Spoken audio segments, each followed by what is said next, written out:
Hey, JB.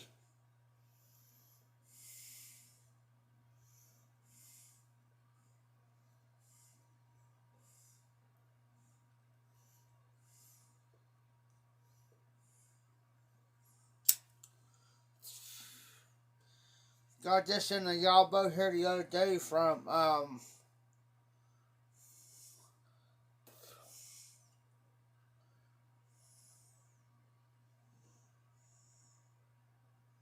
Kendrick. Kendrick. Real nice pipe. Only thing it says in there is 1976.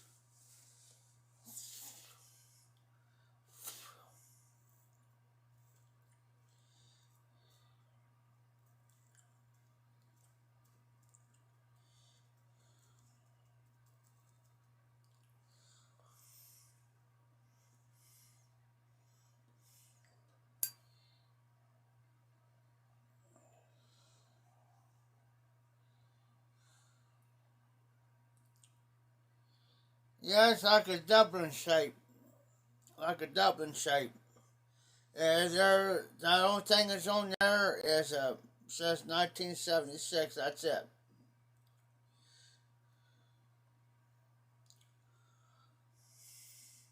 And in it, smoking some Match Flying Dutchman.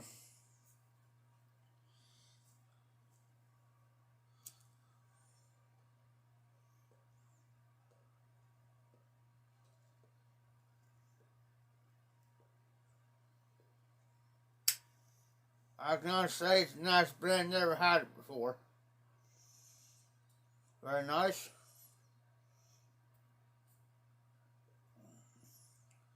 First pipe in probably 3 days, 4 days.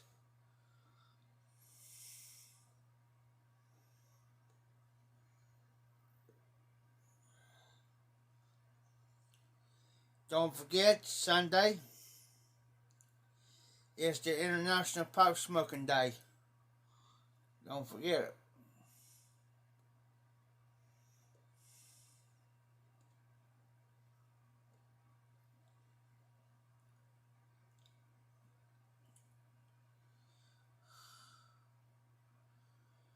Yes, just about. Just about, JB.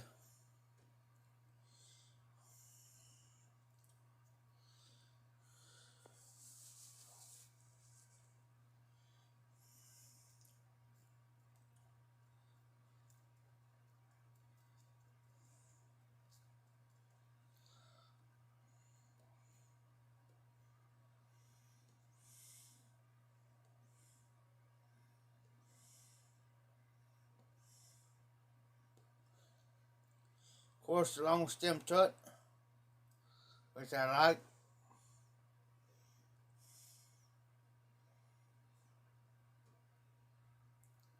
Yes, yes, JB, yes.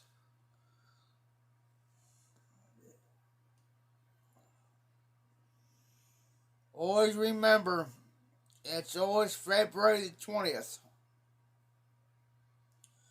every year.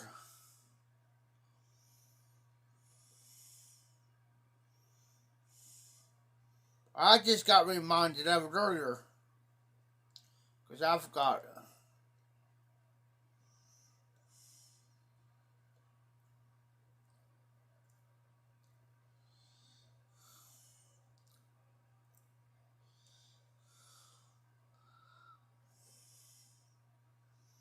I'm back here where it's warmer.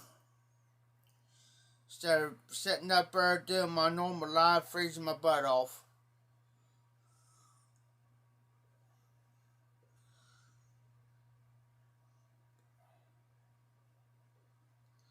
Yeah, that's like me. I go through the same thing. It's like I can remember dates and times, whatever, and what day of the week it's supposed to be on, or whatever. But here lately, I've been to swamp. Oh, and I'm drinking the King Cobra. Yes, this is full cam. I just got my other full can right here in my thing.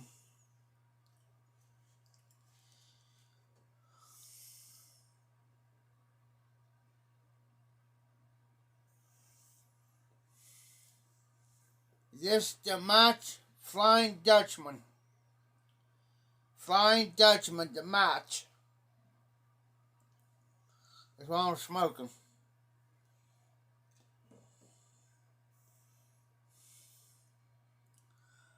He brought me a washer.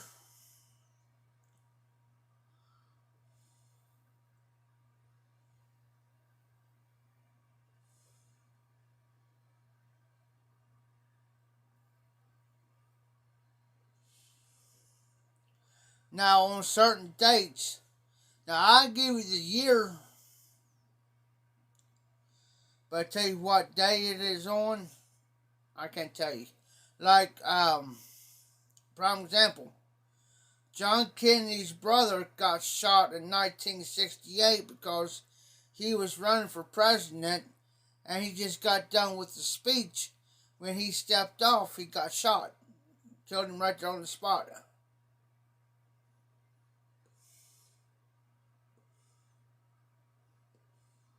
Now, John F. Kennedy, he got shot November 22nd, 1963. And the reason why I know that because that was the year my ex-wife was born. Same day, the time that John F. Kennedy was shot, got shot at the same time she was born. No joke.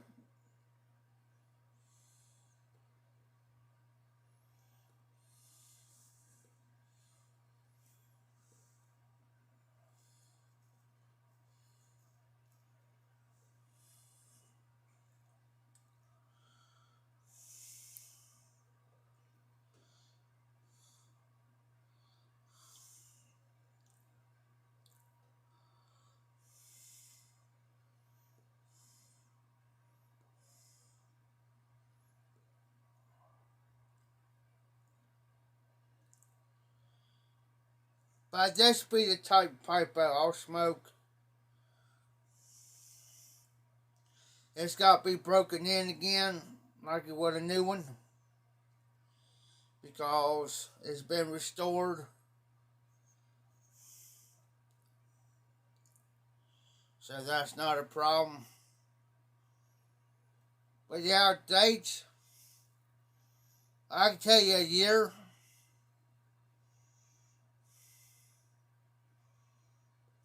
But as far as time and stuff goes, I can't tell you that.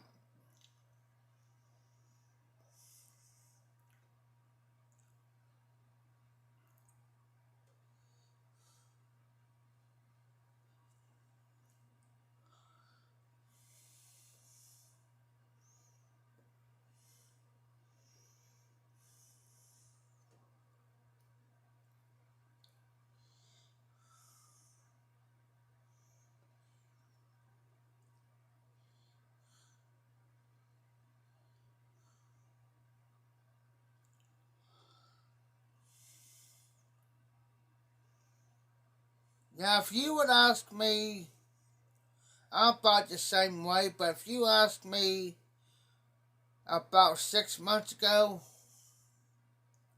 or 5 months ago, I can't tell you. But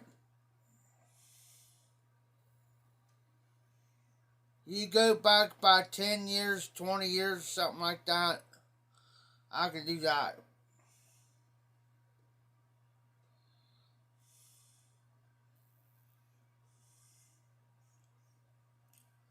Now, a friend of mine, now we grew up together.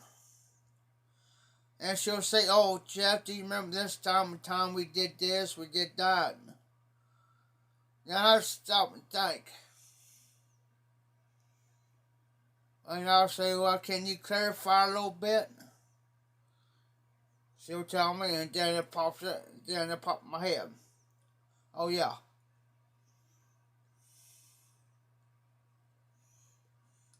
Yep, I remember that.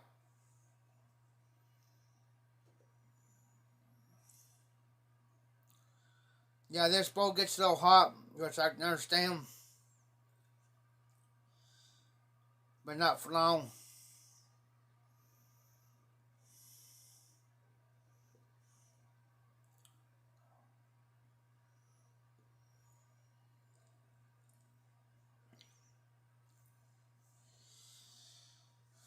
I'm going to change my channel here real quick. It's one something that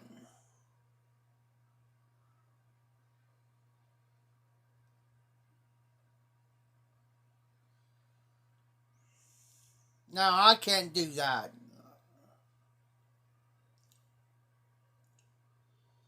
As far as that goes, I can't tell you what song or whatever. There's no way.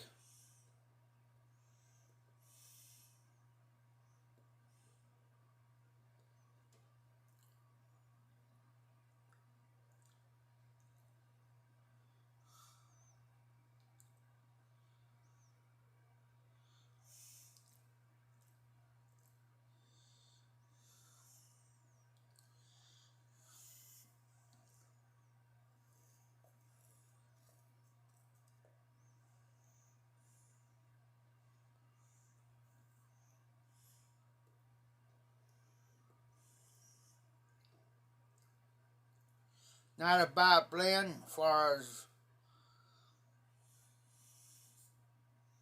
it goes.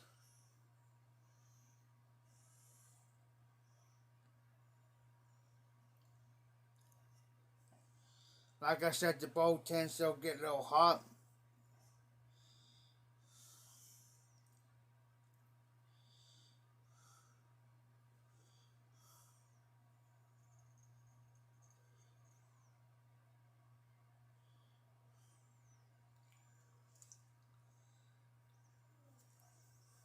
So how you been doing, JB?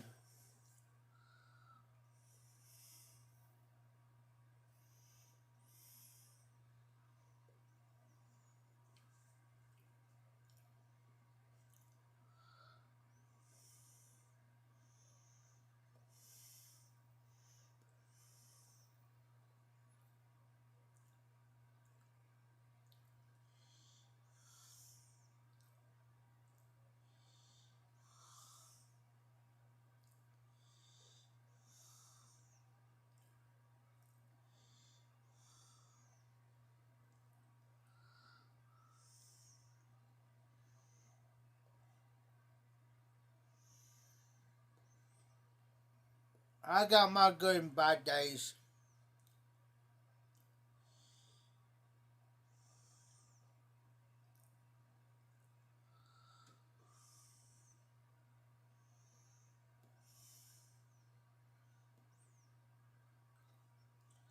Yes, I have. I got him over. I have smoked something not twist,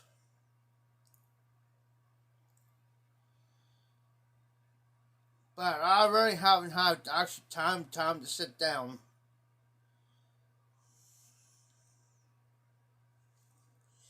to actually smoke any of them. But I did try something to twist. I like it.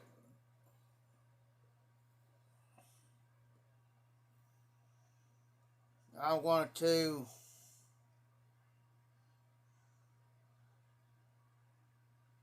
Oh yeah.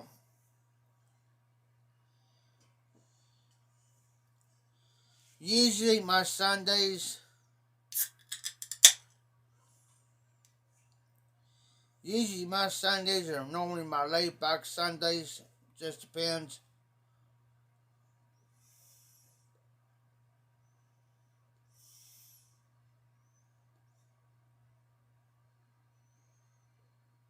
You know. Sometimes that gets me a little time to sit down and smoke. Try.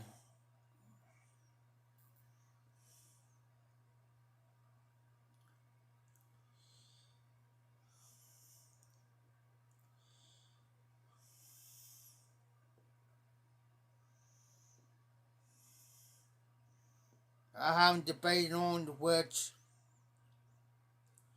blend yet to actually make this like a Burley or Virginia or an aromatic. I don't know yet.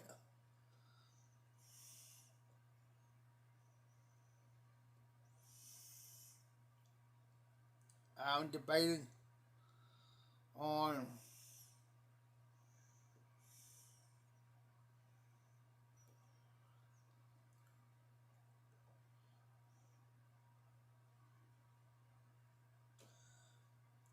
I really don't like aromatics. I really don't. I really don't, Joe. JB. But come to find out, the Flying Dutchman, it's an aromatic. And I've just remembered it. That's an aromatic.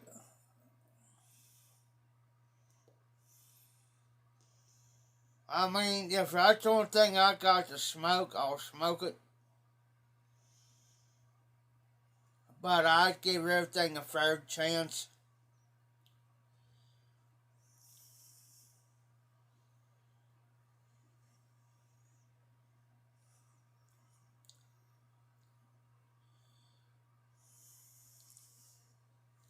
Because I get real bad tongue bite. Real bad tongue bite from aromatics.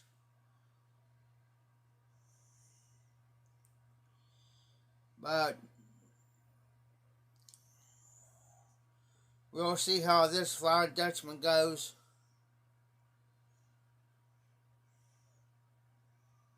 We'll see. I used to be the type of person to smoke anything, everything, anything blend type person.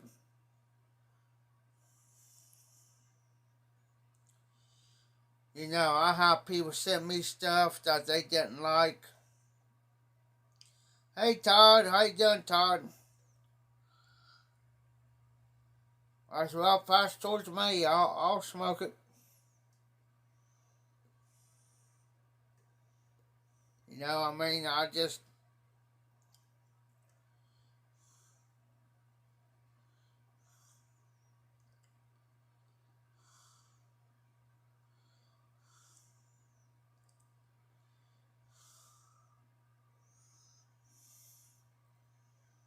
Oh, okay, JB. I never heard that before.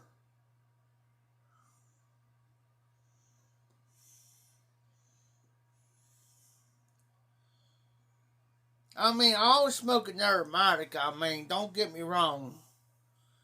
But if it starts biting me, now if this shit starts biting me real bad,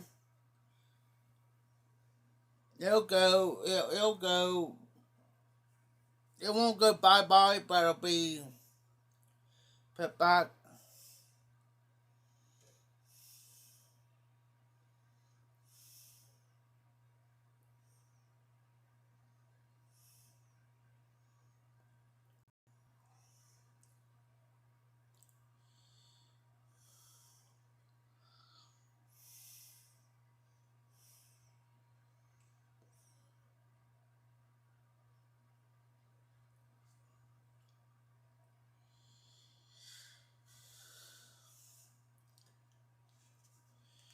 Then we take a drink here, and our teeth is going to bite them.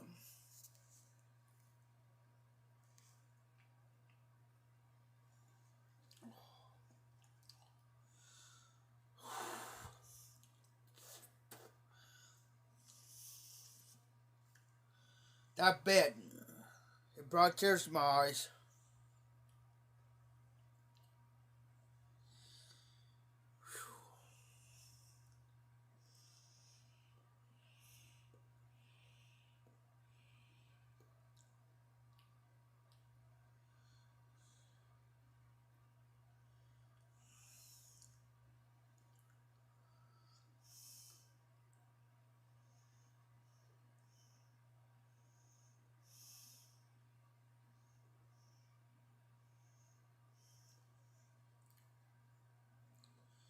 Hey Todd, how you been? I seen you was in Martin's Live earlier. I couldn't stay in Martin's Live that long. Lucky I was in there for about 20 minutes. Luckily.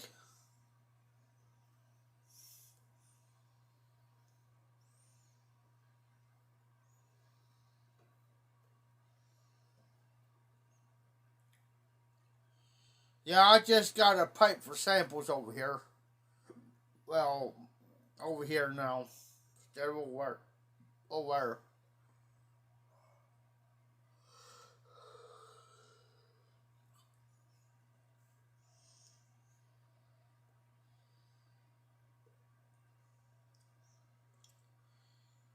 I probably won't be on too long tonight. Got a long day tomorrow. I can't say a long day, but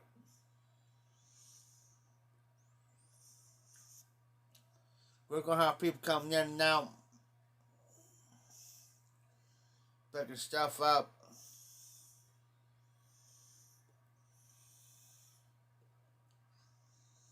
I mean, I just smoked my pipe out there, but there's none of them smokes, so I won't smoke in front of them.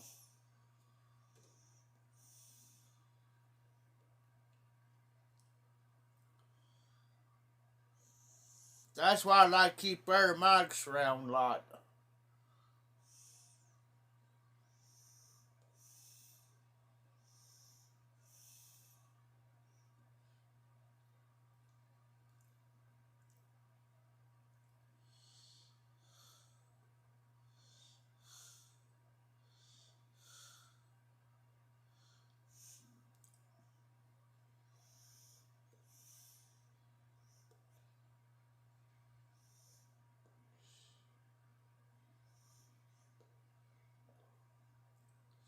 So how you been doing, Todd? You doing all right?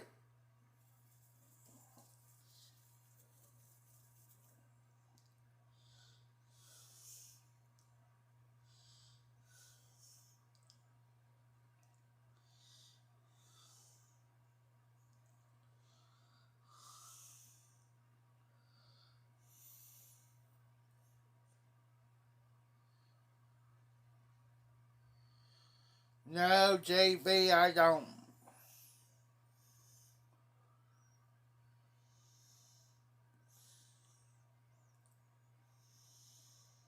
The only thing I keep everything in is jars. And I don't. I never afford DNRs. I hired one blend from them one time and I didn't like it. Actually, two different blends from them. I didn't like it. I didn't care for their blends. Honestly.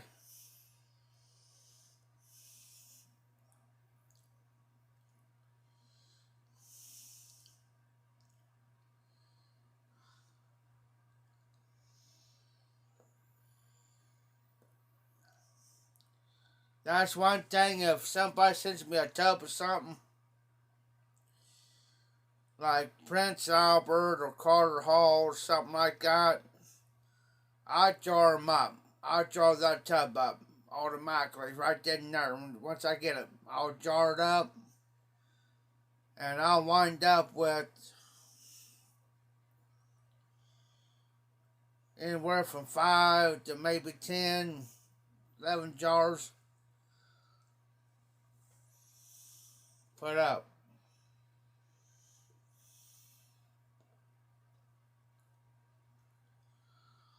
I just don't.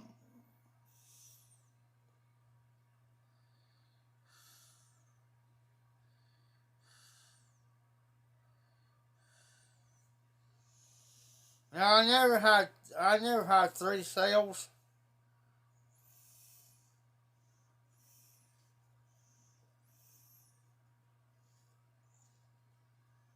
Maybe I have.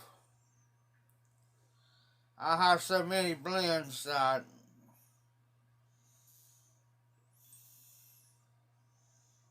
I couldn't tell you.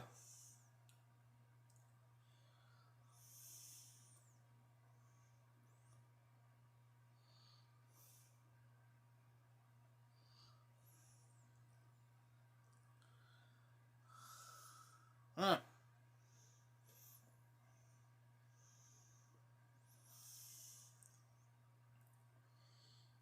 I rather smoke my blends in a pipe.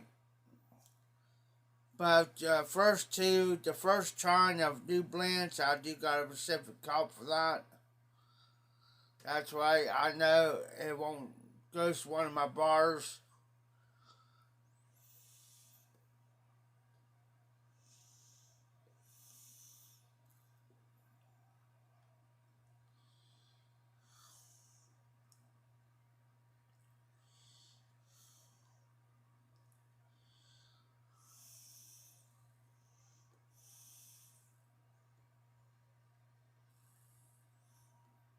Now it's that kind of bookshop. I'll smoke it in any pipe,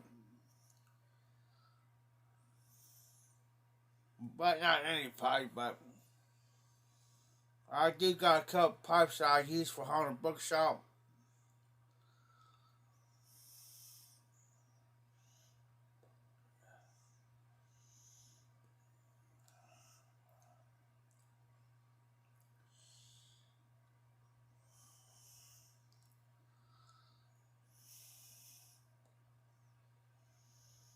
So this pipe here is going to be turned into my weekend pipe. Weekend pipe, the Saturday and Sunday pipe.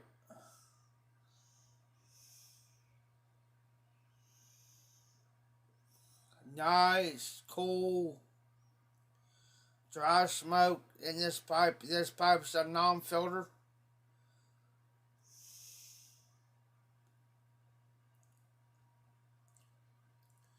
All day smoker.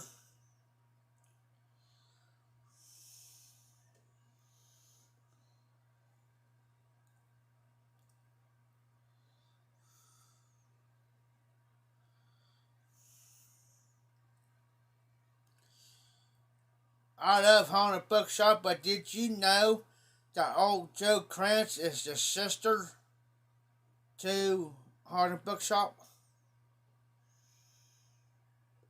It's got the same ingredients in it.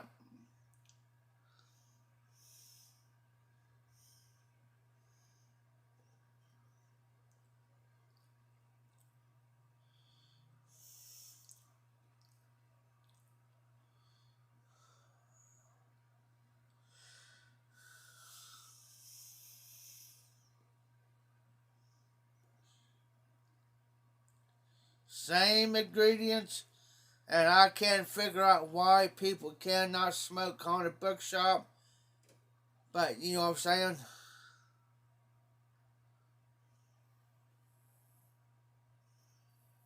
Yes, exactly.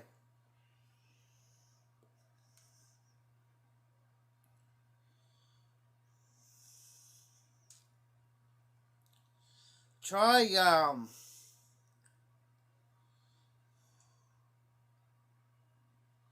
yes, try Ruska. Mick Burns H Ruska. Try it.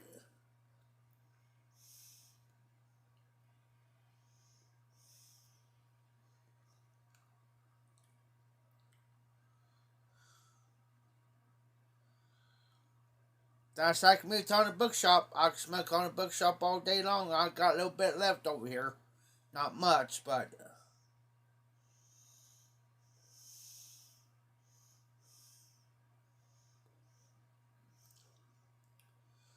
on a bookshop is my go-to. Oh, don't get me wrong. I'll do a change of pace every now and then, but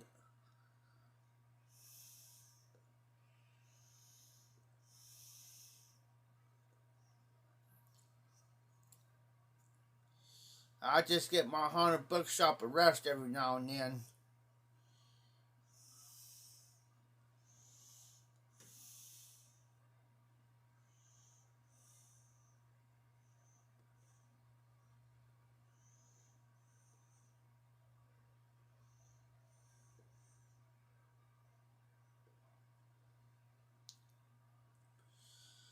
That's like me. It's like I got those from those samples from you. I got my haunted bookshop in a bag, I got another blend over here in the bag. I got to smoke through them before I move on to my jars.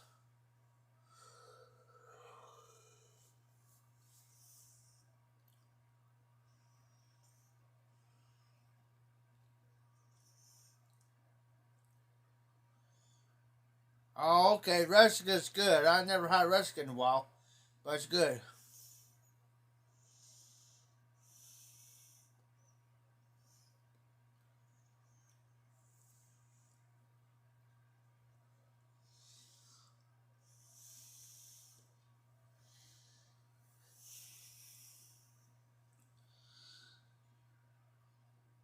Now, don't forget tomorrow night at 11 o'clock, all Briared Up John's going to be on. Unless I get a message from him.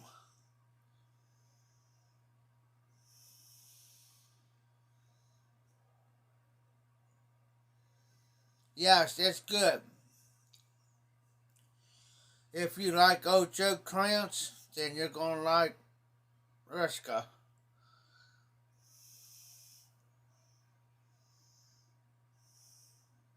You know what I mean?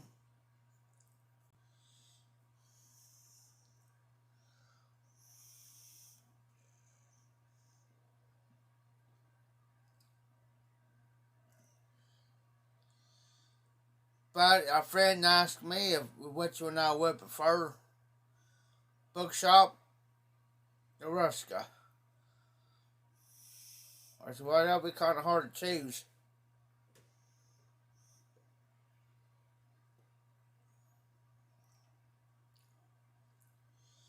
Because I like them both.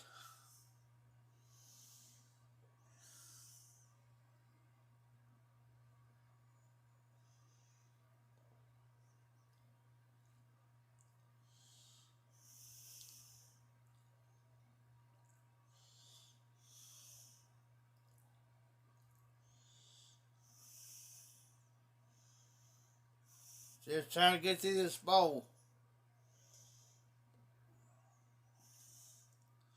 If I take my time on this and I smoke this bowl, I could probably get about 45 to an hour's tops. Smoke all this. If I take my time.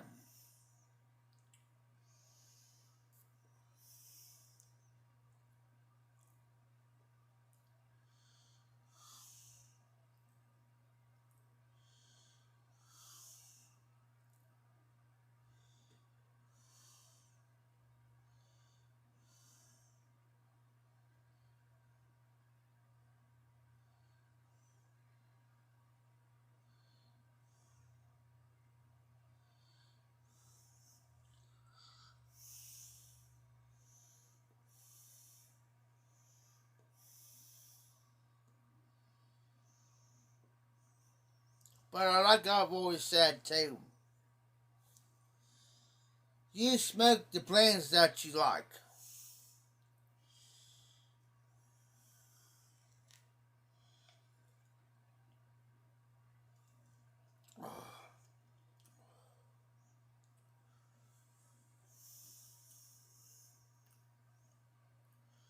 Don't try to keep up with the Joneses. You know what I mean? It's just because somebody's smoking this and then everybody else gotta follow suit because of whatever.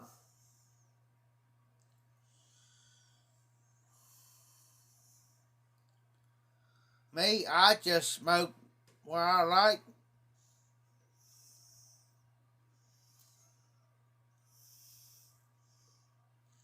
And I just go on. You know what I mean? I might toot my own horn, but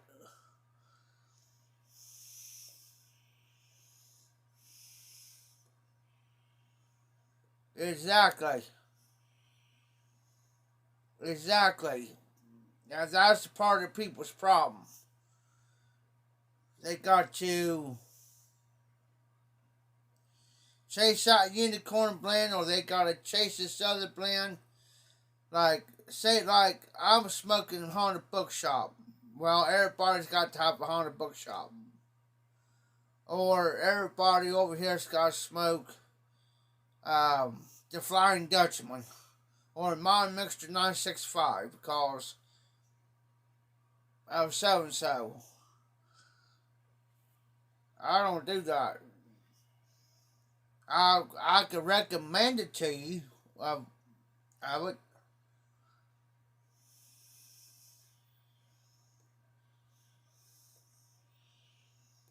But that's up to you. Don't go by my recommendations.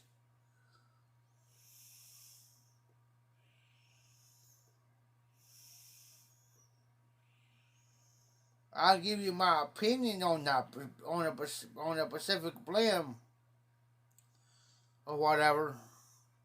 But that doesn't mean you gotta jump right on the website and get it.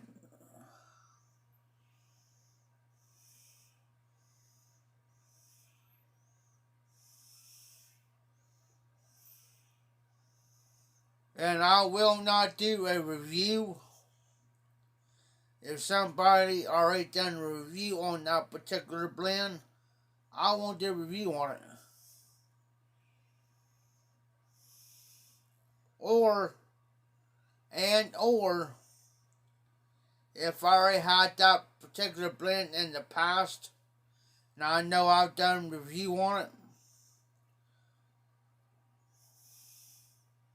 I won't do no review on that blend. Just like what you sent me, JB. There's the Presbyterian, and there's two more.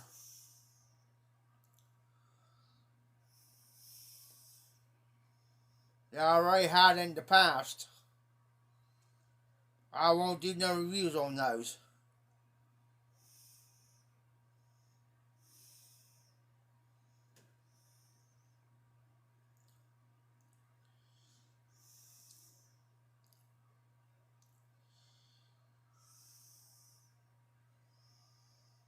And you're right, people need to stop chasing unicorn blends because they're going to be spending thousands, hundreds, and thousands of dollars into something that people recommended, and they wind up paying $200-300 for several of these different blends and wind up not liking them, and they're going to try to sell it and get half their money back out of it.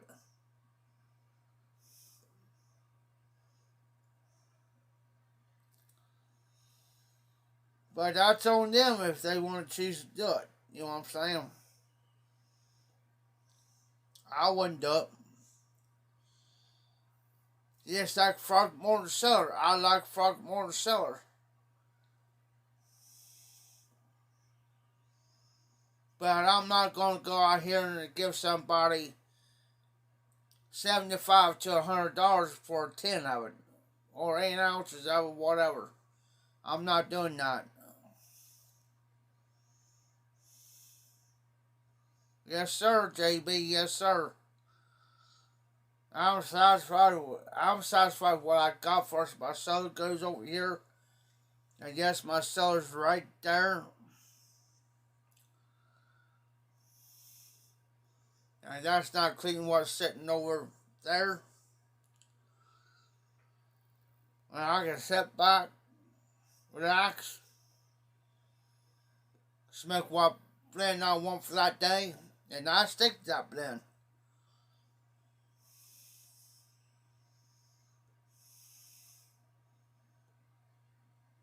But I have people tell me, well, I smoke 2 or 3 different blends a day.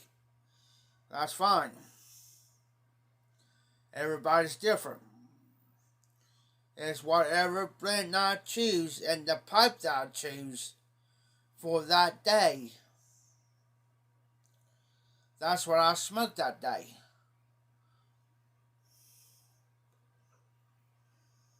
Yes, I have income coming in, but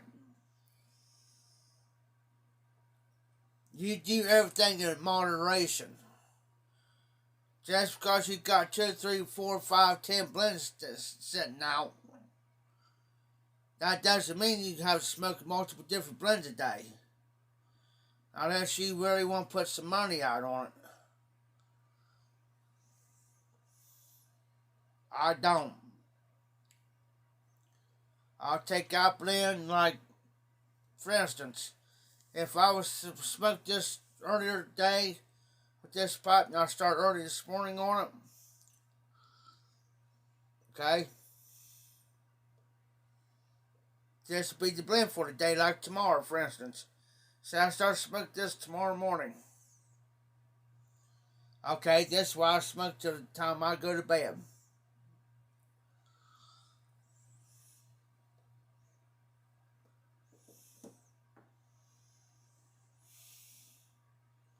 The only amphora is the Virginia blend I like.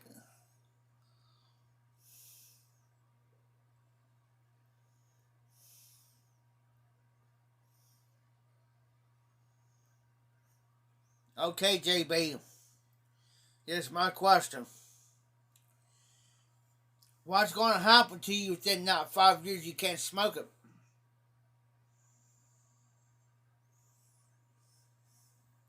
I don't do that with my blends here. I'm going to say, well, I'm going to serve for 3 years. Okay, something can happen to me within not 3 years. Me, within that 3 year time span. There goes all that tobacco's going to the trash. All my pipes go to the trash. See what I'm saying? Unless I put a will out there stating that so and so party will get the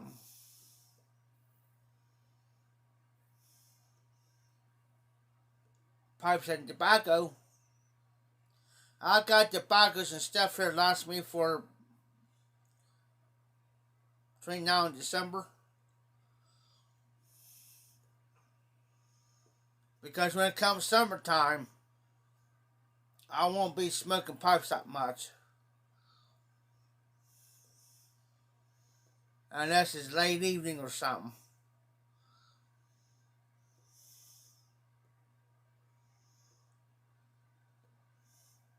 That's what I've always told people, JB. Enjoy the pipe tobacco now. Don't wait. Don't go by. Like, there's another thing, too. People say, well, wait another 5, 10, 15 years before you smoke that. Are you sure you're going to be around that long? You know what I'm saying? Are you going to be around long enough to do it?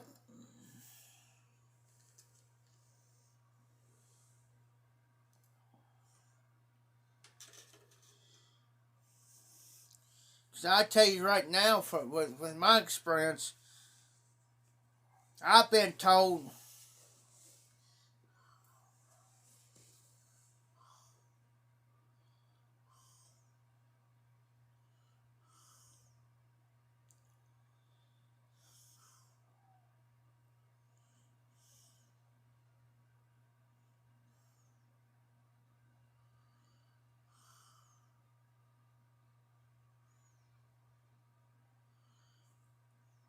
true, JB. Some people's got these massive cellars. Some of them is going to last them for the next 50 years. 55, 60 years from now.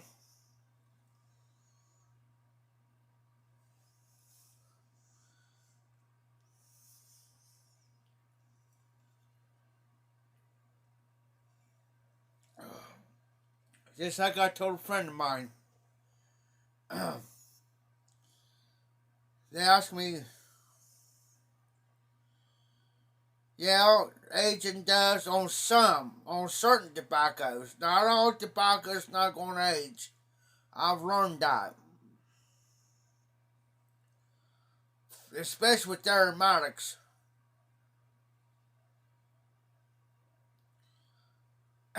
I had a friend of mine, Jeff. You know, how much tobacco do you got things going to last you? I said, oh, maybe about a year or so. I said, I'll tell you this much. I'll give you about a year and 6 months on my tobaccos.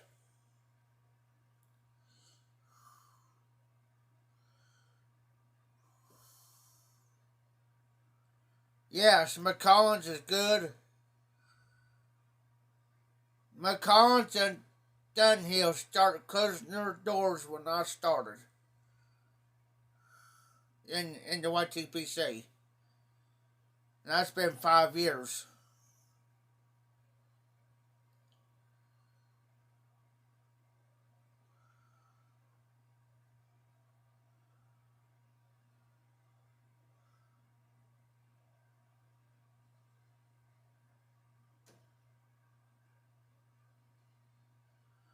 A lot of people like a Scudo. I never had a Scudo, but I know a couple people does, and that's their number one blend. That's the only thing they don't smoke. Yes, they got other blends, but that's their number one. It's like my Haunted Bookshop. I'm gonna have to pick some up, JB.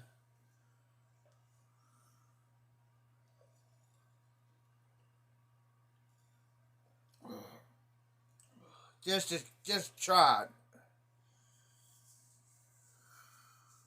it. Then again, I may like it. Then again, I may not.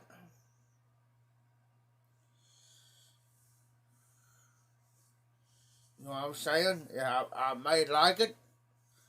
Then again, that's why I tell people anymore, JB. If they're going to send me something like, say like a scooter, for instance, I always say send me a small sample. Maybe for 2 bowls or something. 1 or 2, about 2 bowls. Don't send me a big jar. Say, don't send me a big jar of Scudo in this, like this here, for instance, right? Because I may not like it. And then there's sets for somebody else to smoke.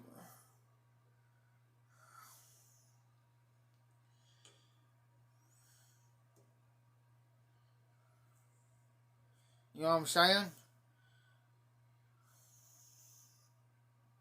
I don't mind if somebody sends me stuff, but kind of ask me ahead of time what I kind of like, and I'll give somebody a roundabout way.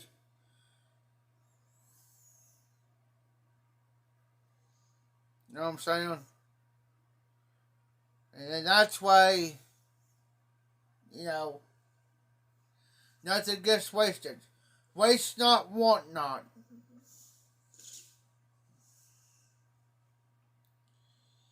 That's what I've always been taught. Waste not, want not.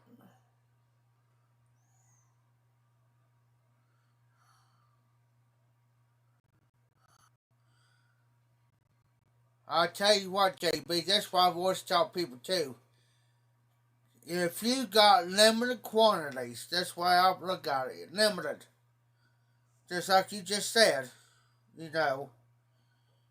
And I always say, and somebody say, I'll send you, I'll say, no, don't do that. Don't do that. Keep it for yourself.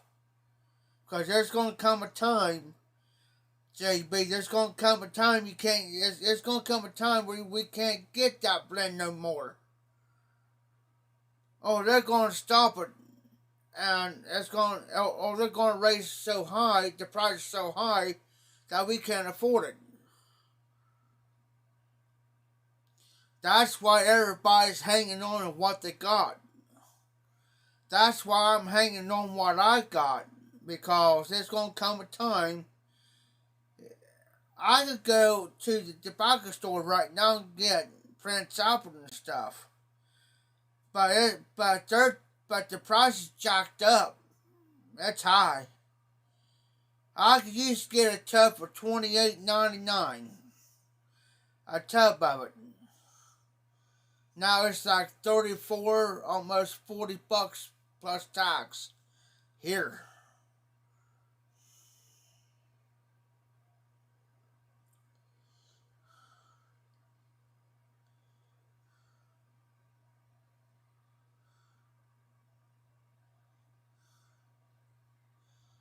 Oh, cool, JB.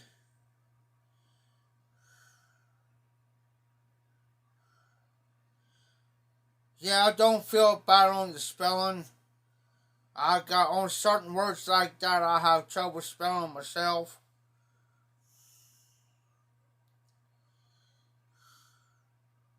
Yes, JB, and that's why I tell people now.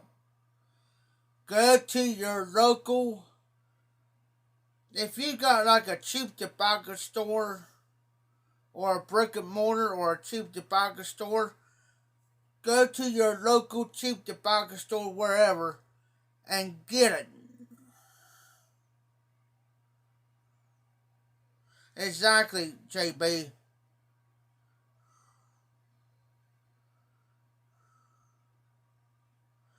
Say what, Todd? Todd, let me check this coming month up. And what I'll do is we got two cheap tobacco stores here in town. And ain't the brick and mortar, we got two cheap tobacco stores. I'll go to my main one, which is across town. That's my main go-to place to get my chewing stuff. I'll check their Todd. If they got it, I will pick you some up. And you do not have to worry about paying me back. Or nothing. Hook you up. Mm. Several months ago, speaking of that, Todd, several months ago, I had NC Piper Nelly ask me. And at that time, they was sold out here. Couldn't get it. People were snatching them up by the tubs faster as they was bringing it in there. They was telling me. So if I can snatch you a tub and Miss Nelly a tub of it, just don't say nothing to Miss Nelly though.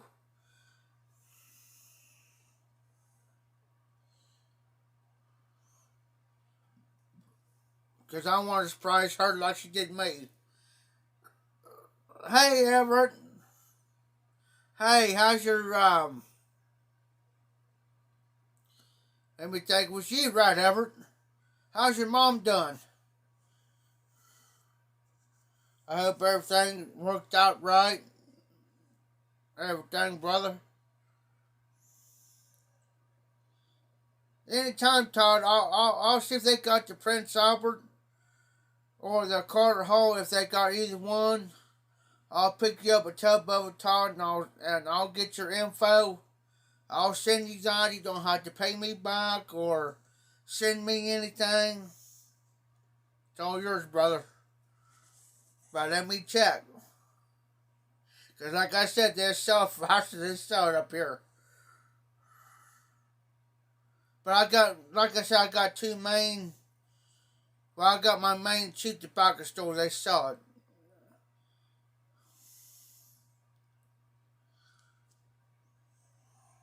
That's it, Everett.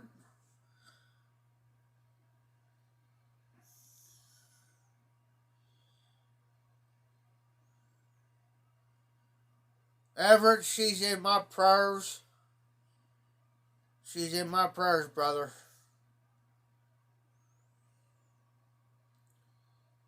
And since Everett's on here, and Everett's been good, he likes to joke around with me sometimes, which I enjoy that. Everett,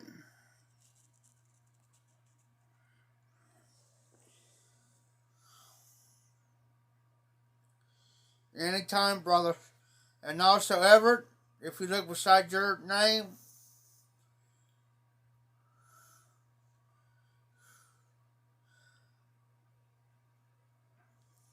because I got you and Comanche Piper Doug, Come Chum, and all you guys, most of you on my Facebook. I just skimmed through real quick because I'm helping this guy here. So I'm just skimming through, seeing stuff real fast. Don't got. Sometimes I can give a thumbs up or a heart or something. Everett, I done made you a moderator. I made you a moderator, Everett.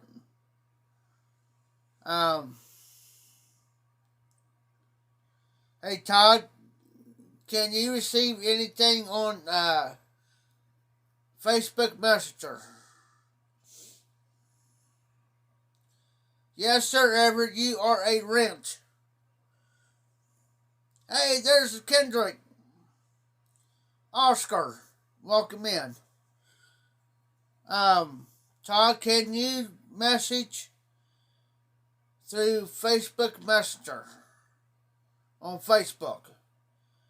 If you could do that, then we'll work some. I'll work something out some way, somewhere, or I'll get hold of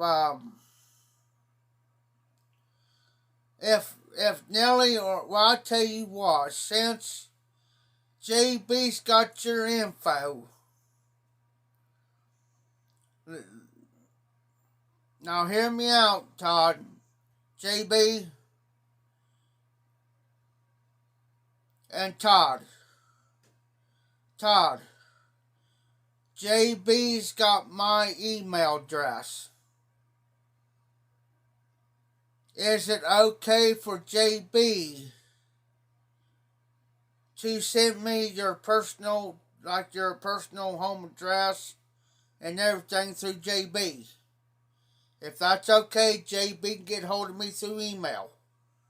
Then I can correspond with him and whatever.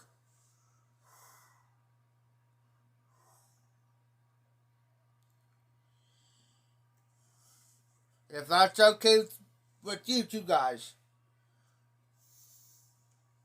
I'm just trying to help you out, Todd.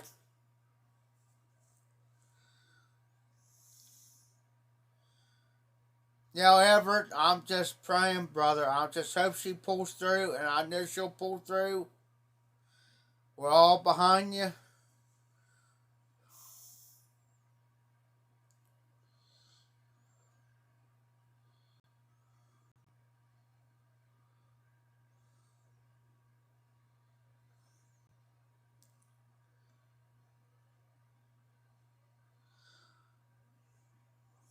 Okay, Todd.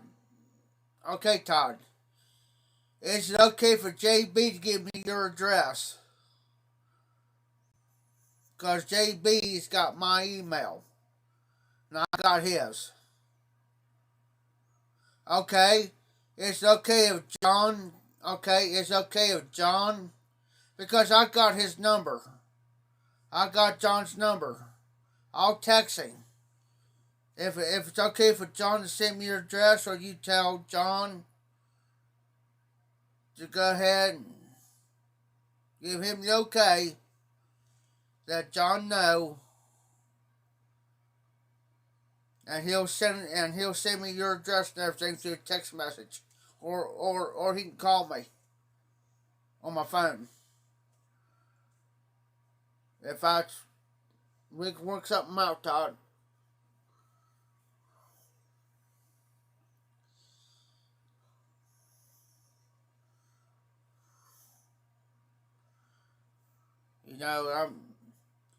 I'm a type person. If I send somebody something, I don't ask nothing in return. Thanks, JB. Todd, JB asked.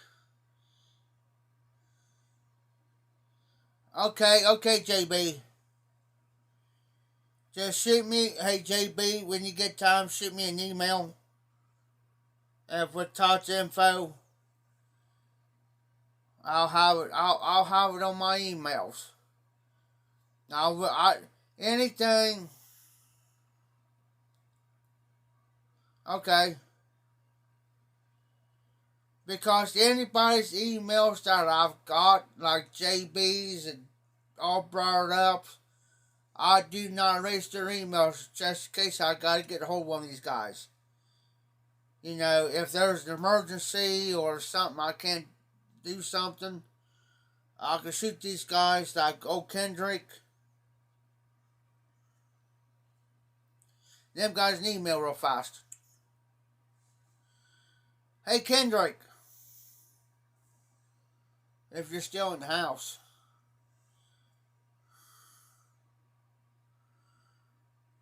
Been smoking that pipe like it ain't nothing. Okay, JB, he says, yeah, I'll go ahead. Thanks, Todd. Thanks, JB. I smoked this, Kendrick,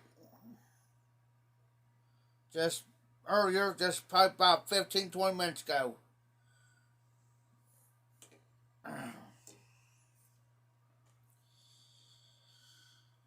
But if I shoot somebody something, thanks, Kendrick. If I send you something, I don't expect nothing back in return. Nothing. Nothing, guys. I don't.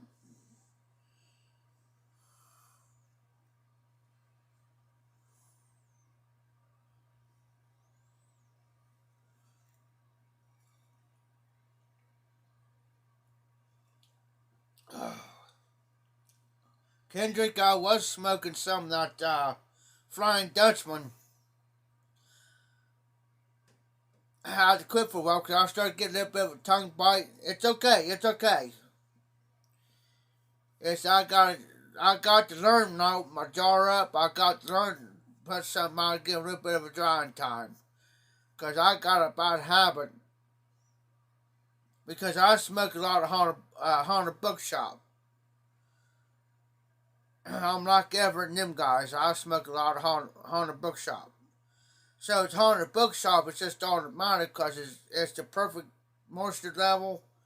It's just me open it up, pack my pipe and go. You know what I'm saying? So with these other blends, it's just a habit for me to open stuff and go. Now I have to stop and think, okay, oh wait a minute, I'm not smoking my Haunted Bookshop. You know, hold up.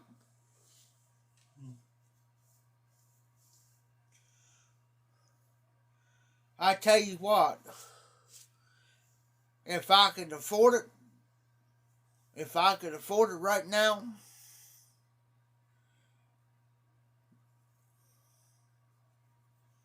I'll have any supplies of Haunted Bookshop if I had my way about it. And there's another one too right there. It's big and burly. No joke, Everett. I have a jar like this plumb full of big and burly. That didn't last long. It's like Haunted Bookshop. Didn't last long. Between Haunted Bookshop, Big and Burly, and Pegasus. Matter of fact, I see my jar of Pegasus right now. It's on the other side of the camera. I probably got maybe, from looking down, maybe another 4 or 5 bowls.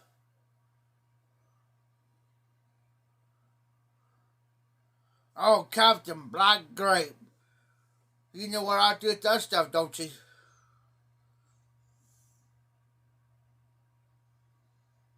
Yes, sir. You'll go right out that front door faster than came in. No. No. Cause reason why I won't touch it, they sell it up here. Here around mine. And it's just me smelling it. It's just smell it just makes my teeth hurt.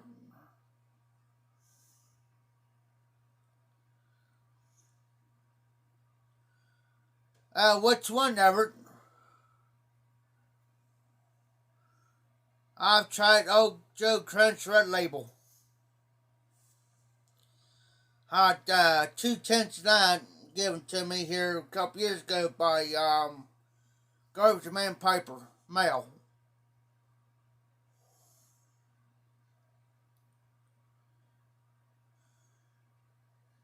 The original. Never had that one yet, Everett. I had the other Ojo crayons, but not the original one. Yeah, I had the Red Label one. I just call it Red Label. There's red and blue. I always call it Red Label.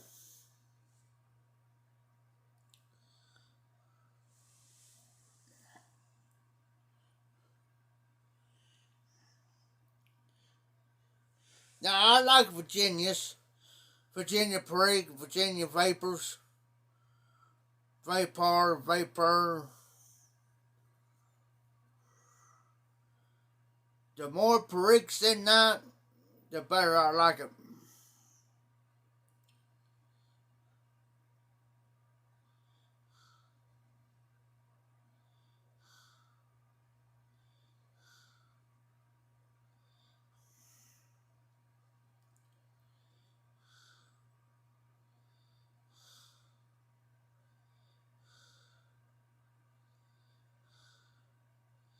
Oh, sorry, Joe.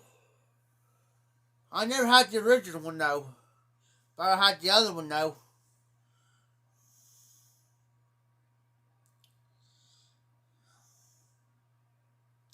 There's so many blends out there, guys. I haven't even touched yet or even had yet. It's like, seriously? For real?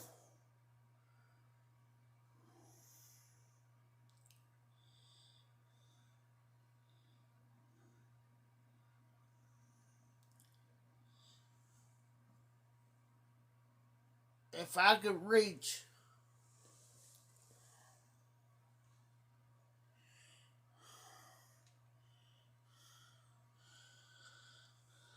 I want to show you guys this pipe rock.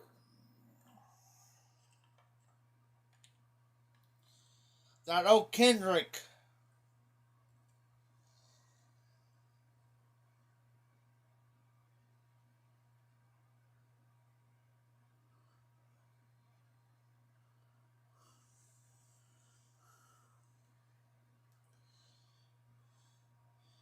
My regular 6 daily smokers, guys.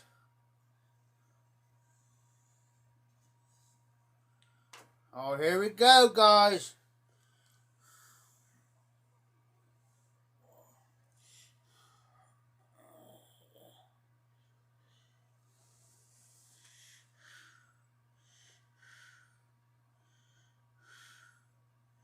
Hey, Thomas. Do I know you? Because if I don't know you and these guys here don't know you, bye.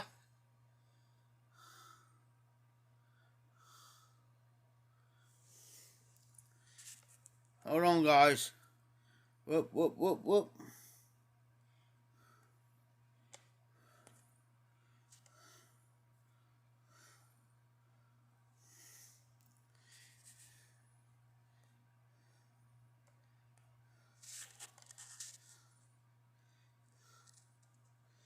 Yep, got him.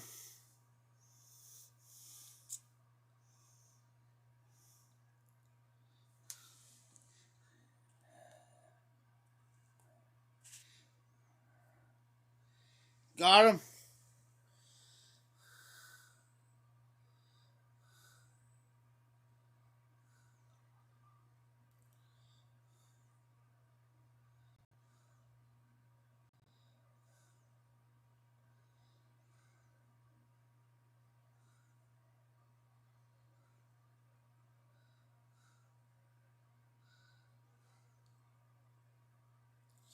Yeah, it's been a while. Thanks, Mods.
If I was there to do something right now, I'll do it without getting in trouble.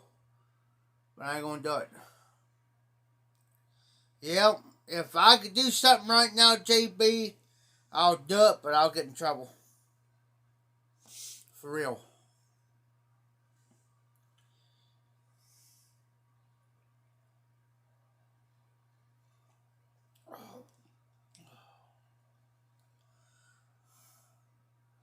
Oh, JB, you don't see nothing yet. No, it's the same knuckleheads.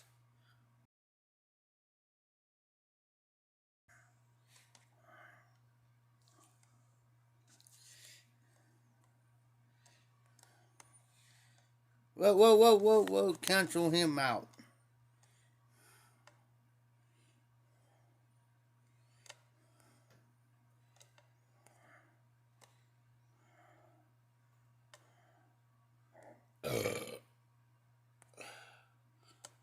Whoa. Oh. JB, you still there?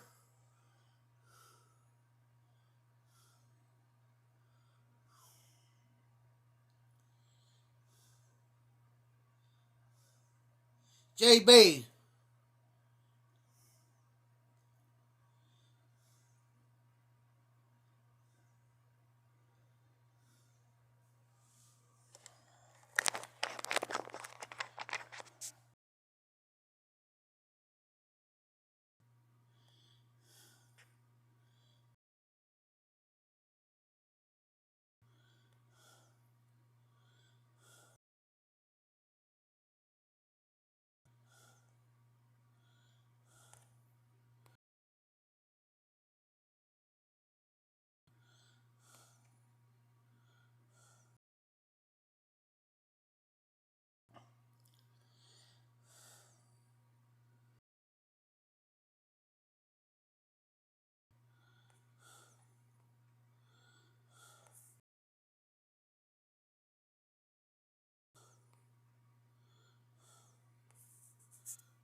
Yes, I did.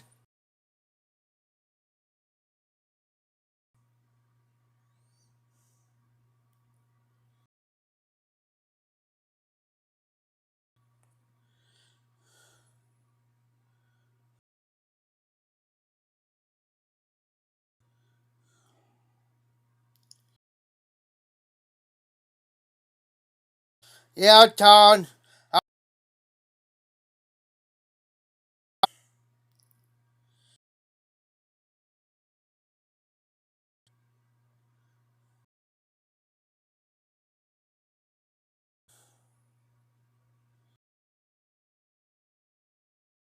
Him an email.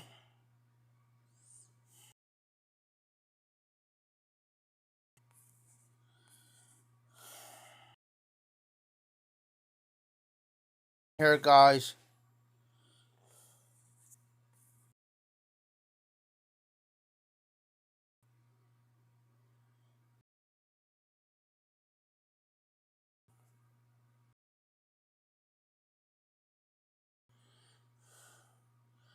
I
Always go back and unblock for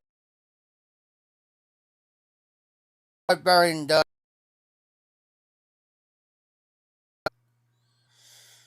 If I'm correct, Everett, just type his name in. If you got a way of typing his name in, then you can undo him. There he is. There's JB. No, no, JB, you're fine. You're fine. JB's back. Joe, it's by accident. So you're fine. Okay, you're good. You're good. This is the prime example. This is the first time. Yeah, JB, you're good. This is the first time I ever had boss and trolls like this in my life in a very long time, guys. Long time. So I do apologize. You guys can hit him. I can hit him.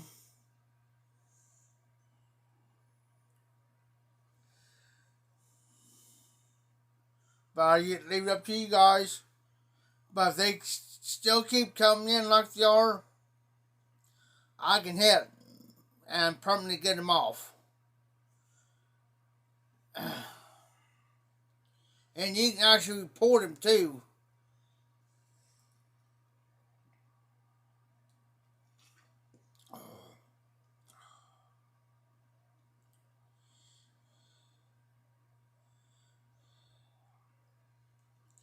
Oh, Phil Rivera had him one night, real bad. He was doing the live one night. Phil Rivera. They was hitting him as bad as they was hitting me. Bad. But I never had it in a long time though. Now there's something Paul can do, Paul the Piper. Now there's something he can do on what he does. But there's something he could do. And it's like, thanks, Joe. There's something Paul Piper could do, though. I mean, it's crazy. There's something he can do.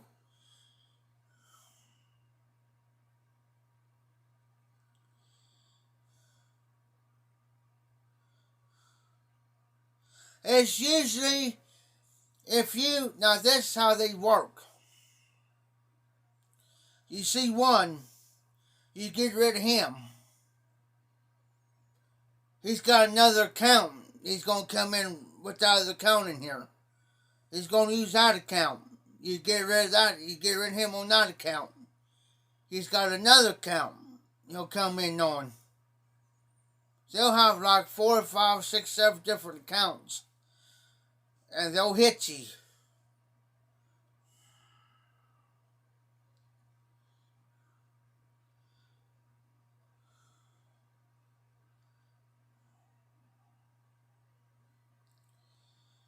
Yeah, between the bots and the trolls.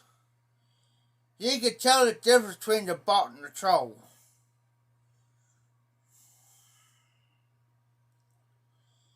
Because a troll come in be all goody with you first. All nice, all polite, act like the rest of us. Then all of a sudden, bam, they'll start hitting you.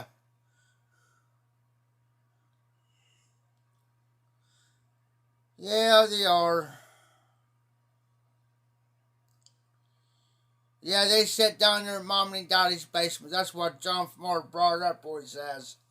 Yeah, they sit down there in Mom and Daddy's basement, don't got nothing to do. Hit somebody's life. That's fine. I got more.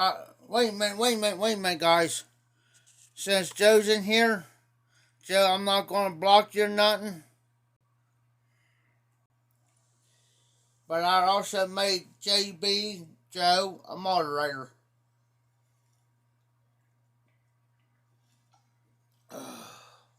That's why we had the live here the other night. I think it was on John's. No, it was on I'm Just Chris's live. I'm Just Chris. I think it was last week before last. Somebody says, yeah, Jeff's got more moderators than anybody in the YTPC. You better bet you. Better bet you.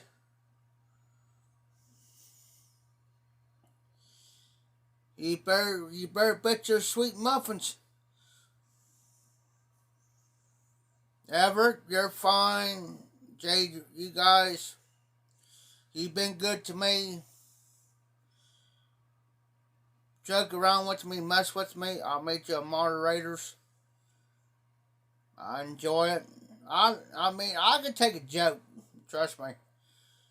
You might sit here and think, well, I don't know how he's going to act this. That's right, Everett. That's right. And never think that I'll ever take a joke. Don't ever. You're not going to offend me. Trust me. You're not going to offend me.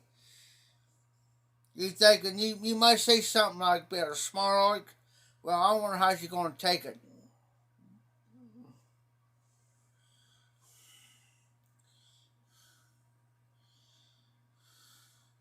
Oh, Joe, you're fine.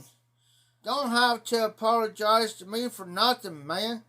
Be like the rest of them in here. If you see some, here's my number one rule. I know Everett's in here now, and Joe is. Okay, especially with Everett, because I know Everett well enough. But rest guys know in here, but knows my rule, Everett. Here's the thing. I'm giving you guys the authority. Okay, Everett. Let me think how I'm going to say this. If you see somebody coming in here disrespecting, I don't care who it is. I don't care if they in the YTPC or what. If you feel like if they come in here and you feel like that they're downgrading, being disrespectful, downgrading somebody within the chat or putting somebody down, and you feel it's not right, give them a warning.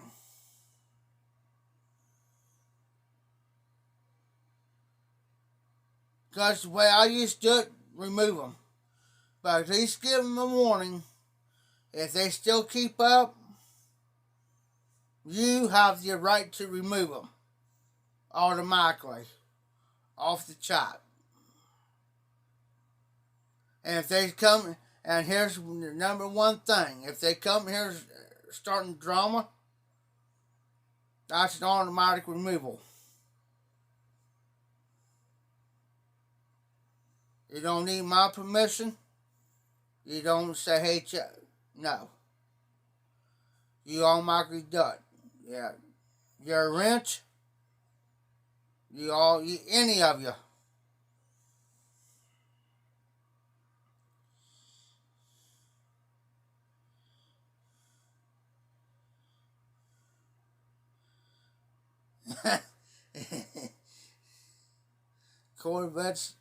Corvette Stingray.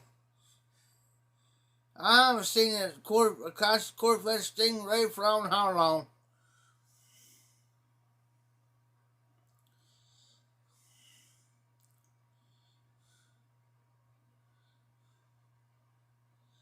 But yeah, if you, especially the drama, Everett, or if you don't want to give them a warning, if they're coming here being disrespectful and everything like that, you don't have to, if you don't feel it in your discretion to give them a warning, you go ahead.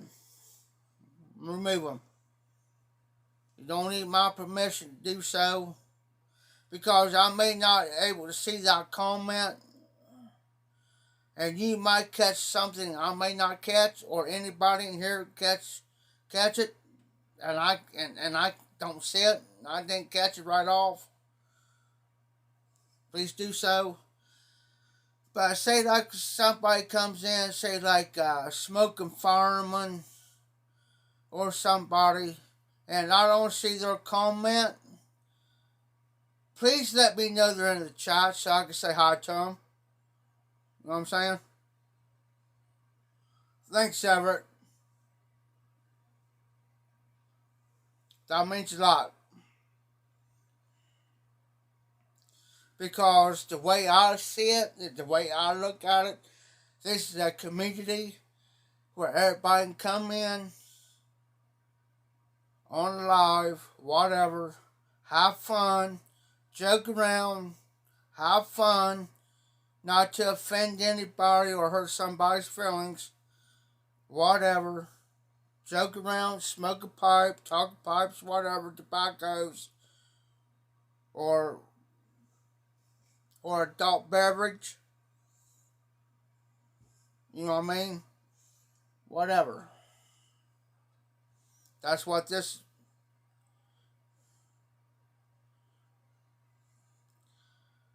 And that's another thing too, Joe. JB is Joe. Don't ever be scared to remove. Because I know Everett's not. He will not hesitate. And Kendrick, the rest of you, don't ever be scared to do it. Well, oops, don't ever feel guilty of doing it because they should never done what they done.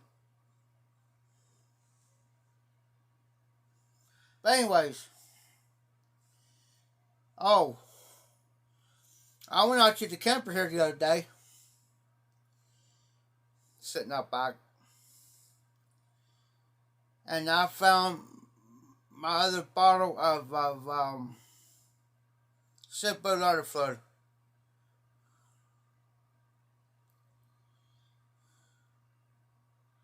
Okay, Kendrick. You have a good night. I hope you have a good day tomorrow. Be safe, be well. Hopefully I might catch you on John's All Brought Up tomorrow night. Unless otherwise John gets a hold of me earlier in the day. Because he sometimes, I've covered for John several times. So hopefully I'll see him with John's. Unless he gets hold of me early and says, hey, I'm not feeling good. He's got my number. He messages me and says, hey, man, I'm not feeling good.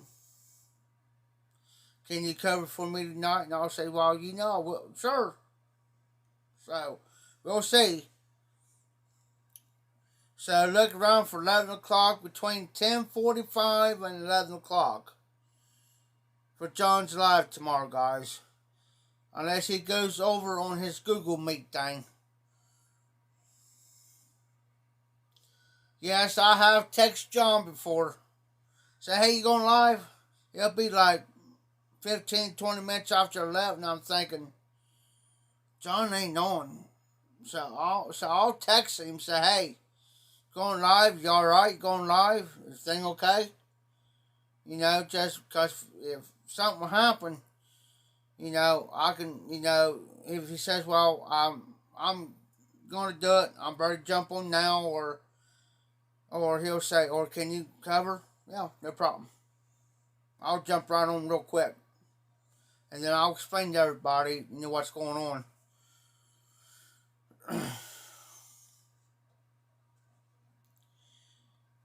Because we did it here about a couple weeks ago, about 2 weeks ago, we done it.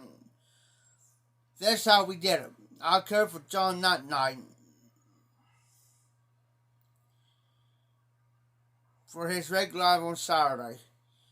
And I asked John, I said, well, would you mind if you want to? I said, if you're up to it, to cover for your live from, what I mean?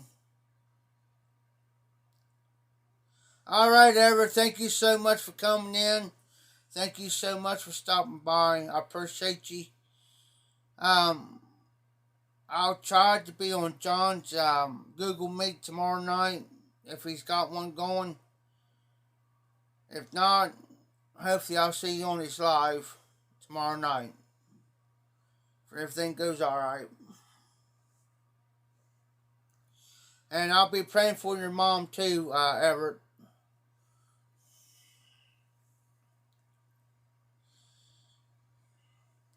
Yeah, that's what me and John did. I said, if you feel like it, I said, if you want to cover for me to make up for your Saturday, for when I covered for him, he said, yeah, I can do that. I said, well, if you don't feel like doing my cover for my live, let me know. I can do it. So we just traded, we just swapped. I did his Saturday night and he did my Sunday.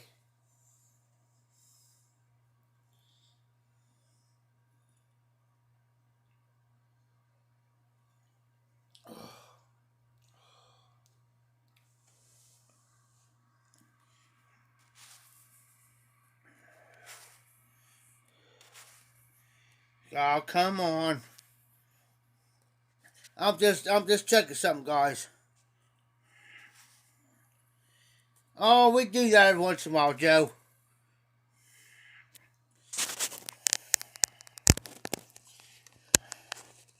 We do that every so often.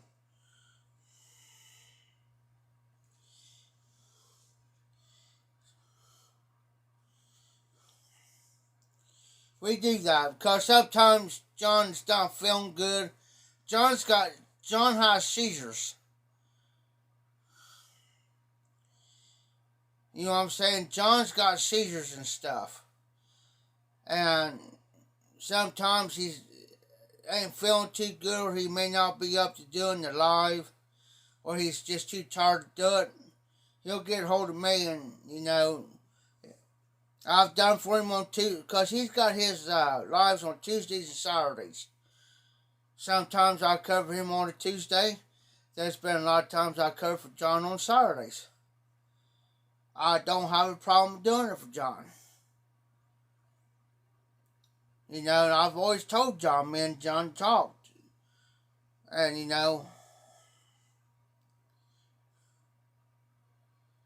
yes, John, yes, Joe, we do that. Now, I've told John many a times, and there's been a lot of times I've been on John's lives. Like, like I'm seeing you, like now, he's got a thing to where he can bring somebody in on his lives. And I've been on John's several lives before, where we'll do a double live. It's like me and him. We did on Sundays. I may not feel up to it.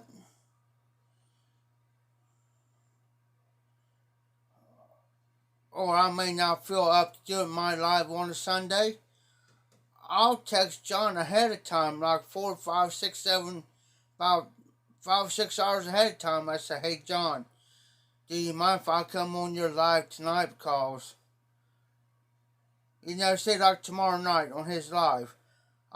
I'll message him like 5 6 hours ahead of time. Say, hey John, do you mind if I come on your live tonight? Because tomorrow I'm really feeling good, and that tomorrow's I don't know what's going to happen. Do you mind if I join you on your live?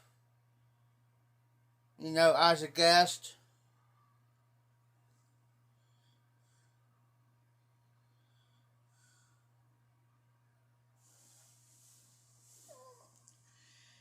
Yeah, it's great to do, Joe.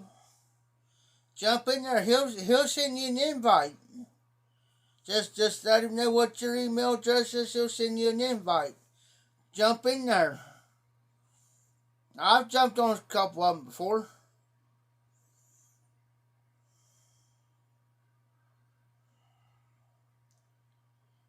Yes, it's called Google Meet.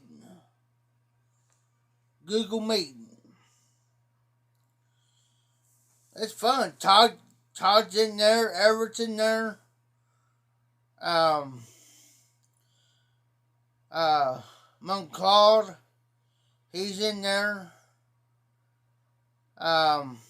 Inside, he's in there. Robert, he's in there.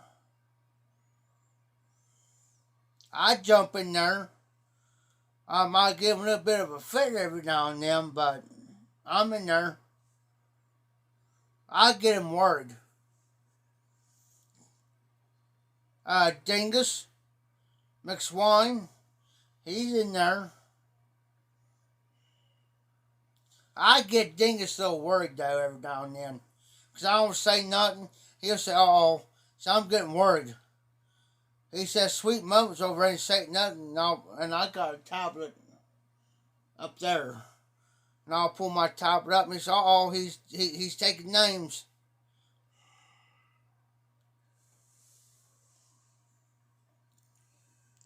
Let me back this up.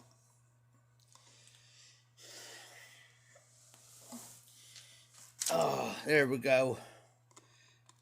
That's much better. I gotta sit up for a minute.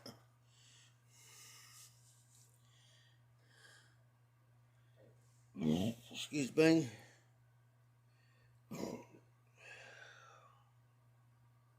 I jump in there. They did a lot of BSing in there, but it's worth it. Worth it. Pegasus.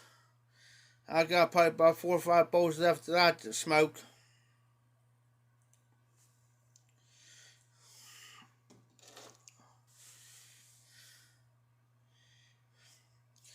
JB, Joe, it's been a community.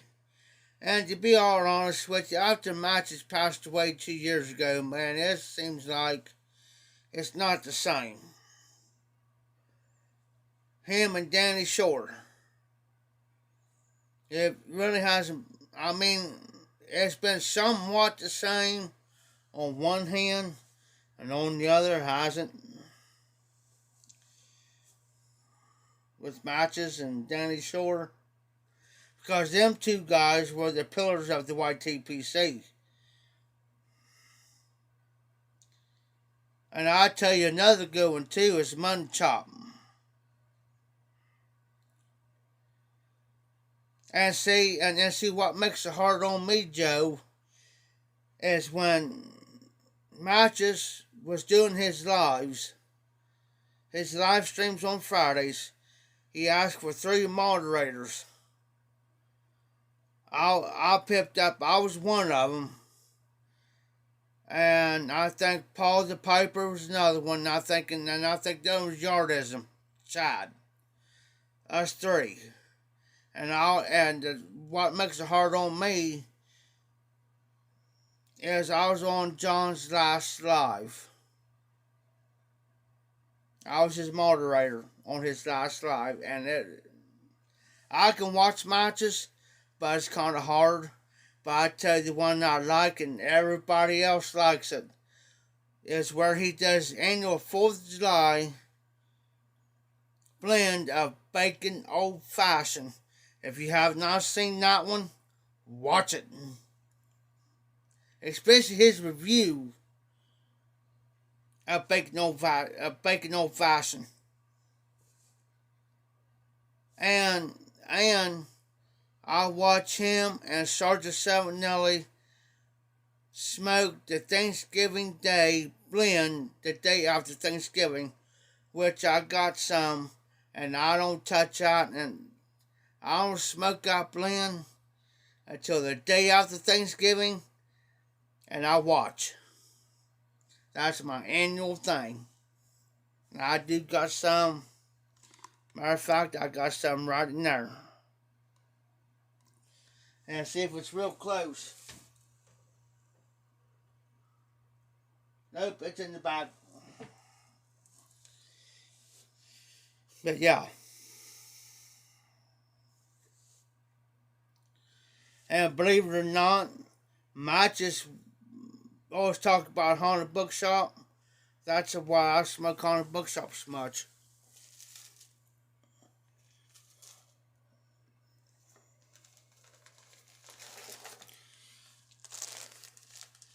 Right here.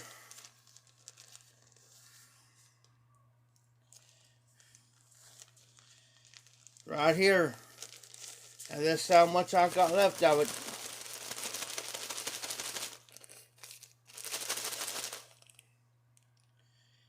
That's all Haunted Bookshop.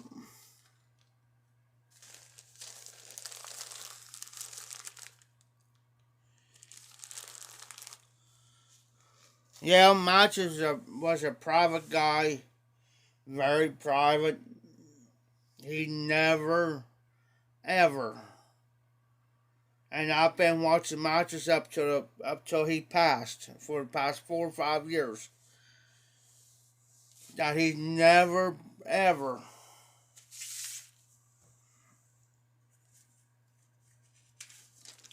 brought his personal life or anything into the YTPC. Yeah, he talked about his job and stuff to let people know what type of job he had and what he done. But that's about as far as it went. Yeah, he talked about his work history and everything like that, but that was like there was a line there. That was it. It's like he didn't go beyond that. That was John. And John was just that type of person.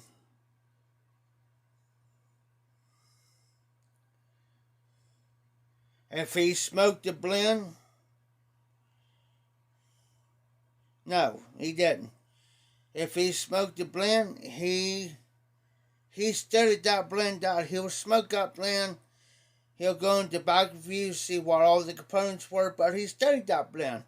And then when he did his review on that blend, it's going to come out the way exactly. If you went and got that blend like Haunted Bookshop, and the way he prescribed it to a T, and you smoke it, it's going to be it.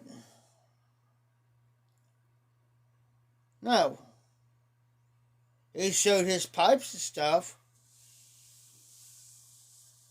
but that was just about it. I mean, he wasn't the type of person who was on here, you know, he was the type of person he didn't brag of what he had. I never seen John ever brag about how much tobacco he had, or, you know, how much he had in his cellar, showing his cellar off. That was John. Have I talked to John personally? Yes, not over the phone, but through like Facebook or something. I've talked to John personally that way on several occasions.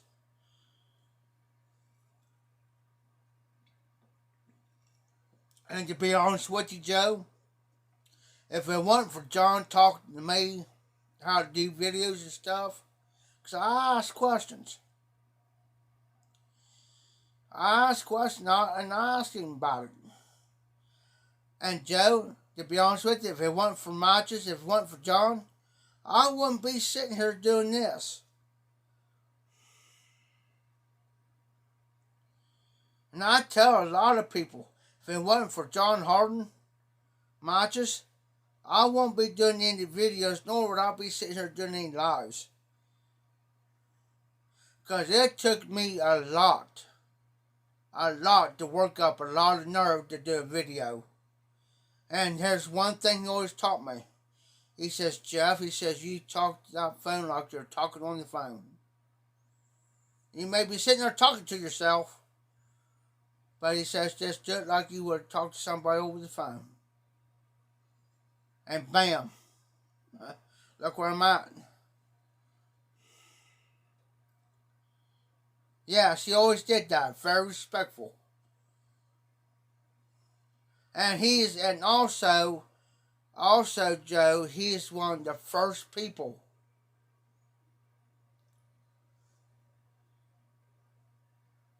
very first people to subscribe to my channel, because I subscribed to him, He seen my video. He subscribed to me, one of the very first people.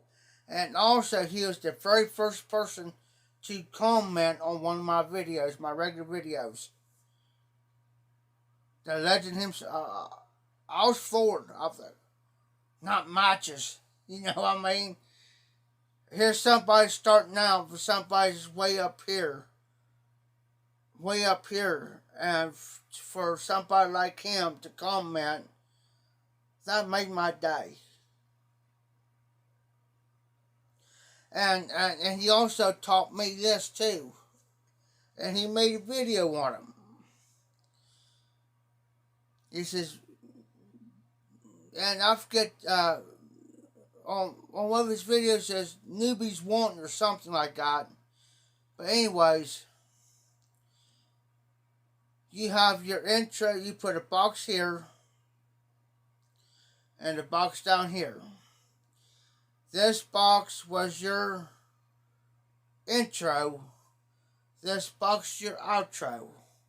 Is now what you do is it's like if you ever watch matches on his intro, he'll say matches 860.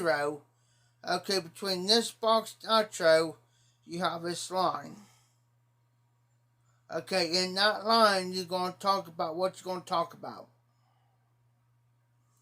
You talk about tobaccos, pipes in there, and then on your outro video, like I do mine. Here's how I do my outro.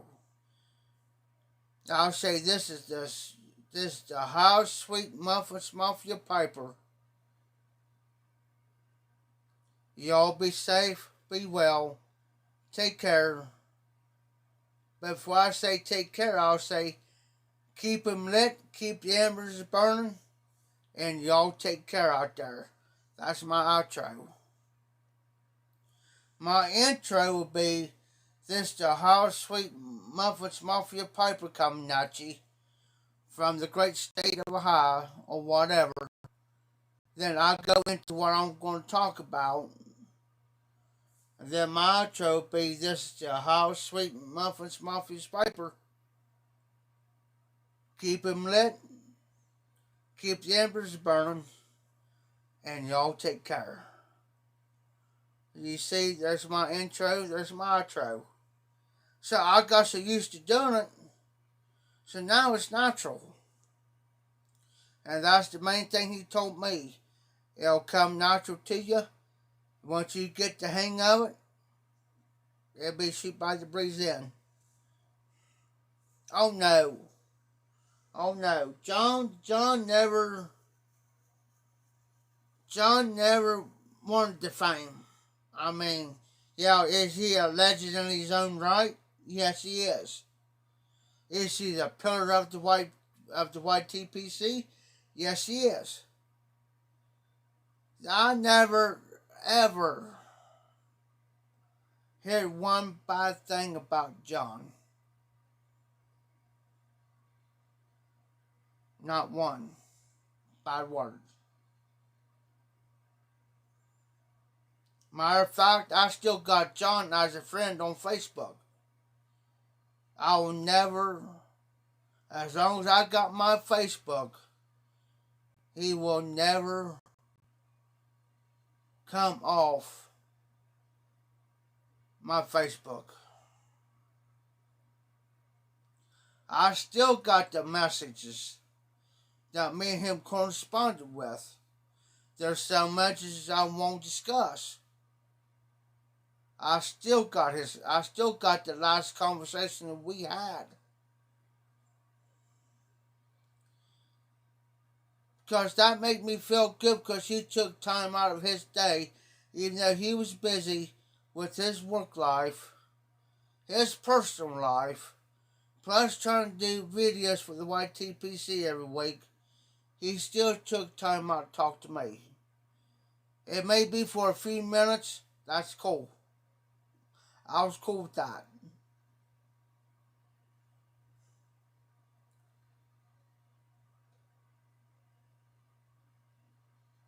And Danny Shore, I wish I would have corresponded with him as I did John. But that was part of my fault. You know.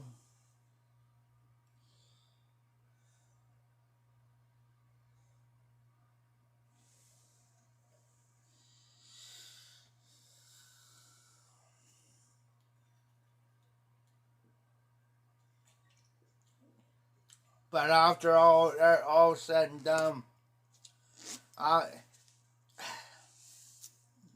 there's been divisions or whatever.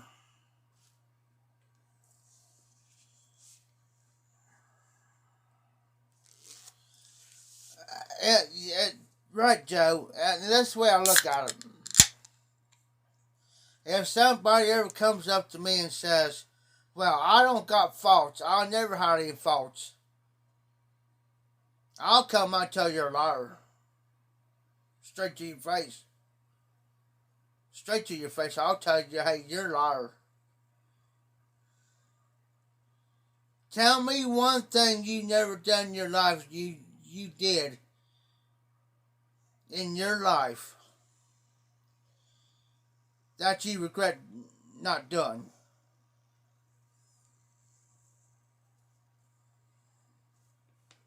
Think about it.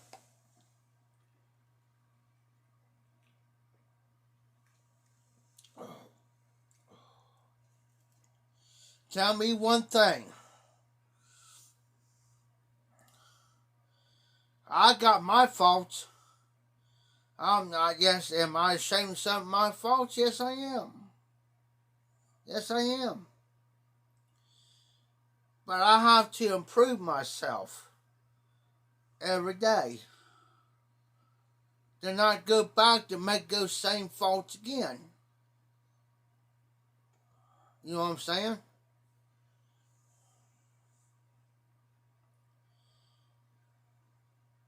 In other words, not God to repeat them.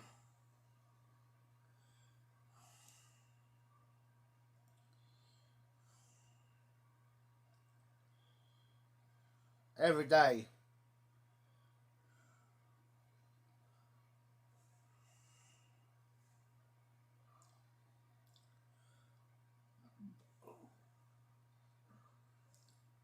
But if somebody, like I said too, you know, that's what burns me.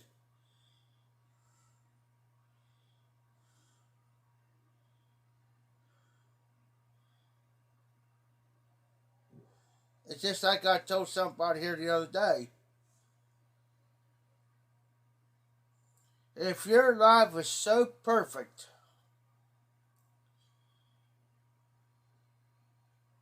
if your life was so perfect, why are you living the way you're living?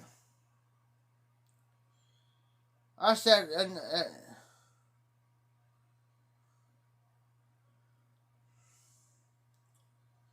just like I told them about, I'll use myself as an example in this.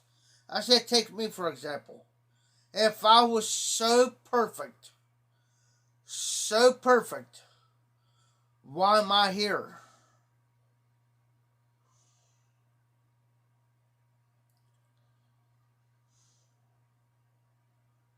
Why am I here? Why am I here helping him? Why am I living in a room that's probably a 10 by 10 or a 12 by 12 room here when I should be living in a house somewhere and have 2 bedrooms, this, that, and the other? If I was so perfect, why am I here? I said I made mistakes, I made my faults. And yes, everybody's got their own demons. If they say they don't, they're lying to you, because they do. Because there are some things that they do in their life.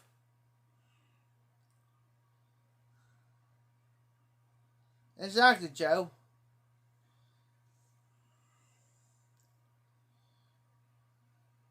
This the way, and I got them up on my Facebook. Nobody is no better than the next person.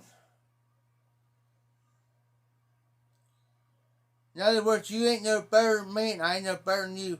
But remember this: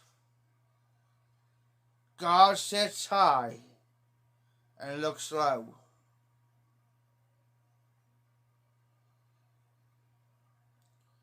Always remember, if you don't remember anything I say, remember this: nobody is better than the next person or the next party. But remember my words that what I'm telling you. Remember this: God sits high and looks low. In other words, He's the only one can judge you.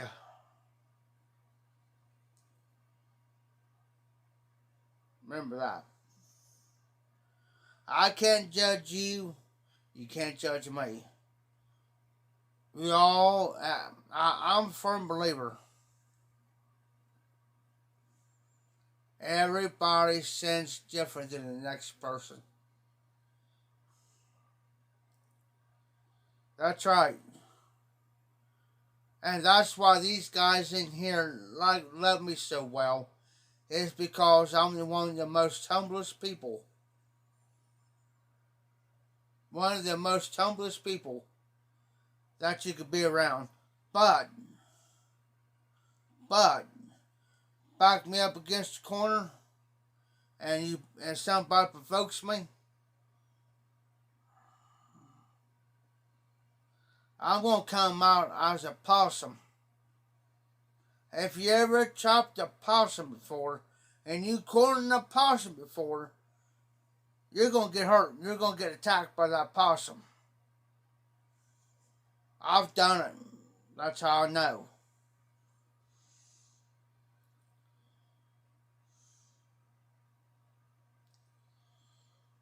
And you got to know your self-worth.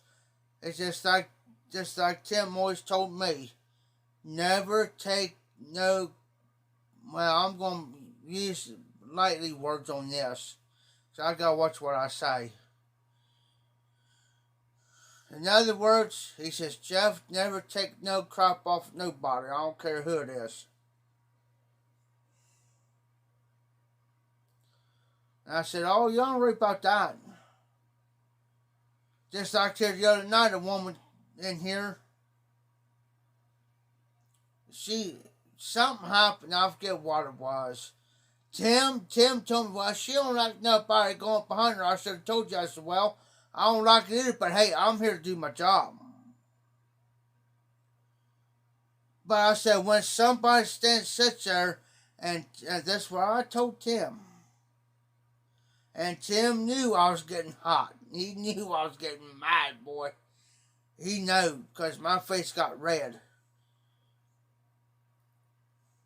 When she sat there and told me no more beer, when she went like this, hey, says no more beer. What gives you the right to tell me? Do you pay my... I was about right. Oh, good thing he wasn't on live. Because he was doing the live thing. He was doing his live for his live auction. If it wasn't for that, she would have got told. Tim knew when he heard her. Oh, Tim looked at me and says, he went like this, says, don't pay no attention to her. But when you come out telling me not to have no more of this, look out. Look out. It took everything I had. Everything that I had. Not to open my mouth up. Well, I went to do something. It was after live. Well, I went to do something. Come back through and she says, hey, Jeff, I want to apologize to you. I said, okay. I'll accept your apology, but I said, don't let it happen again.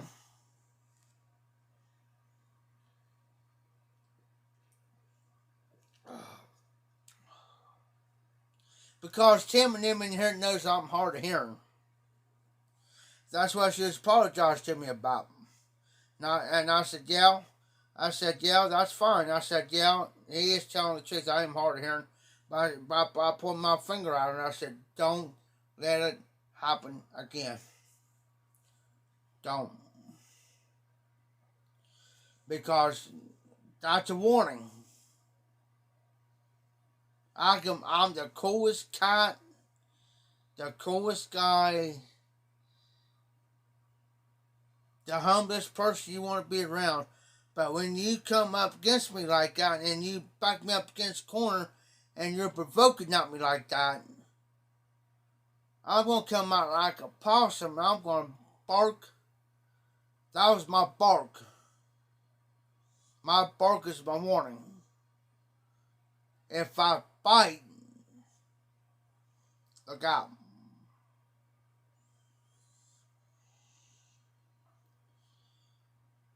Because Tim knowed it wouldn't be nothing for me to take every table in here in front of him and flip it. We're talking long tables now, fold up tables. And I told Tim what she did to me here the other night. He said, I didn't know nothing about that. I said, yeah. And I said, in other words, Tim, she's trying to tell me how to do my job, not only to tell me how to do my job, but she's trying to tell you how to do your job. Oh, no, don't sell that. Tim, no, he says, oh, yeah, I remember that. I said, about those puppets. He said, yeah. He said, I did that for spite. He said, I sold those for despite. As to that, say, hey, you don't come in, you don't tell him what to bring up here. I tell him. And me and Tim's gonna have a talk.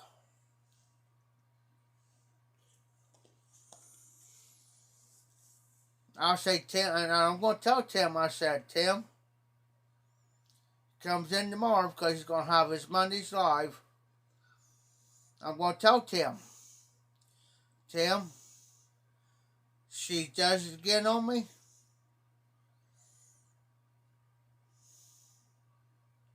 I said, I'm going to forewarn you.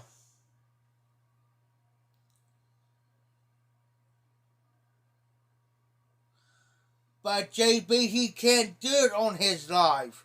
That's the thing. He can't. He's got to watch what he says because he's selling stuff like, say he's selling this remote. He sells stuff in here through his lives. He's got to keep his customers. There's a big difference from him doing his live and my live. You see what I'm saying? I come on here and say whatever. He can't. He's not in the YTPC. He's got his auction business he's got to take care of. So he's got to watch. And for her to come in here to throw her weight around like she was doing, it's going to come to a stop. Because I'm going to tell Tim. I said, Tim, I'm not leaving you this time. I said, she starts like she did on me here the other night, and she does what she did. I said, I'll walk. I said, I'll go sit down.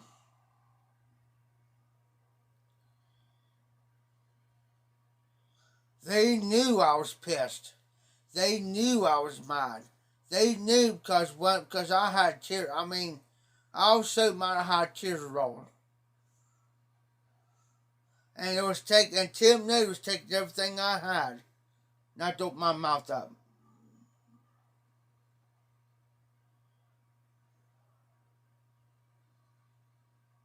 That's the simple I'm saying.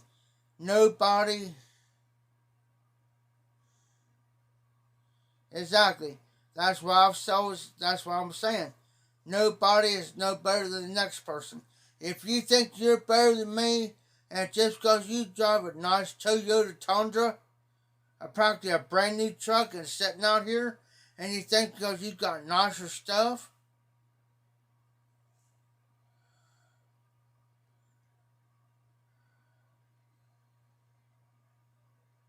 and you come in here and thinking that your crap don't stink, I'm sorry to tell you, it does.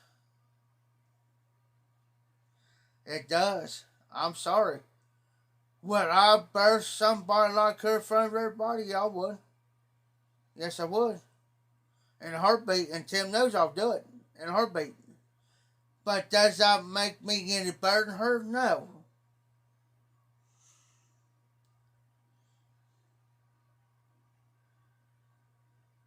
Exactly. But for me to get my revenge, does that make me better than her? No. But I'll hold my mouth up and say, hey. And see, the thing is, see, she's got her lives, her auction stuff, where she sells stuff. So in her mind, Tim should be like her. Well, I'm sorry to tell you, honey. Tim's been doing this way longer than you have. I've been around Tim way longer than you. And for you to come in here and try to take over,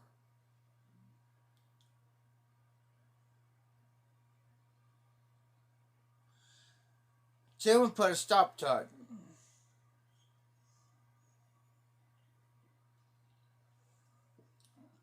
Because Tim knows how I am.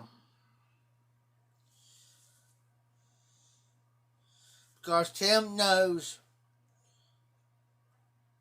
and Tim knows this, and there's a couple other people here knows it, that nobody's not going to sit around and bash me like she did, or take advantage of me, or bash me, put me down like that.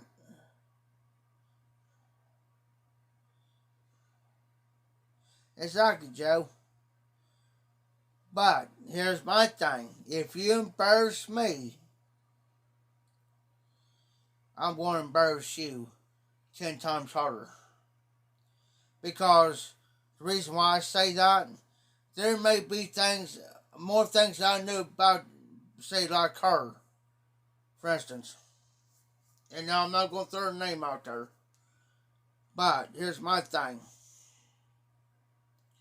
I may know more about you, talk about her, than you think I know.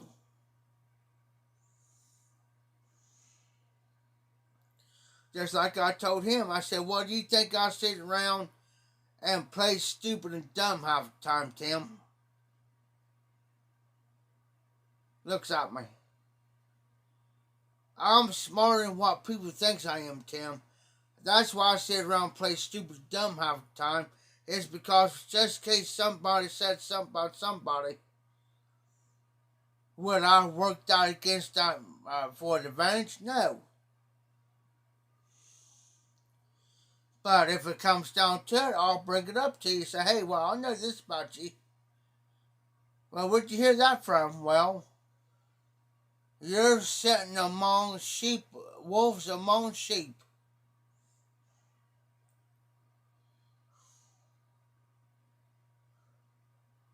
You know what I'm saying, Joe?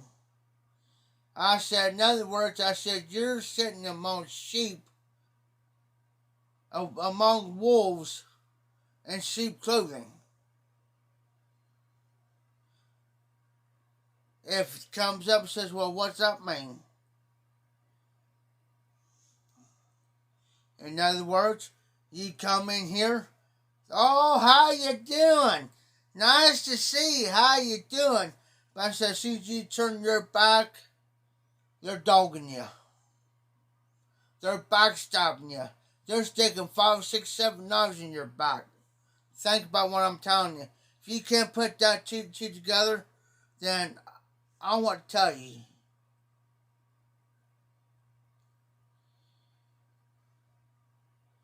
I've told several people. I said, watch.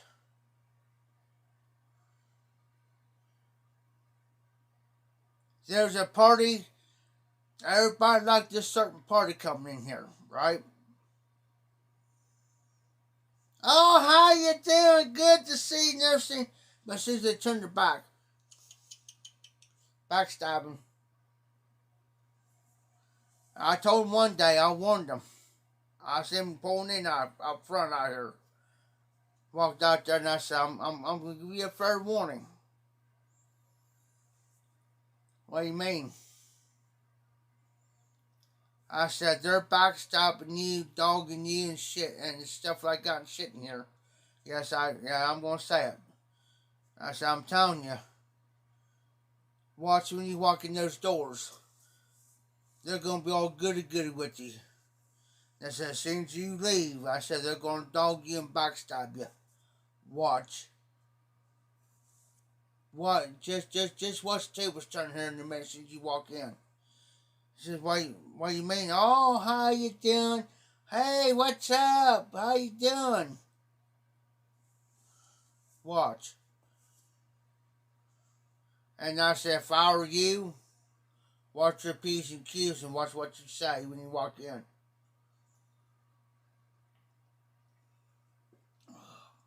Because I said they'll use that as their advantage. They'll use those words as their advantage against you. Watch. I said, I know, I've been dogged. I've been talked about. You think, I said, that's what I was trying to tell Tim. I said, people think I'm stupid. I said, what do you think I'm stupid and dumb for?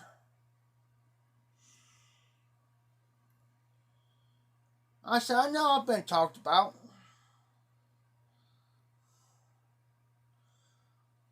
Oh, I tell them. Don't walk on eggshells. There's only 2 people I forewarned. And I tell them don't walk on eggshells. But just kind of watch. Kind of listen. Act like you're going to walk out the door. And just stand around the corner right there. And I said, just listen. And I said, act like you... I said, take...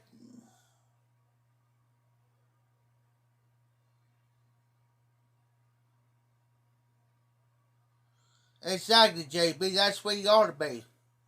That's where you ought to be. Because I told this other party, the second party, I said, walk out, because there's 2 doors got to go out. And I said, walk around the corner and stand there. And I said, open that other door up. I said, let it swing open. And when it shuts, you'll know when it shuts because it kind of slams a little bit. Right? I said, do that and just stand there. And I said, and listen.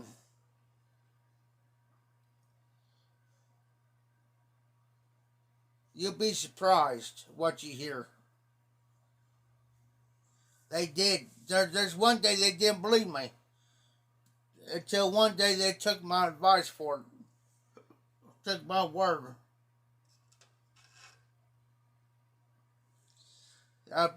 It wasn't Tim.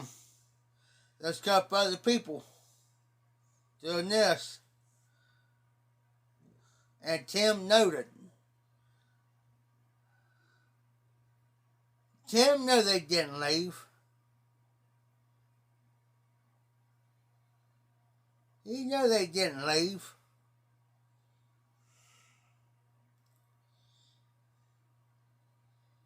He knew they was around here close.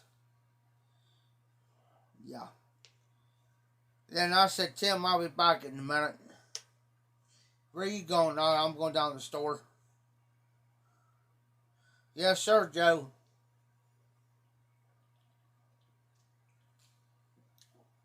But see, Tim knew what I was up to. He knew what I was up to. Because when I walked out the door right here, they were standing right there. Because from in here, from the inside, you can't see them standing there. Because there's a wall there. That's right, Joe. I don't get involved into the situation, and I don't. But if I kind of overhear somebody saying something about a certain party that's done nothing but good here, good, and trying to help do good, I'm going to put a bug in the air. Why? Because I don't want them to walk into a situation they don't have no what's going on. You know what I'm saying?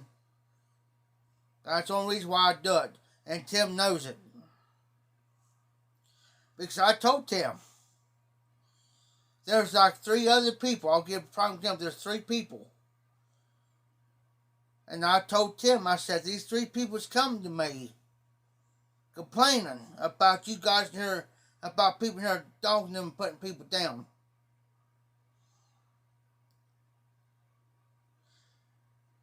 Well, Joe, the only thing I'm going to say about that is this.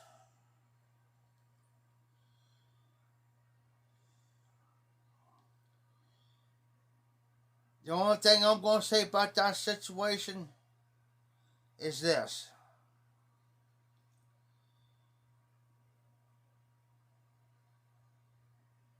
Some people, I'm going to word it to where I'll go, what's what I'm saying. I was on a certain party's live one night when this happened. I'm not going to mention no names. I was on the live. I run through my PS4 through my TV at the time because of the internet. I got up, got me a cup of coffee, used the bathroom, came back, and this person that I was doing live was irate, mad.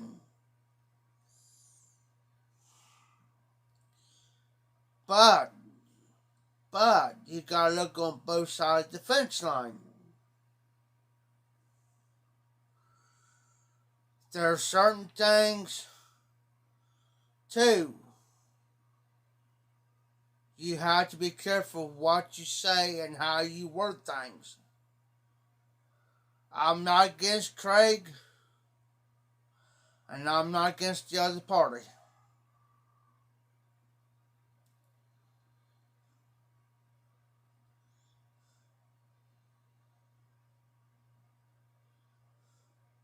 Okay?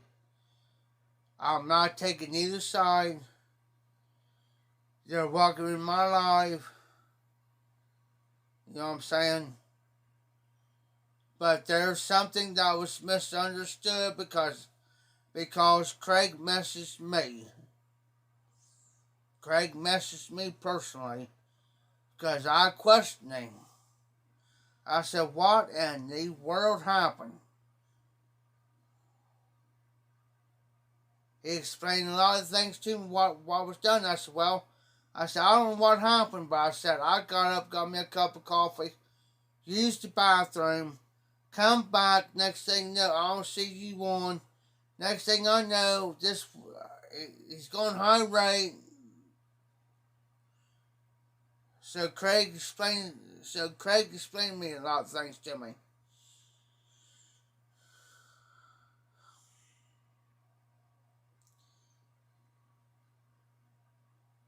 You know what I'm saying?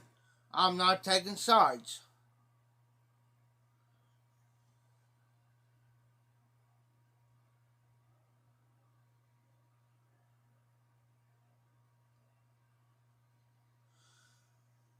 Yep. And that's why Craig did the videos that he's done. It's all because of that situation that happened.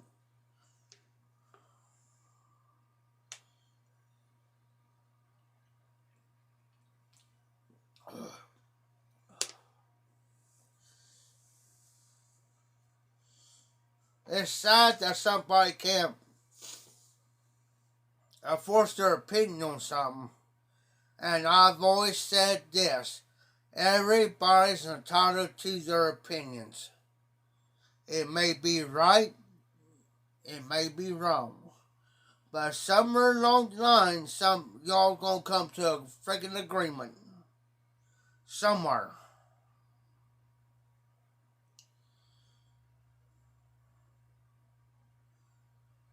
And the BS gonna have to come to a halt. Craig come on my lives. Hey, I like Craig. Craig's never done me wrong. But it's not Craig. I'm talking about this other party. If you think you're high and mighty, I hate to tell you, pride comes for a fall. And it'll happen. That's why they ain't making live videos anymore, doing lives on Sundays anymore. Not your decision, not your discretion. That's fine. But don't bring, don't bring Craig and everybody else into the doggone situation, and then you make a bunch of videos on what you attacking. Because in my opinion, when you start accusing and attacking somebody like that for their opinions, then I'm sorry. You don't need to be making videos. You don't need to be commenting. You don't need to be doing anything.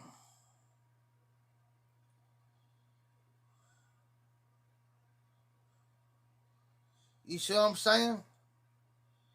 Get out of here. Go with your stuff. I had a guy come on my live all because of something I'm not going to details over, but I threw a fit here the other night, and I didn't care. He personally messaged me, and he swears up and down, that we was the only T1. No, we weren't. We were the only two people on. I had several other people. There's like four or five other people on my live. You should never come on my live. And it wasn't Craig, this other party. You should never come on my live and say what you said. Plain and simple.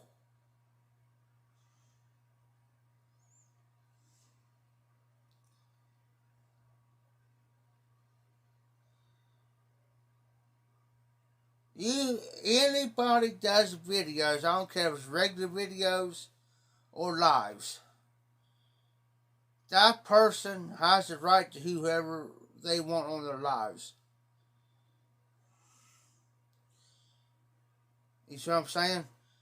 My situation is I'm not in a financial bind or nothing right now. I got financial income coming in, but the party has to understand that my financial means right now is to keep a roof over my head for number one.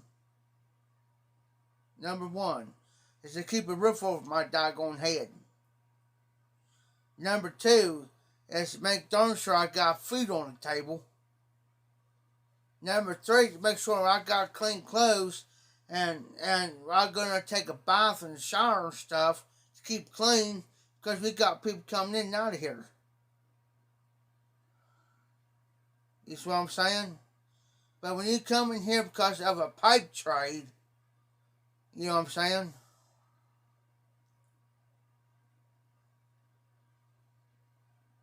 Yeah, everybody does that. It's called faults.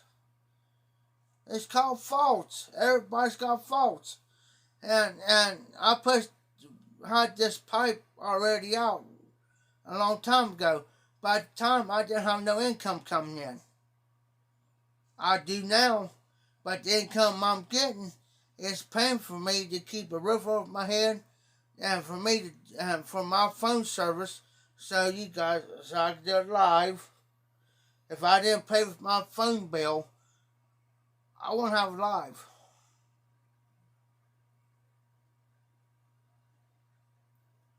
I won't be doing what I'm doing.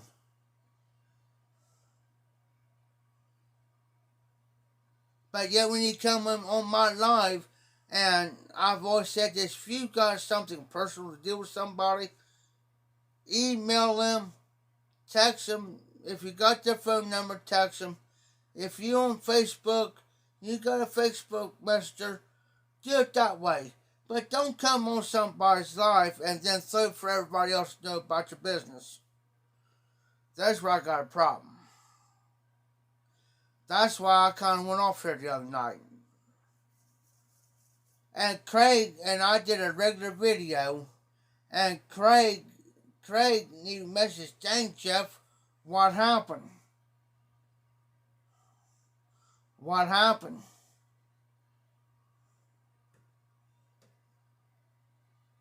Exactly,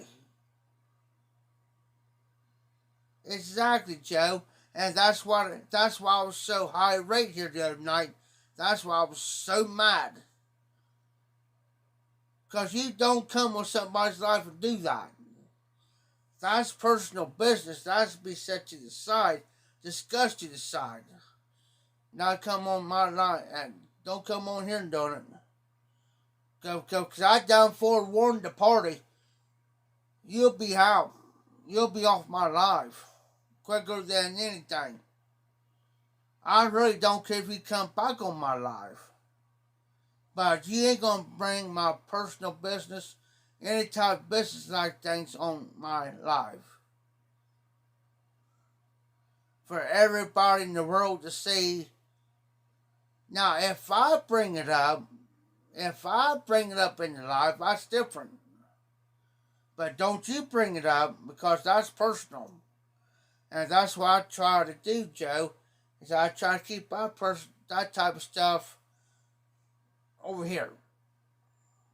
Not on here.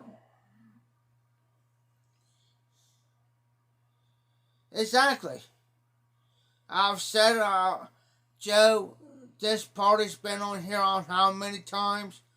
I have said it in front. I've said it. But still, not comprehending what I'm saying.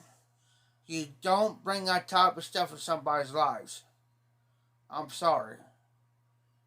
You don't do that. That's wrong. And I thought I'd even said it. That pipe, I'll keep it in my collection. Am I a man of my word about that? Yes, I am. And then I had a couple other people say, well, you need to honor it. I don't have to honor that.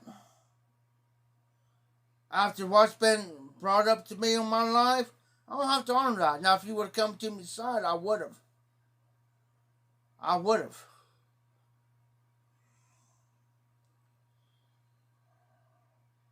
But bringing on here, I don't have to honor nothing. The deal is off. Yes, had the party messed me? Yes.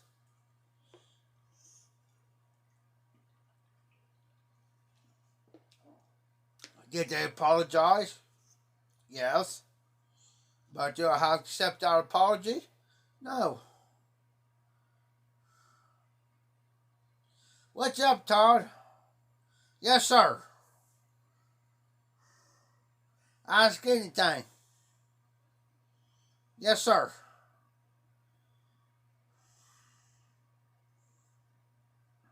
You can ask any type of question, Todd. I'll give you an answer. But I can't give an answer unless I know the question.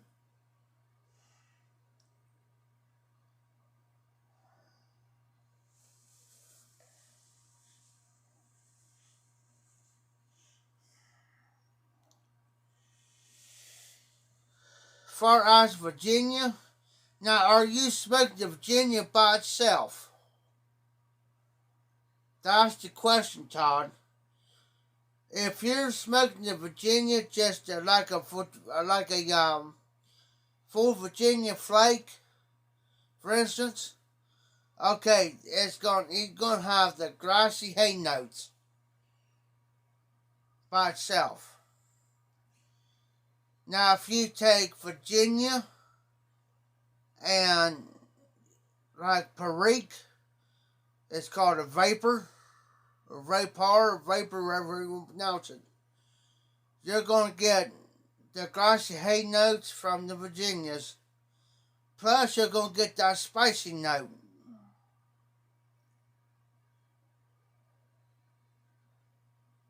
You know what I'm saying?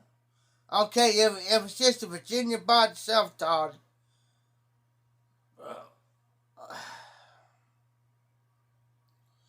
you're going to get the grassy hay notes and stuff like that off just off the Virginia. There's no casings to it, there's no toppings to it, or anything like that. Now, if you take Virginia, like Virginia Perique, yeah, you're going to get the, like I said, you're going to get the grassy hay notes from it, and the spiciness from the Perique, like a white pepper type of spice. You know what I'm saying?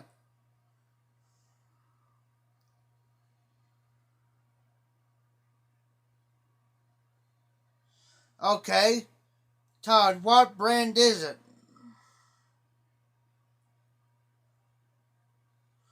JB just depends.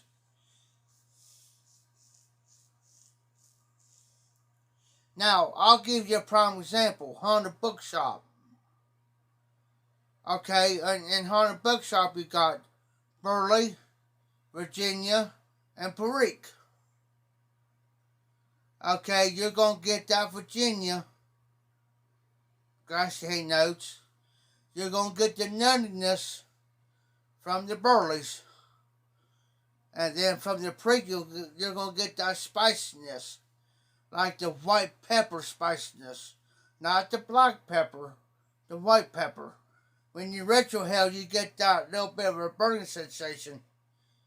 That's the Perique. That's the white pepper. That's the best way I can explain it. Now, I'm trying to think of a blend right off.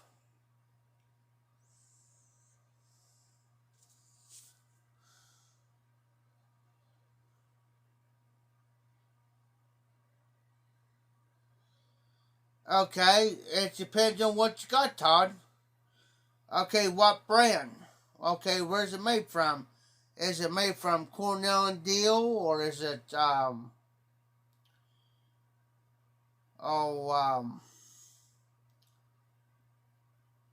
there's Cornell, Deal, Virginias. There's H&H, which McBurn's, so forth and so on. It depends on what you got, Todd. What type of Virginia do you have? Where's it made from? Or does it say, like Cornell and Deal, McBurn, or, where's it made at? I mean, where's it from?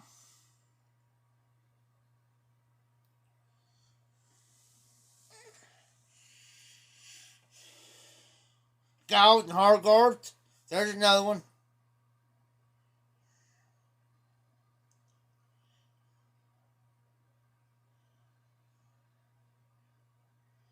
And there's another one too, Joe.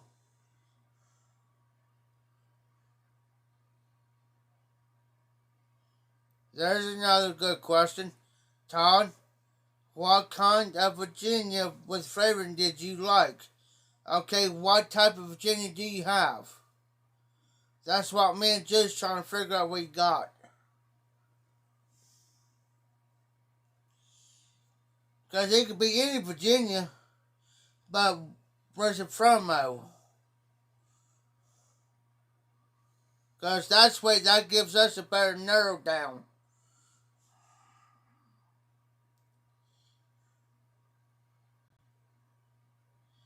Because if you're picking some kind of a flavoring up with that, Todd, there has to be something with that.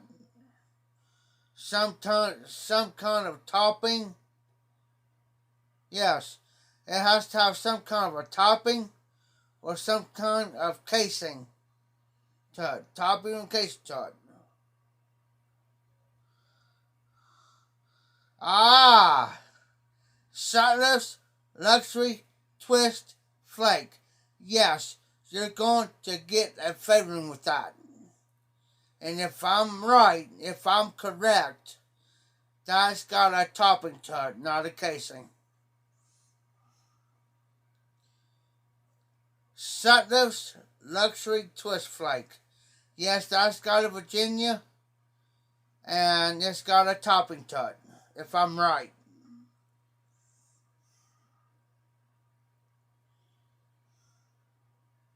I can't look.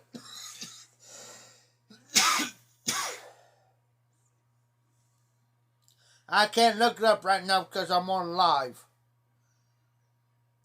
So, Joe, if you could look that up and see what's in that, I appreciate it.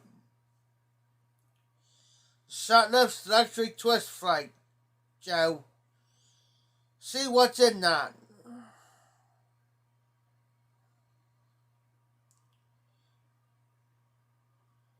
Yes, Joe, that's what he's talking about. The shot-less luxury twist flake. And the rope, if you're talking about the twist, the rope with the necks, that's got rum. It's got rum.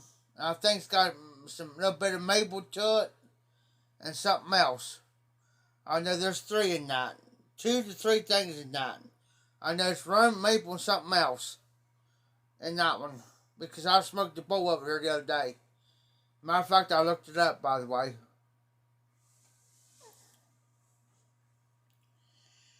Ah, there you go. That's why, Todd. Thanks, Joe. Yeah, it's got, yeah, you're tasting the Black Cavendish. You're tasting the Latakia.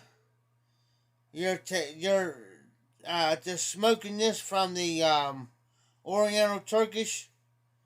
You're tasting the spice from the Perique. Then you're tasting the hay and grassiness from the Virginias. That's why, Todd.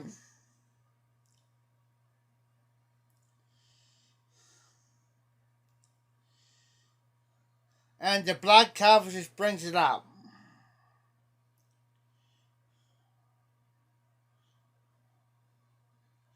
Okay. The Virginia that you didn't like and didn't have no flavoring to it, Todd, that's just straight Virginia. Straight Virginia. There's no flavoring, no toppings, no casing, no nothing. It's just straight Virginia. Just grassy is, you're just gonna get the grassy hay notes from it. That's it.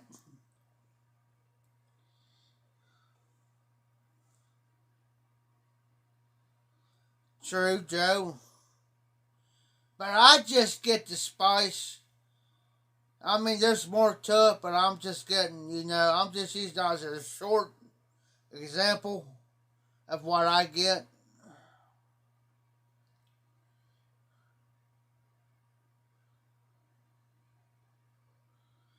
Because straight Virginia don't got nothing to it. It's just straight.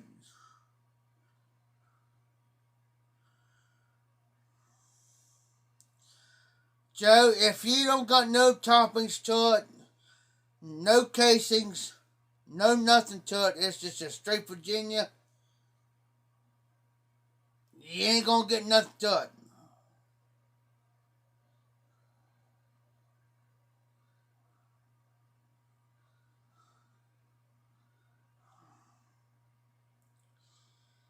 Because I tell you right now, straight up, I cannot do straight Virginia.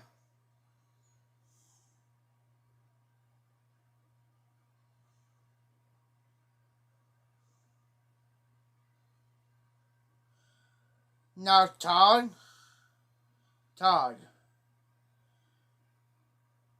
what you could do is you got something that's straight Virginia you can add something to that, like if you got an Aramaic or you got an English blend or something, you can add a picture to that to pick it up.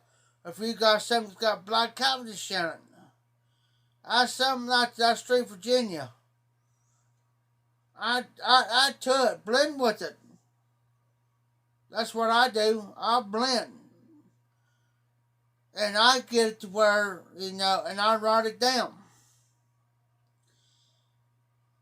Then if you don't like that, then you could tweak it, twerk it, tweak it, like John does, I do. Tweak it a little bit till you get to where you like it. Write it down, and you get where you like it, write it down. And then next time you speak out straight Virginia, you can use those proportions with it. Like a condiment. Like on a hamburger, on a cheeseburger. Okay, a plain cheeseburger ain't gonna be good without a pickle, onions, lettuce, a little bit of this, a little bit of that, and a cheeseburger to make it taste better. But that's the same way you want to do with straight Virginia. You want to add what you want to the point where you like it, and you write that down of what you used in that. There you go.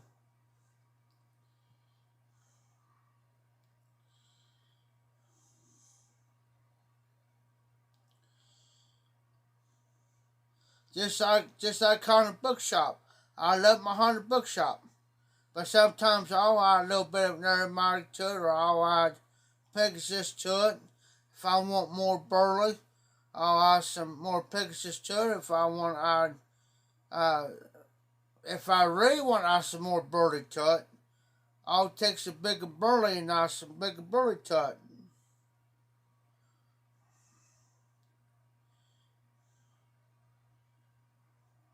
You got to do a little bit of blending there, Todd. To see what you like and what you don't like. Add two, and then if this one component that is too much, take a little bit away from it and balance it out a little bit.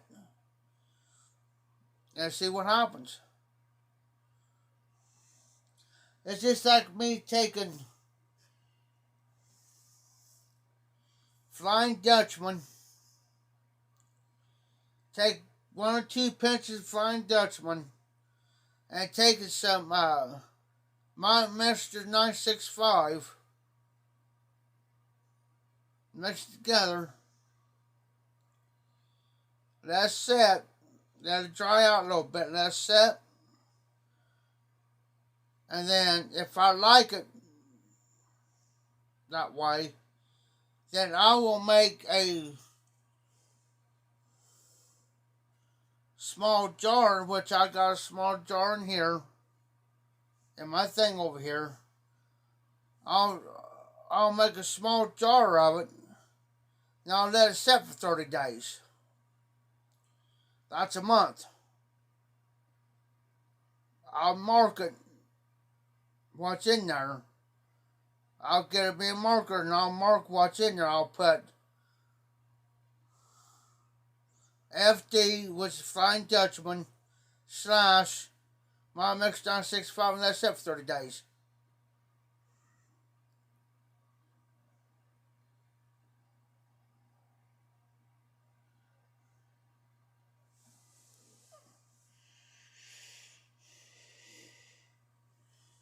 If you don't, Joe, if you don't like that particular Virginia, I don't care if it's Cornell Deals, go with Hargarth, McBurns, whatever. Mix something with that. Make you a small thing, something with that. Try a bowl. If you got a small pipe bowl, try it in that. If you like it, then make you a batch of it. Put it, jar it up, and set it for 30 days.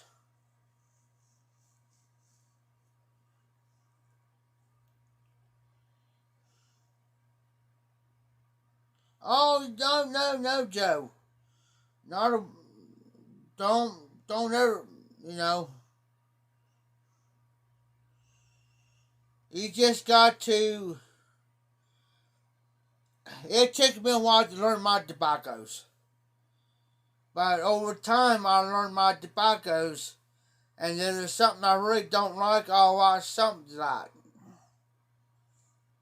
It could be a aromatic, non-aromatic, I'll watch something like. I twerk it to where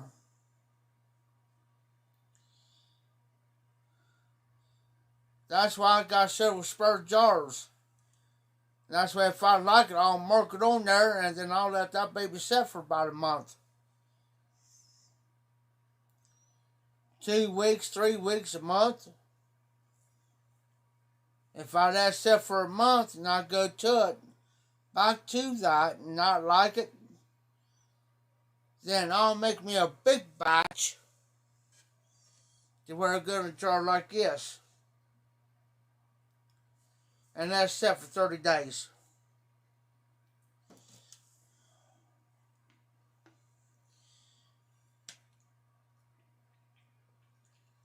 That's how you do your blending. Watch all Barred Up John's videos. Because a lot of times he'll ask, I help him with several blends. Several blends.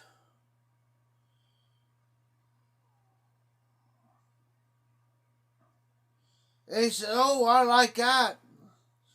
Because he was trying to find a component to go with that. And I said, well, I had a little bit of barley, or maybe I had a little bit of Cavendish, a little bit of Latakia, or whatever.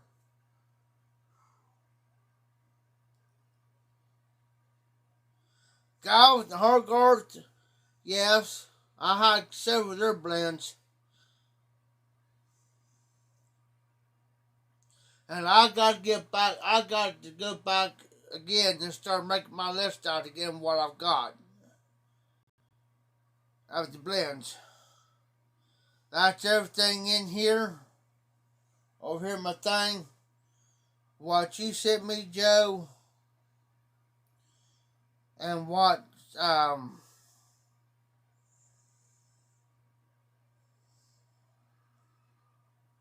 Kendrick sent me.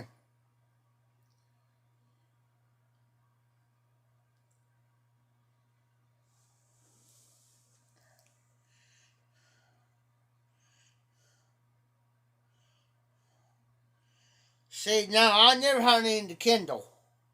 So I can't say, you know,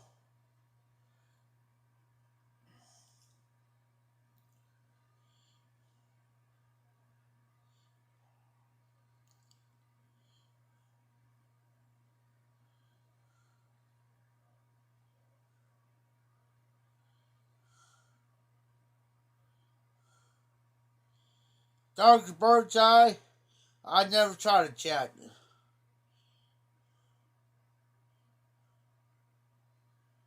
Matter of fact, still over in the envelope. I have to smoke down in the cob. Cause I ain't gonna smoke out in the briar because I know ghost it. Now I'll try it.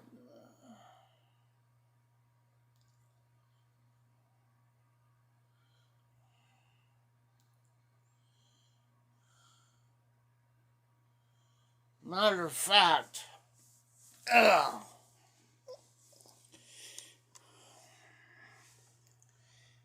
since she's right here,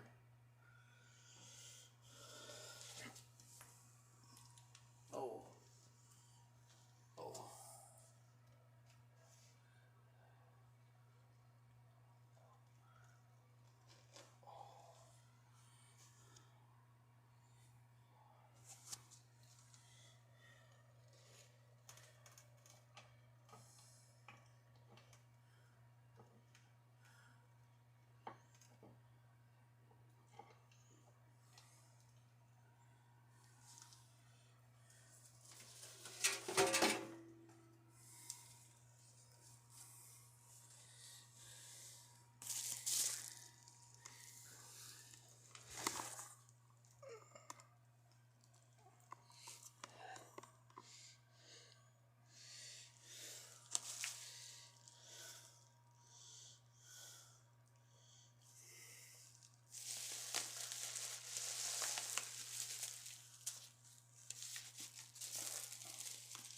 Let's see here.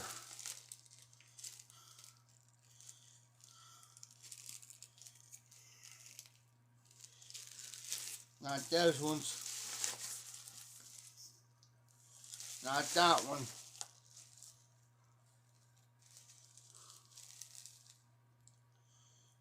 Here it is.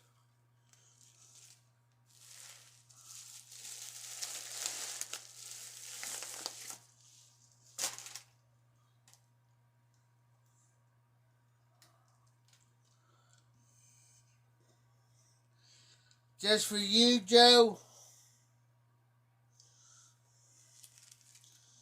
Dark Bird's Eye.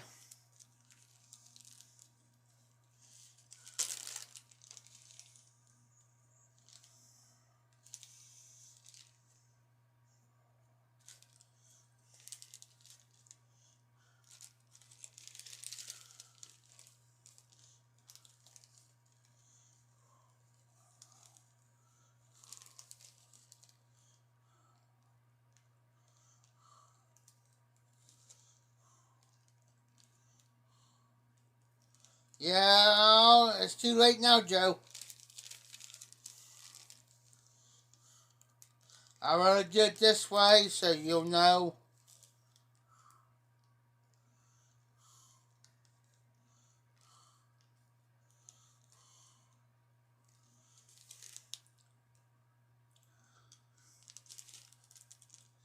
This is my testing pipe anyways.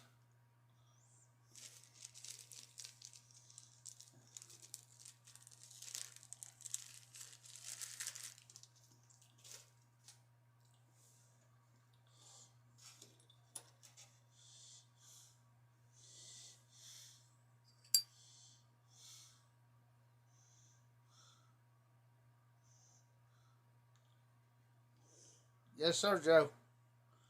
And here we go, guys. I'm going to let Joe know if I like it or not.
Joe,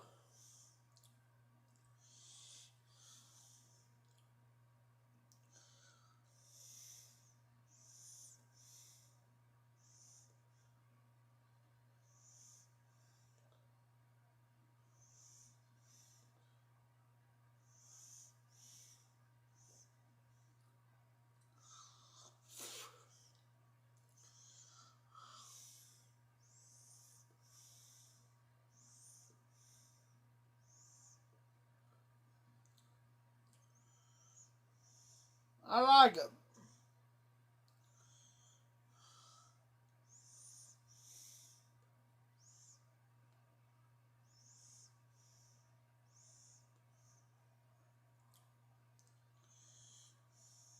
I like that. And that's hard for me to say first time smoking that. It's not super strong on Lakeland. That's just right up my alley.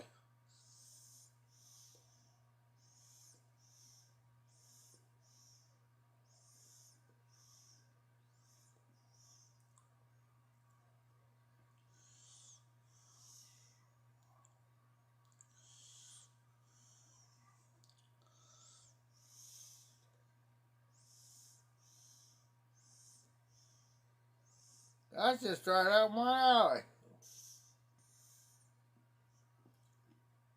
Heck yeah.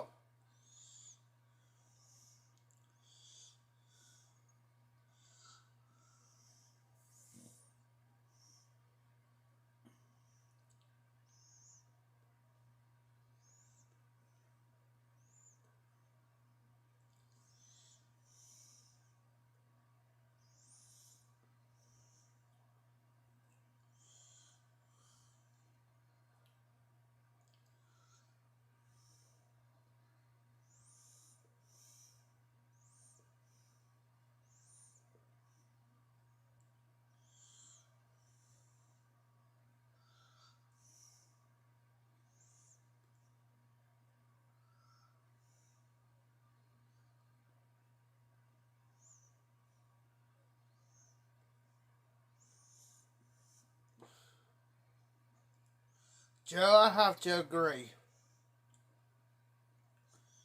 Be a good night smoke.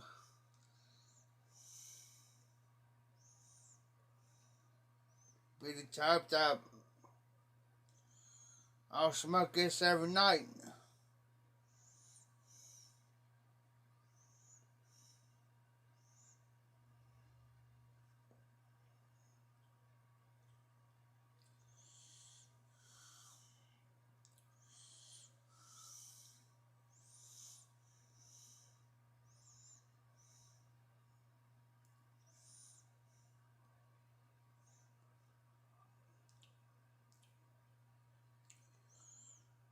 Not bad. I like it.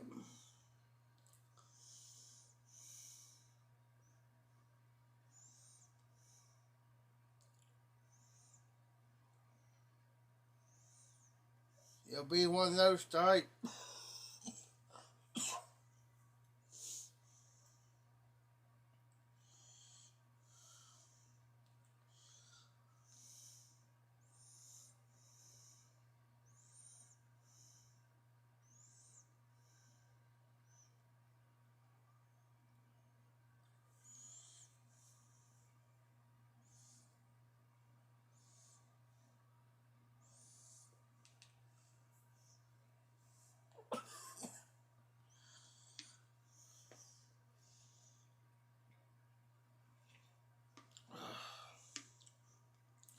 Now, folks, the Lakelands go on that.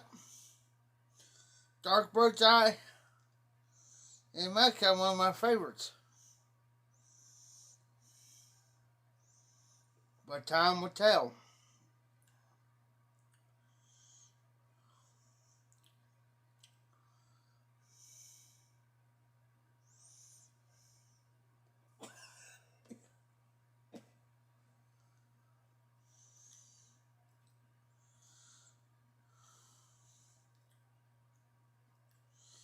Time will tell.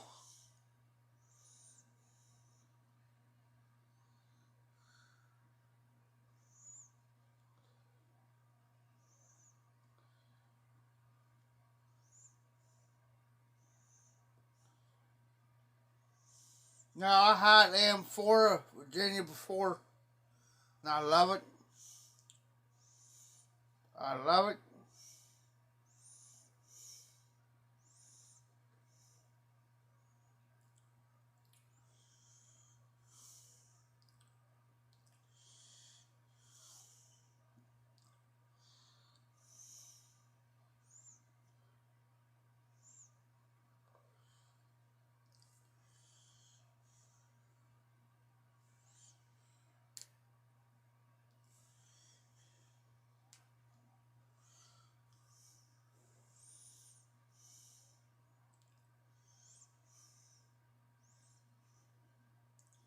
I'm actually enjoying now.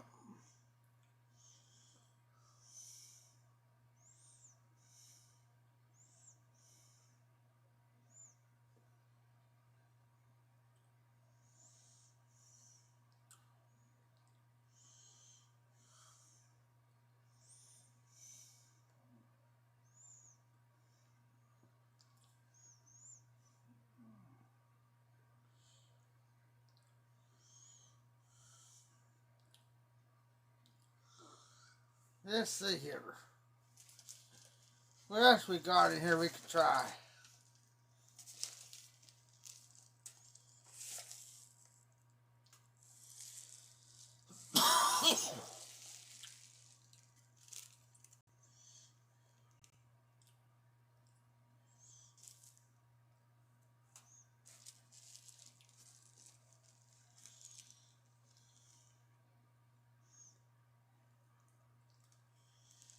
Oh, nice, Joe.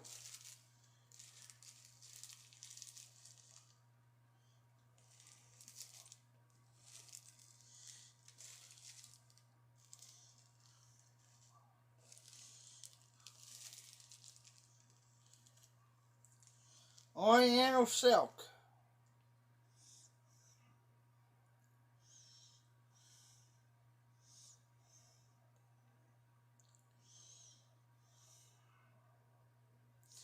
I'm in Orientals.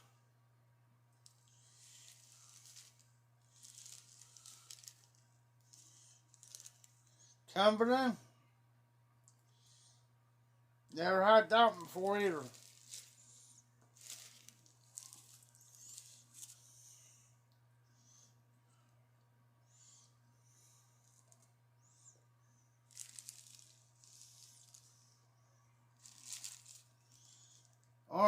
Orient Express.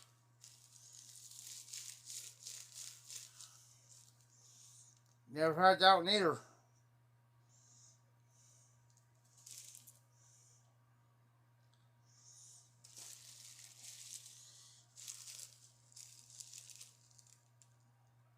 High Dose Delight. Never heard of this brand before.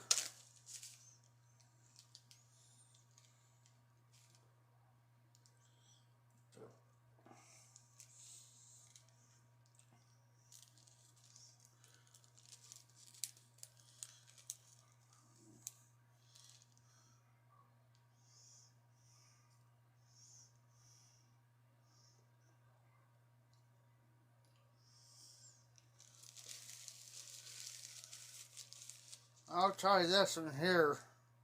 High Dose Delight. If I pronounced it right. High Dose Delight. That'll be the next one I'll try.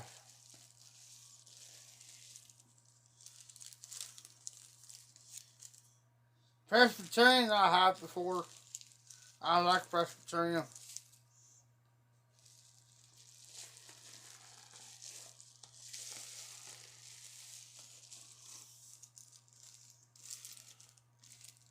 Bluegrass.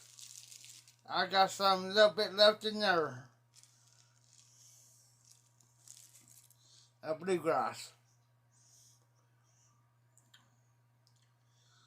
Zippo sent me that.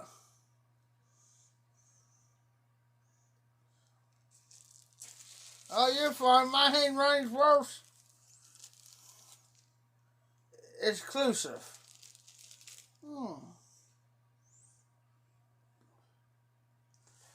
Let's see what exclusive is.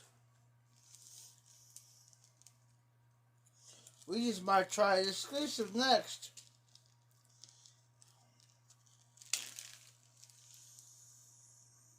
Oh yeah. Oh yeah. We're going to try this one instead of the other one.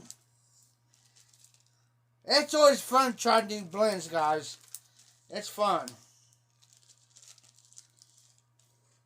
So these other ones, always keep your stuff in the pack you sent me, Joe. So I know where it's from and who it's from. So I don't get it mixed up with everybody else's. There's a pipe. Oh, fudgesicles. Fudgesicles.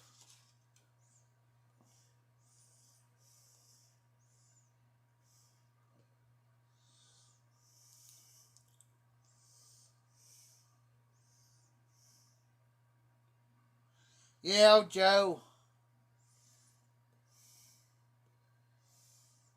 because I enjoy them. I do. Seeing those symbols like this, I enjoy them. Because there's some blends I never had before. I can sit down there and I'll look up on tobaccoviews.com and I'll just see what's in the components. But sometimes I'll sit there trying to pick them out. For real.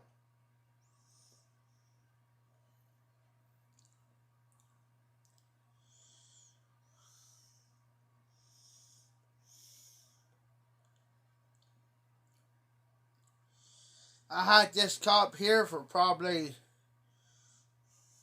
4 years now. 3 or 4 years. This probably seen just about every blend possible. Because it's my little tester pipe.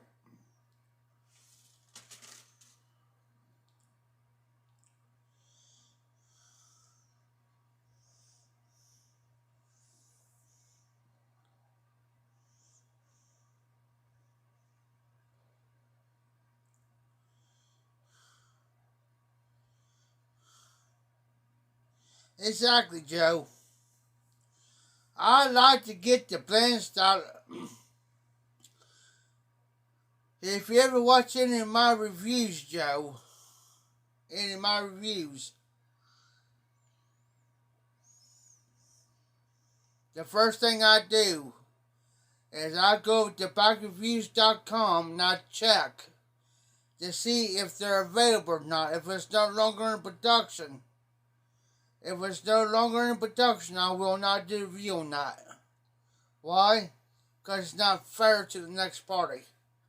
It's not fair to you or Todd or anybody else. Now, if it's available, like Dark Bird's Eye or exclusive, then I'll do a review on them.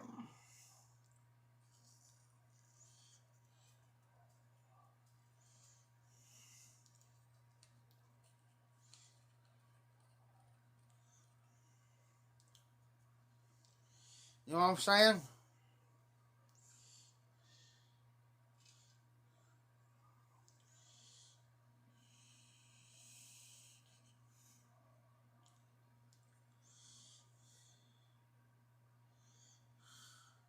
Exactly. That's what I don't do. I'll look it up. If it's no longer in production, I will not do a review on it. And I won't. Because it's not fair to everybody else. He says, because I don't want somebody to say, well, look at him. He's got this. I can't get it.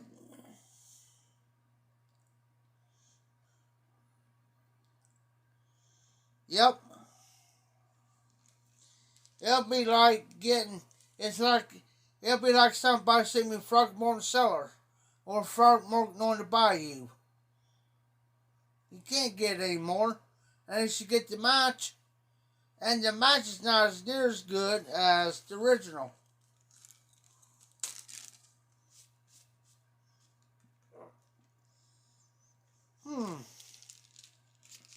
This is exclusive.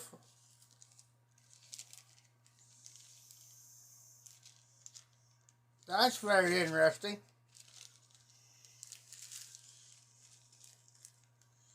Well, let's see here.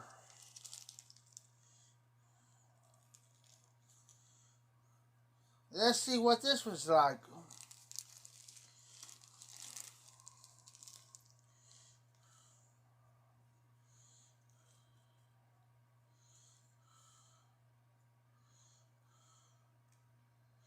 Yeah, exactly. Because right now I can't. I'm going to do something for Todd, though. But for us, me going here buying, right now I can't do it.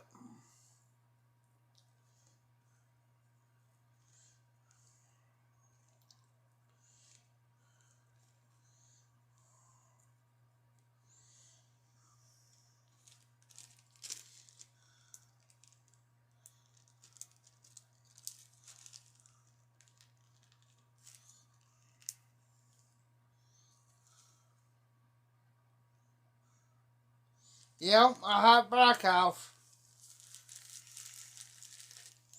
I have several tons of those.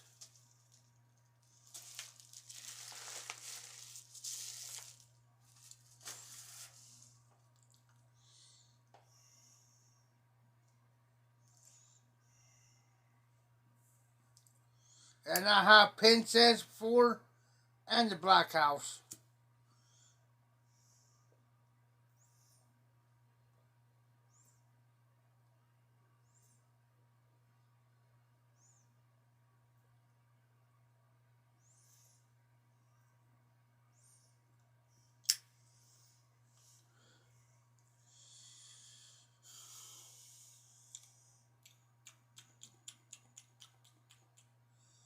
Oh,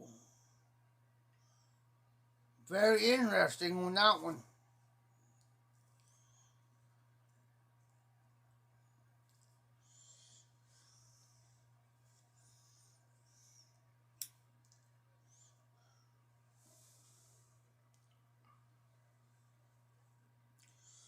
Pretty much similar. Pretty much.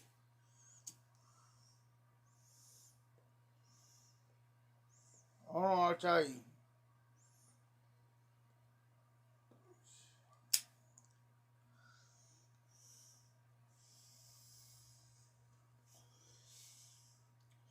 Far as Pence and Black House,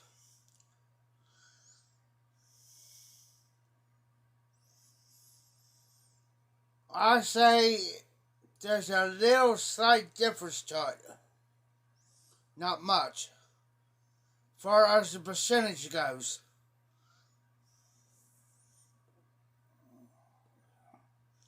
I, I personally, with me, I think the Black House is maybe a little lighter than Penzance. The same, but a little lighter. I mean, the components are there. It's just a little bit lighter on Black House. If my memory serves me right.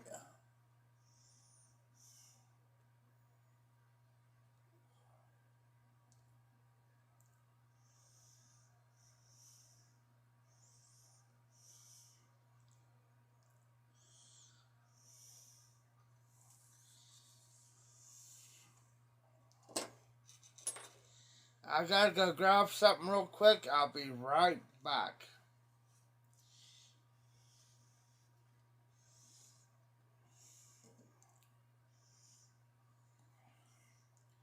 Exclusive. I don't know what's in here. I never looked it up.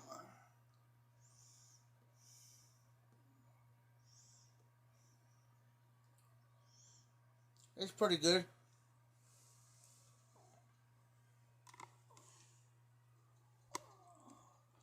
I'll be right back.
But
thank you, Joe. I can use the bathroom and pick me up another fireball.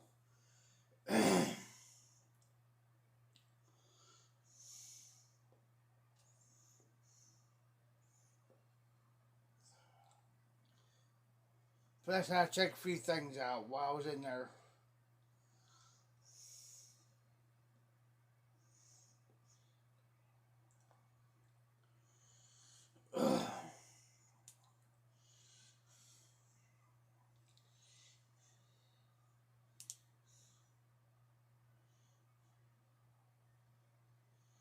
Oh, you're fine, Joe. You're fine. Don't have to apologize to me.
Oh, me neither.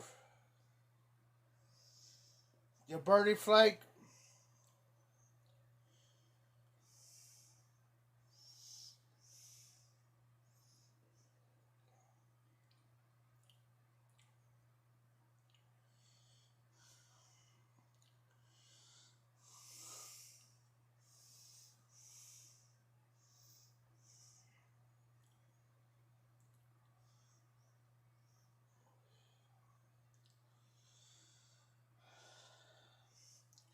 Sunday or so. I think Sunday or Monday. I'm gonna go where I used to live. There's a guy out there. He ain't doing too good. He used to be my neighbor.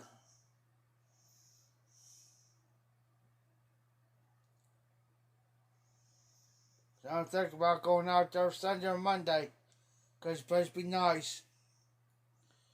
So I'm thinking about going out there and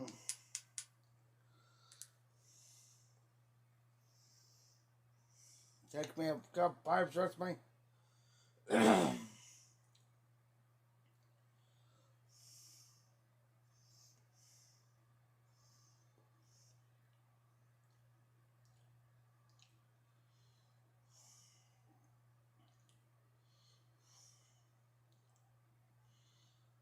And seen him. By shape, broke his ankle. When he moved out there, he had a stroke. Before he moved out there, he had a stroke. And,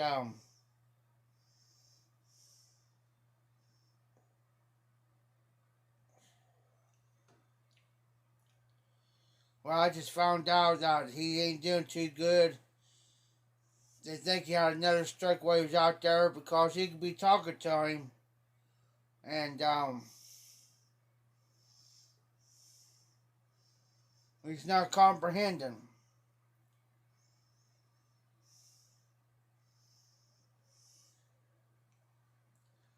You just go over there and drink a lot with him. I let him borrow one of my corn cobs so he could smoke.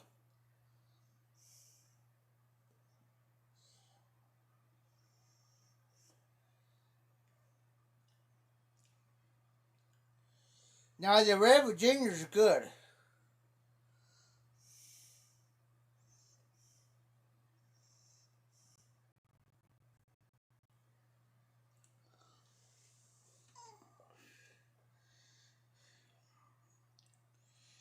Yes. Now, I had some Bayou before. Bayou blends from Cornell and Deal.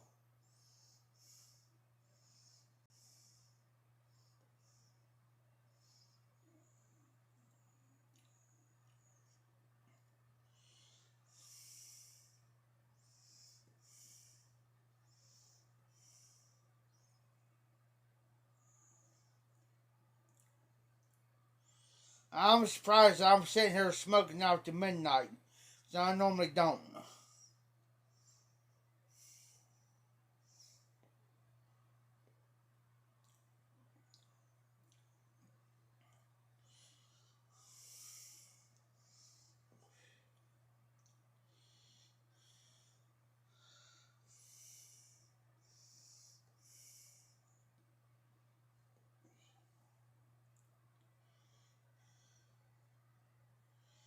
No.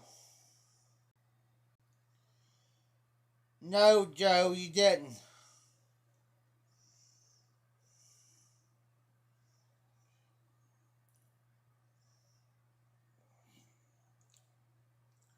Nope.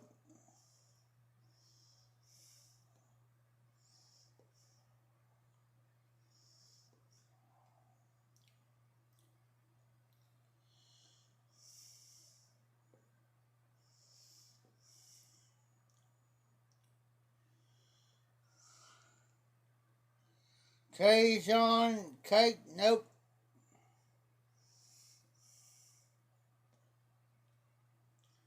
Been wanting to try it though.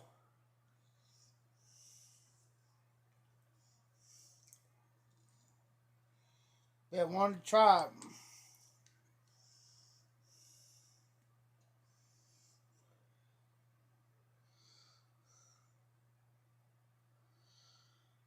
Oh yeah. Oh yeah, Joe. Like I said, I've been wanting to try it.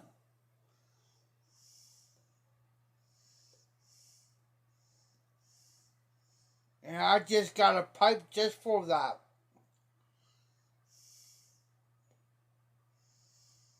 Because I got a pipe specifically made for, not made, but I got a pipe specifically just for pricks and stuff.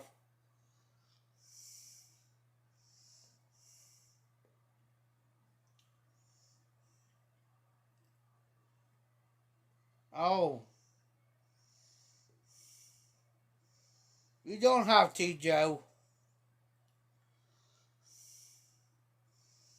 You don't have to do it, brother.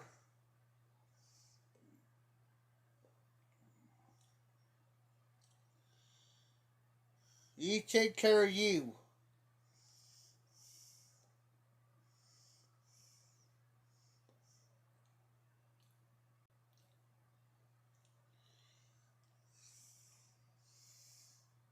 Usually this pipe here, I got my pipe rack over there. I usually have it over here on my table. I'm gonna have to keep this pipe over here because this not only my tester pipe, but I keep this around for a quick smoke.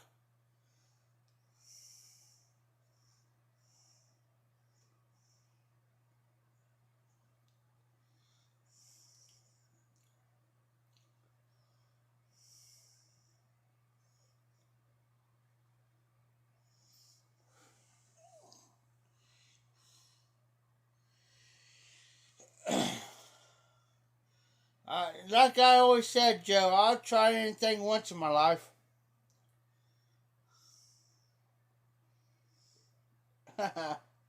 Reason why I'm laughing. Reason why I'm laughing. I'm watching the America's Home Funny videos.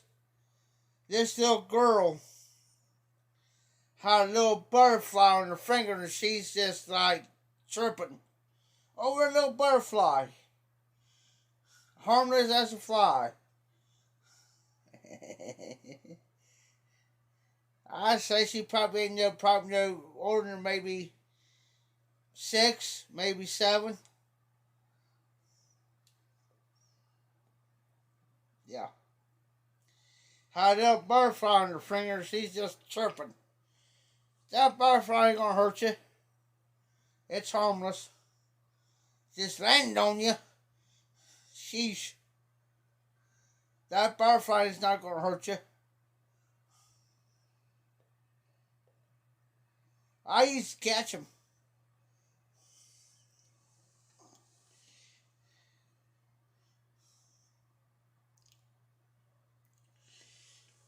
Yeah, that's like me, Todd. There's some of these bands. Now, there's 3 out of 13.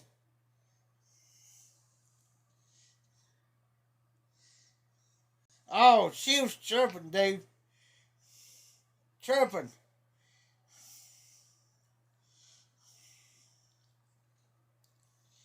Be alright, kid. A butterfly's not going to hurt you no more than a harmless caterpillar.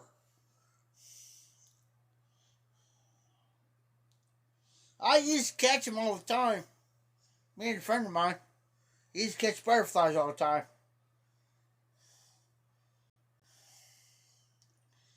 And I tell you what we used to catch at nighttime is lightning bugs. My dad would give me a jar about like this. My dad would give me a jar like this, and he'll poke a bunch of holes on the top for me. I was just a little thing. He'll poke a bunch of holes in the top. It'll be a regular lid, and I go catch them, and catch them in my jar. I'll catch it by hand, throw them in there real quick. And I used to have probably about 15, 20 little lightning bugs in a jar like that.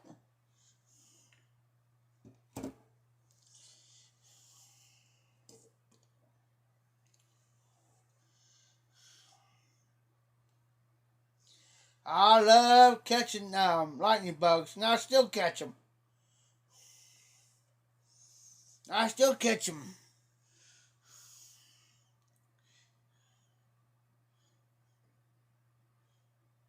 Uh-huh. Yes, sir. I can't wait till summer here. I'll be out there catching lightning bugs. I still do it. I'll go out there and catch one real quick, and I'll open my hand up and I'll let it go.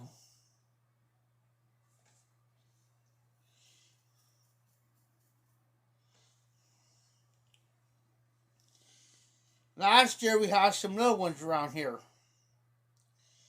Little kids. And it was so fascinating. I'll be out there catching them and they'll be watching me. I'll go out there and I said, watch. I said, I'm going to get that lightning bug. I'll go out there. I'll reach out there and I'll go snatch. And I said, and I won't squeeze my hand. I'll have my hand open about like this. I said, you think I caught that lightning bug? This gel? Open my hand up. I said, watch. I said, watch. It'll take off. It'll go into my finger.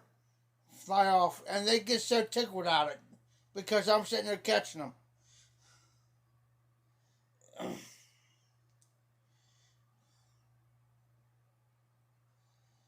Oh, yeah. It's been forever here too, Joe.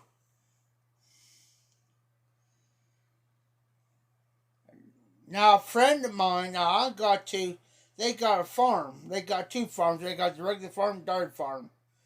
Now, I'll go out to their dairy farm if I'm going out to their house or something. I'll call and say, hey, I'm out by the barns or something.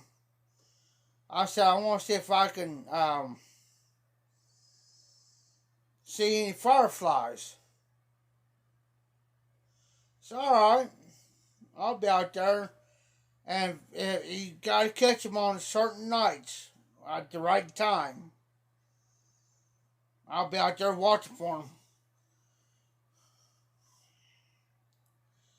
I'll catch me a couple of them, put them in the jar, and then they got a back road goes from their dairy farm to their regular house, so they don't have to go down the highway.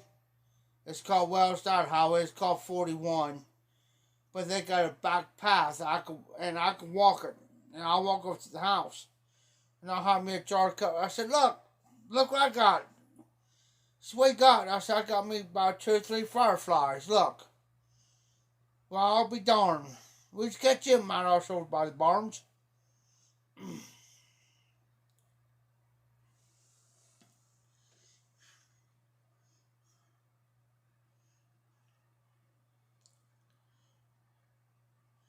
There you go, Todd.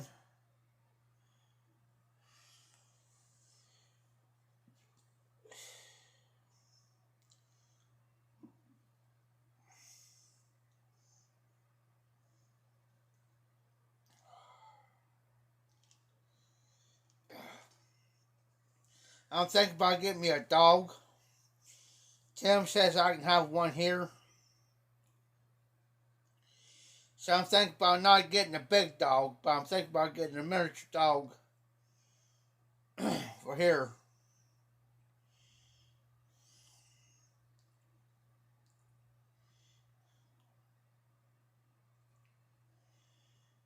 That's why I can have a little dog running around. Be my little bodyguard. Or I might get me a golden retriever. I've been wanting a golden retriever for a long while.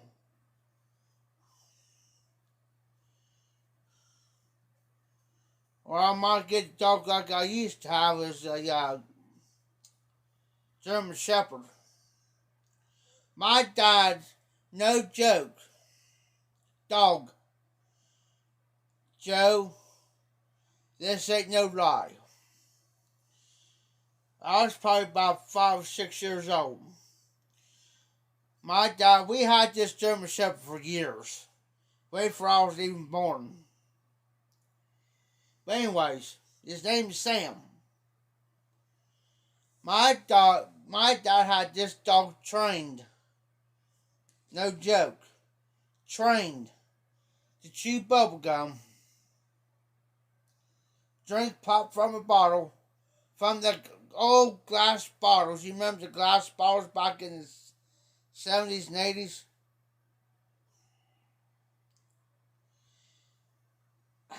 Well, we do got a pound here. But if they don't got the type of dog I'm wanting, I hate to turn the dog away, but if they don't got a particular dog I'm wanting, then anyway, I have to turn it away. But anyways, eat ice cream,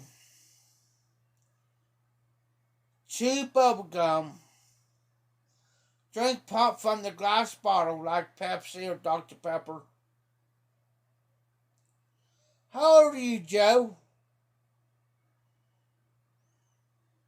You can't be no...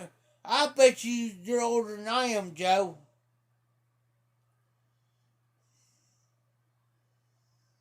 I bet you're older than I am.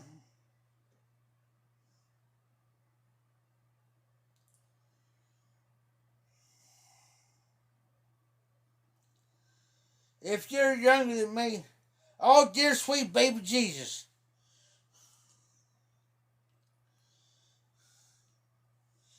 I'm 41, be 42 in May.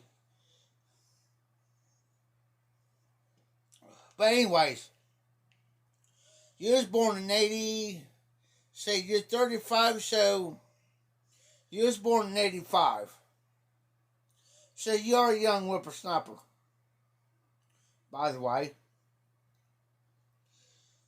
But when I was a kid and I was talking to you, used to be years ago, back in the 80s, I can remember glass bottles of like Pepsi, Dr. Pepper, Mountain Dew, whatever. 86. Okay, so I'm 60. Okay, 86. Okay. They used to have these glass bottles. Like Pepsi, Mountain Dew, whatever. Or see, you could actually, if you got a 6-pack, used to, you could take those bottles back and get money out of it. Years ago. That's years ago. And me and my sister used to do it. But anyways, we had that dog.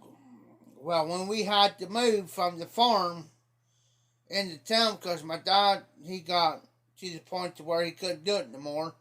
And if something happened to my dad, he didn't want to leave the burden of the farm on us. Which, that's understandable. Todd's only a couple years older than I am. So Todd can remember what I'm talking about. Now see, back then, I can remember back then, gas was cheap. The old 70s. Todd, did you remember where you could pull up to the gas station? Okay, when you pulled up,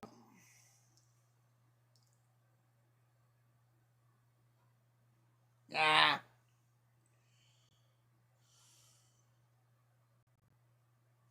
10 years? Joe, I could tell you some things that will floor you. Was compared to today when I was growing up and when Todd was growing up.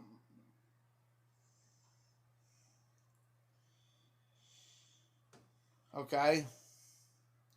Used to be when you pulled up to the gas station, there'd be a guy there, he'll pump your gas for you. He'll check your oil, everything in underneath the car, or whatever, if you requested it. If you requested that. Now, he just pumped your gas. And he carried this thing around on his side. It held dimes, nickels, and quarters.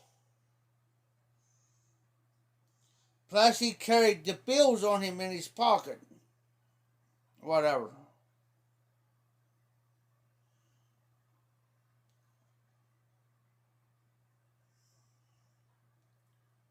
That's what it used to be. Now, where I'm from, the last gas station did that was called Certified Gas Station. Certified. And we had an old 76 gas station on the other end of town. Now, there's a lot of 76 gas stations.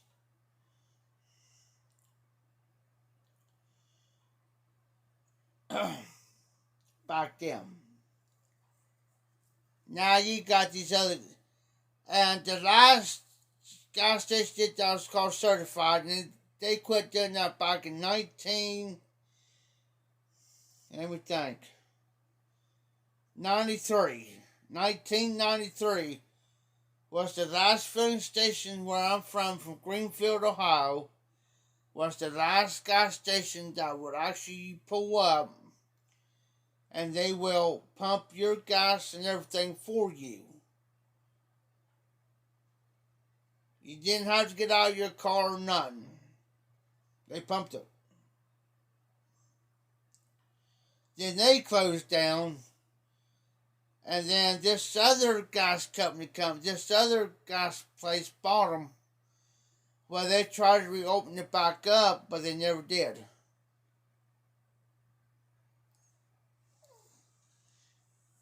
Okay, you're up north. Okay, Joe.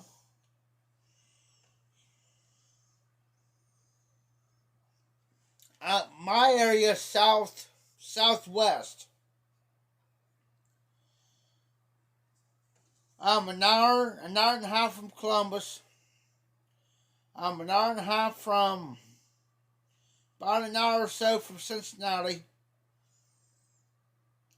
About an hour or so from Dayton, Ohio.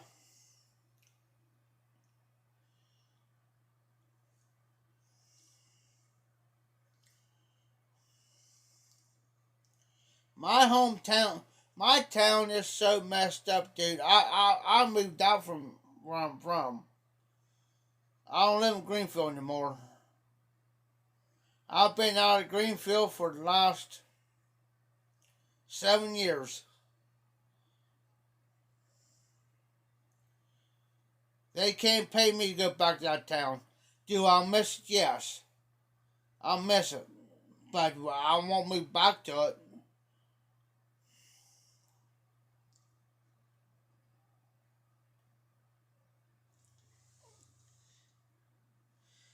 Oh, yeah, Joe, there's Corvette Jim.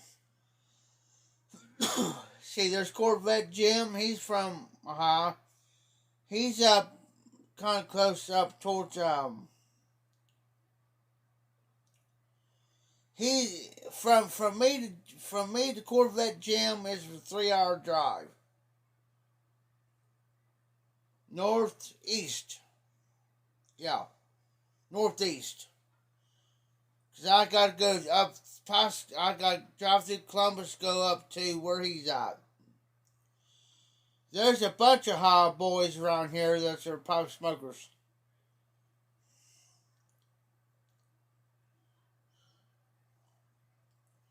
Yeah, same here. We got lakes down this way.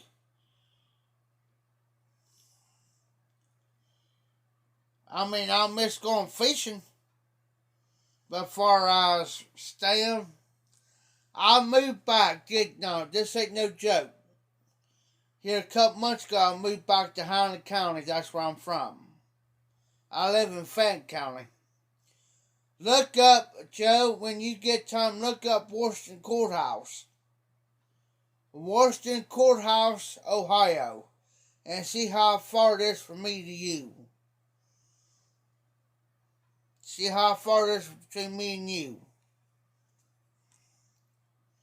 But I moved back to Highland County where I was originally from. Put it this way, I was there less than a month. Less than a month and a half, and I moved out. Moved out. Couldn't take it. Couldn't do it.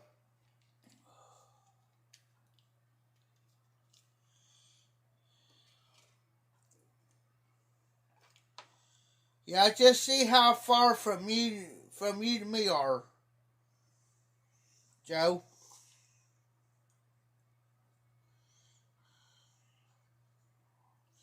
Washington Courthouse, Ohio.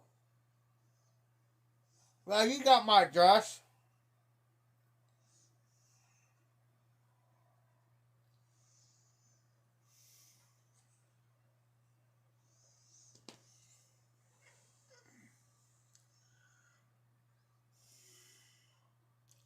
Oh no, Todd.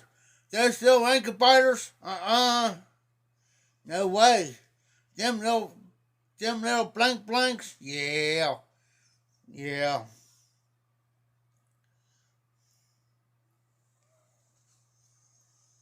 I got a couple friends from Arizona.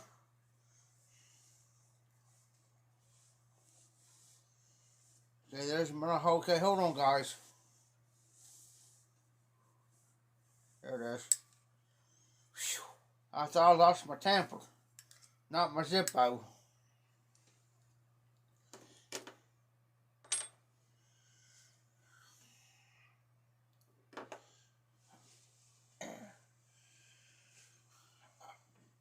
I have been fishing in years.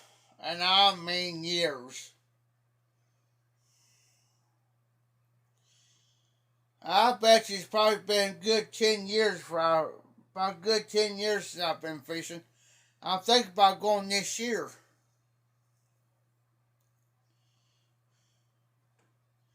There's two fishing poles in there. I'm going to talk to Tim about them.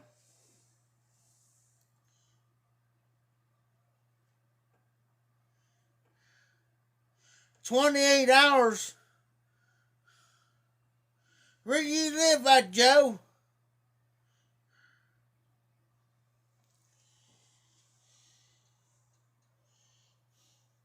Joe, where you live at?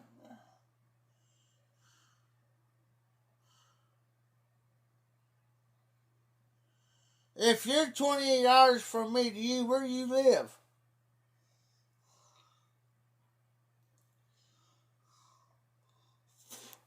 Oh, okay, okay. Okay, I was thinking, huh?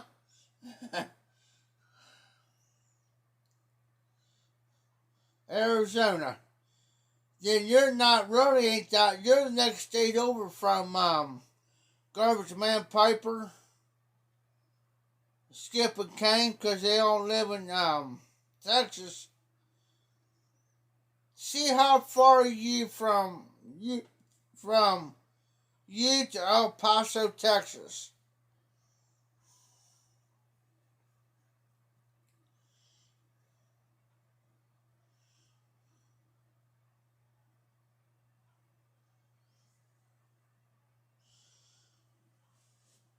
Now, if we want to go to big lakes here, we got to do. We can go up to Lake Erie, and that's like a 4.5 hour drive. 4.5 hours.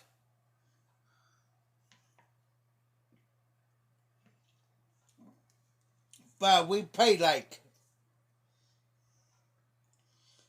like around here. Go to Pay Lakin.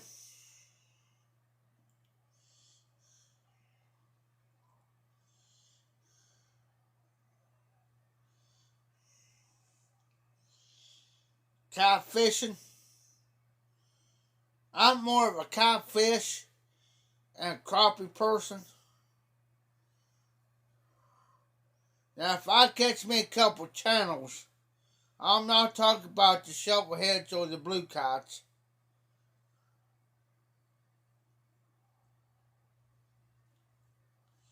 Okay, okay. But if I catch me a couple, now I'm not talking about the shovelheads, catfish, or the blue cats. If I catch me some couple of channel catfish in clean water, not the murky, dirty water, I'm talking clean water, then yeah, I'll keep them, gut them, clean them.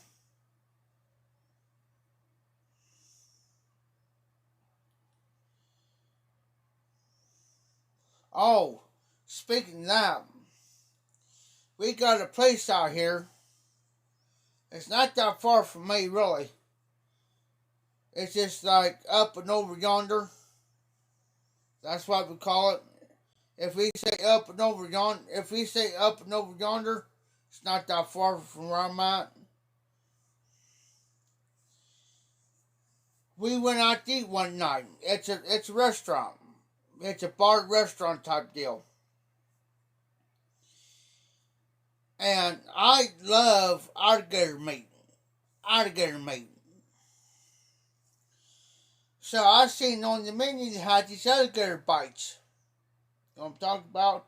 They look like almost like chicken nuggets. But it's alligator meat. So I told the woman what I wanted. Well, Tim and them in here's never had alligator. Never had alligator until that night.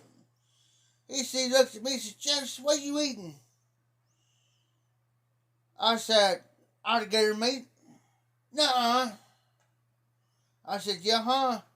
So I told that lady, I said, she came over, I said, tell him that's alligator meat. She looked at him and said, yes, sir. That's what he's eating. Tim says, pass me some, Mose. It's all right, it's here. I said, there's got to be a couple of them. See if you like it. But I said, I tell you what. I said, here. I said, I know you don't like ranch. But I had the zesty ranch, which is a little bit spicy. I said, dip, I did not need it.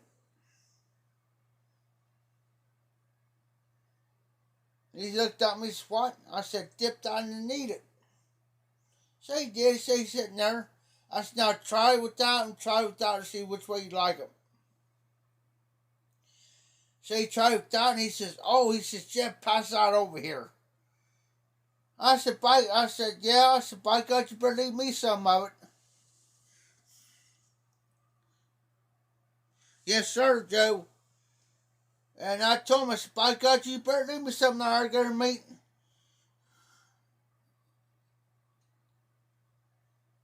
He says, that's good.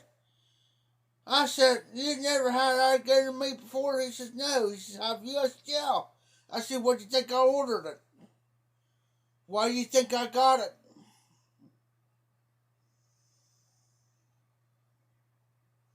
And now what he does, now he tells everybody about it. He says, hey. He says, go out here. He says, we'll go out here sometime. He says, I'll order something that alligator meat. You guys would like it. He says, I never thought I would like it till Jeff gave me some of it. Don't blame me for it. Don't blame me for that, Tim, because you did on yourself. I didn't tell you.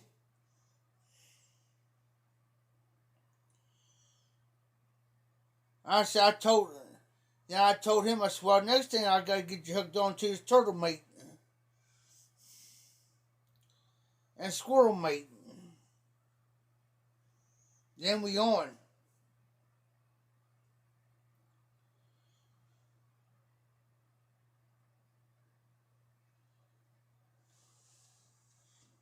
Yes, sir, the 76 gas stations. We had one on the end of town where I lived that time.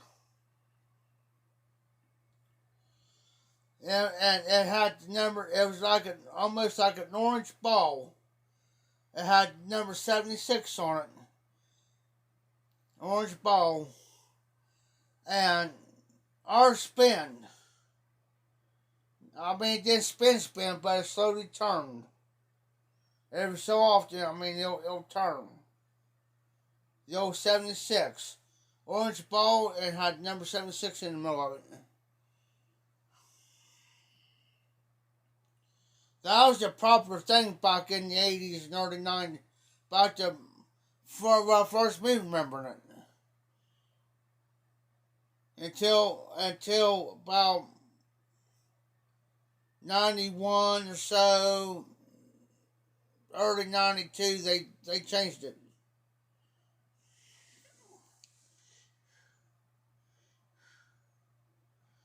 Yep.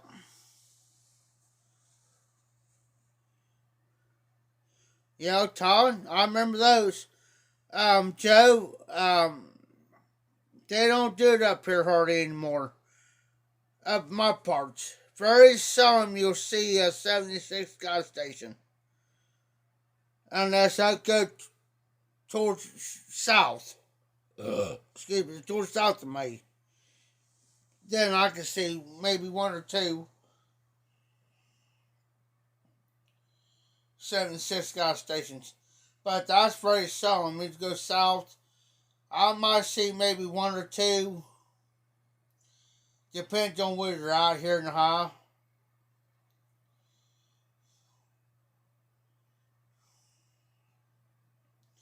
But the 76 gas stations today ain't like it used to be back in the day.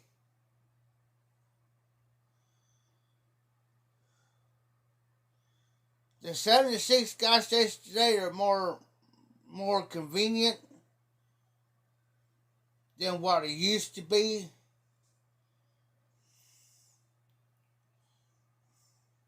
Give or take.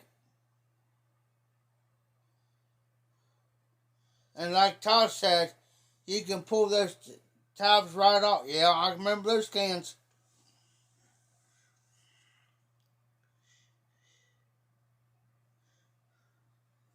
Huh. Huh, Joe. Like I said, the more you go south, the more you kind of see them.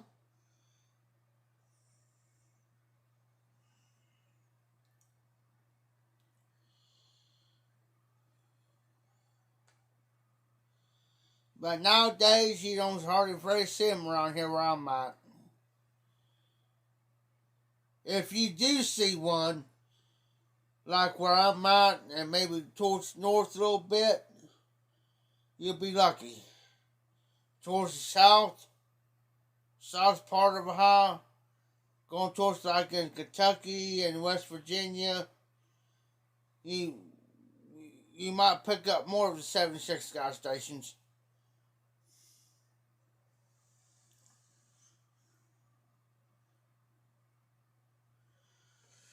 Oh, ain't they fancy? See what I'm saying? Back in the day, we never had all that.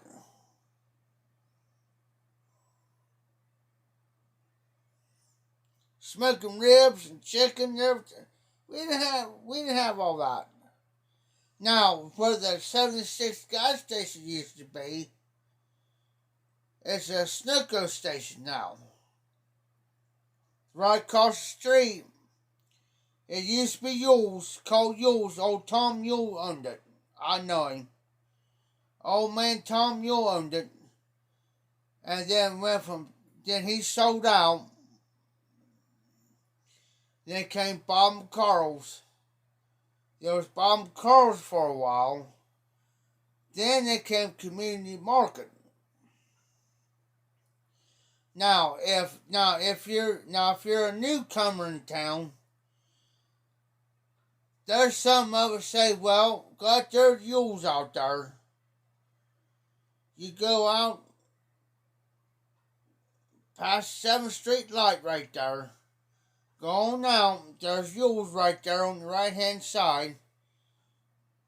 And there's the old Snuco station right there on the left hand side.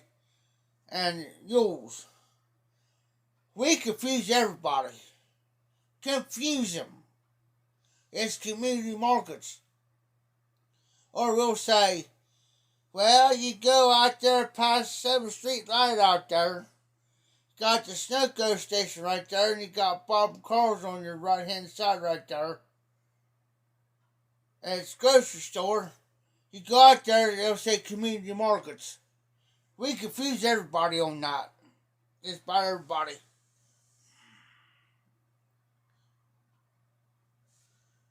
Oh.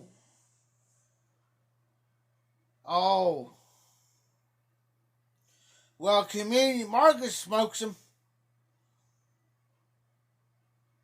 They got a big old thing of smoker out there, chained up. They're smoking. But we confuse everybody. You come into Greenfield, and I'll tell you. You come up to me and say, "Hey, is there any other stores besides Save-A-Lot?" Well, yeah. Well, where is it? And say you meet me at McDonald's. Say you come in McDonald's. Oh wow. Say you roll in McDonald's. And you come up to me and say, "Hey, is there any other stores besides Save-A-Lot down there?" I said, "Yeah."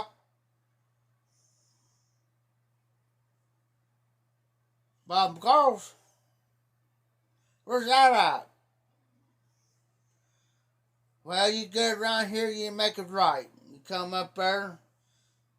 You come to center of town right there. It's Jefferson Worcester Street, right? Yeah. I said, you go up there. Said, take it straight on. And I said, you'll come to the last light. I said, now you listen to me. You'll come to the last light. And I said, there's a car lot right there on the left-hand side. And I said, there's a realtor on the right-hand side. Yeah. Take it straight on. Don't make no turns. Take it straight on. And I said, don't go too fast now. Because I said, on your left-hand side is Snowco Station. On the right-hand side is Bob Carl's. And I said, that's grocery store. Boy, they'll come back about a half an hour or so. They'll be mad at me. I'll be out there drinking my sweet tea in the summertime. Be sitting there, drinking my sweet tea. Boy, they come there mad and hornet. Mad at me.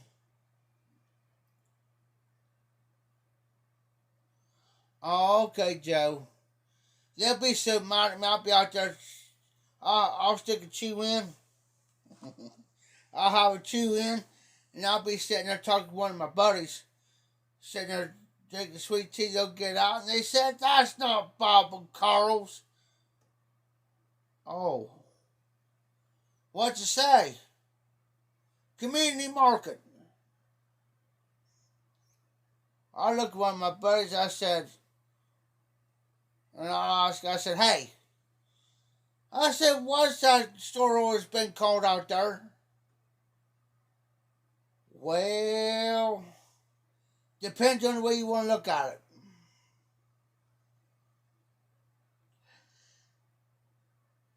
It's either yours or Bob and Carl's. I said, see, I ain't the only one. And I said, you're from out of town.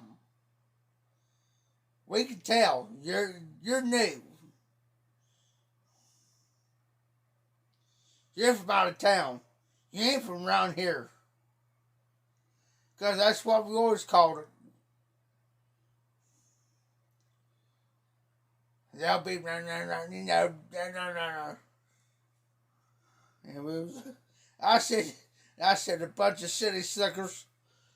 That's what we call them. Bunch of city suckers. Because it's a hick town. Where I'm from is a hick town. God's honest truth, it's actually called a hick town.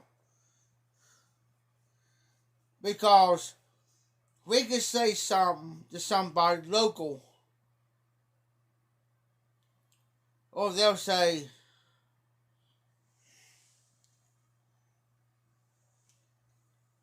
around here, I know you all down there called Coke. We call it pop around here. Or soda. Well, we call it either way. We can say, well, what type of pop you want? Or they'll say, well, what type of soda pop you want? Or soda water. Depends on who you talk to.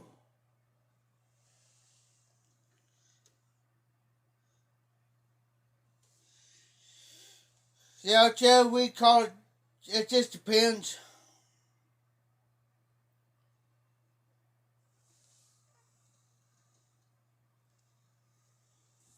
Well, from down here where I'm from, I may walk up to you and say, because I had a friend of mine, he's from Texas. He caught me off guard one day. Stupid me wasn't thinking. He says, well, can you pick me up with some Coke? I thought he was about to talk about Coca-Cola.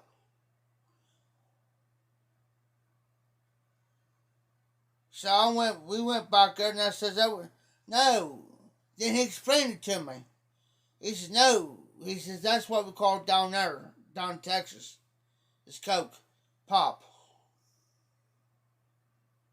Well, I said, well, around here we either call it pop, soda pop, or soda water. Now I said, if you say soda pop or soda water, I know what you're talking about.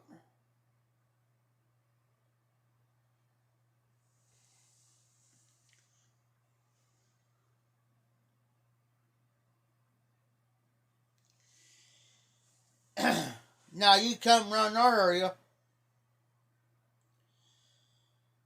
and we'll tell you, if you take 28 out there, be careful. The road's side goggling.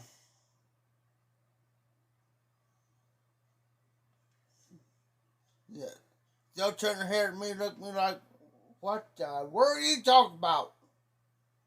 Side goggling. Curvy. In other words, be careful. We've got there on 20. The road's curvy.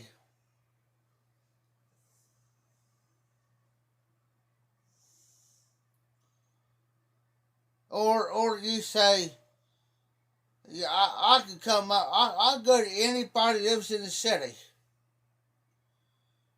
And I can say, well, your toilet's all gummed up. What are you talking about? Gummed up.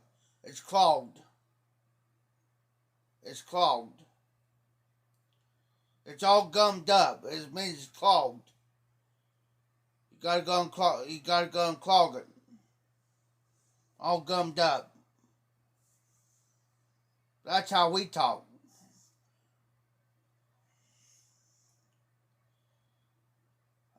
If we say, well, if somebody says, well, where's next door besides out and down there over yonder?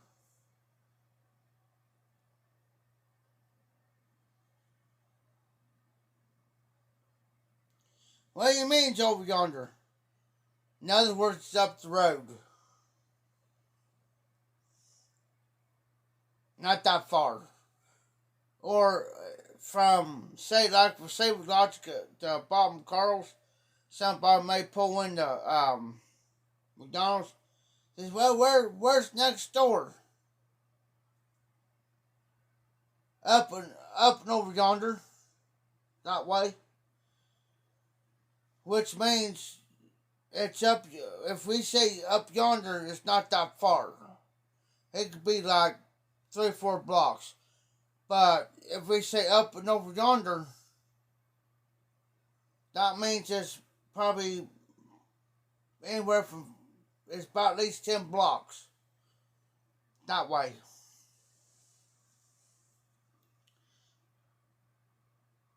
Yeah.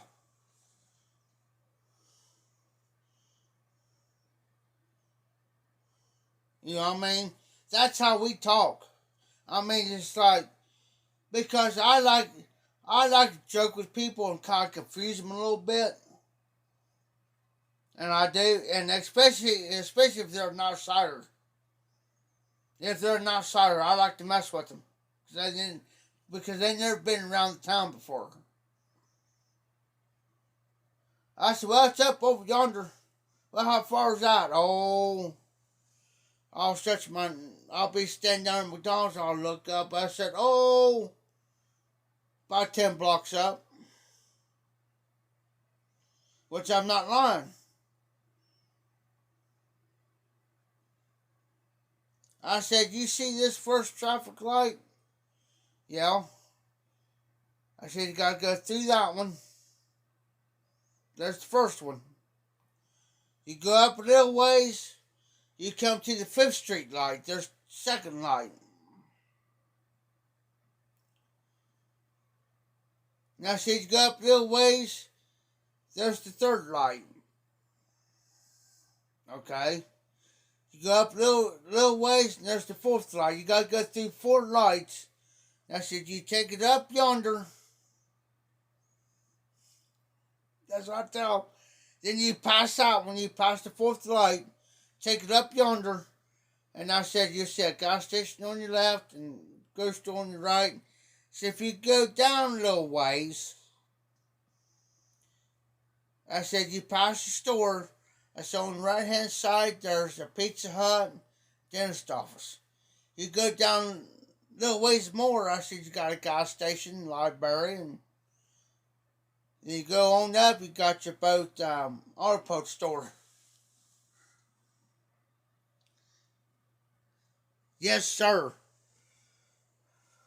I confuse everybody. I was missing this one. They said, "Hey, you know where an auto parts store is?" I said, "Yeah."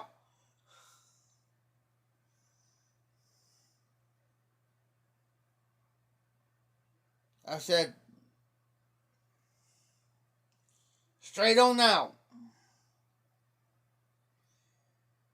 McDonald's is at the Grand Central Station for ask for any information." No joke. Well, how far? Oh, let me see here. These other guys out there busting out laughing. I'll say, "Oh," I say, "from my estimated point, say 10, 11, 12,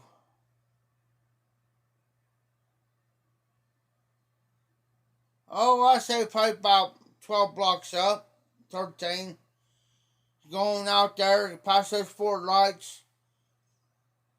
I said you'll pass a gas station, store, another gas station. It's up on the hill on the left hand side. But I didn't tell them which side the gas stations were on. They go out there and they leave. They said, "Jeff, I wouldn't have got them lost." Possible. I didn't say which side of the gas station were on, neither the store. Now, did I?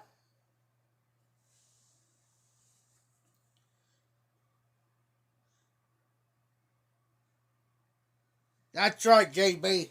That's right, Joe. That's the way I like to mess with people.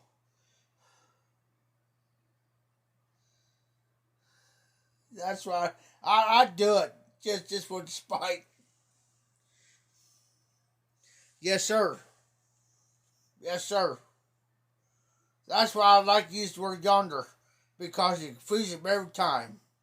Now, you take a local, you take a local,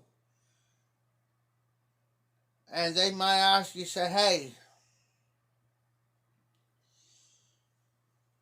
have you been out up over yonder over here? So and so?" "No, not lately." "Why? What's going on?" "Oh, well, so and so over here, yonder over here, you know."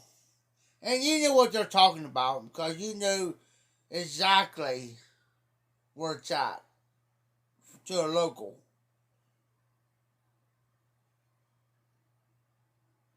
And just no joke, Joe.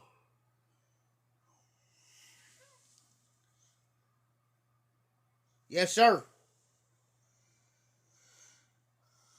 This ain't no joke, Joe. We all could be down at McDonald's at 8 o'clock in the morning. It was meet around about 7:38 in the morning. This is our routine. Everybody could, you could say something about somebody, and by noon, 12 o'clock noon, it'll be on the other end of town. Because it's happened.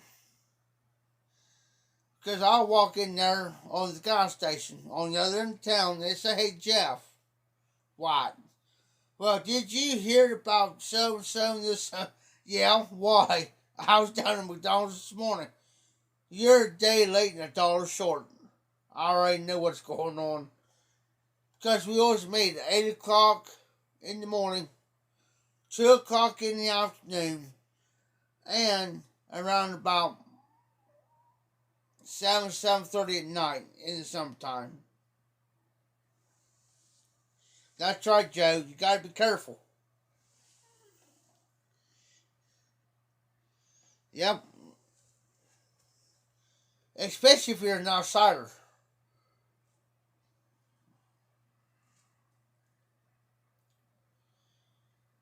I met a guy. I was down at Burger King one day. comes in.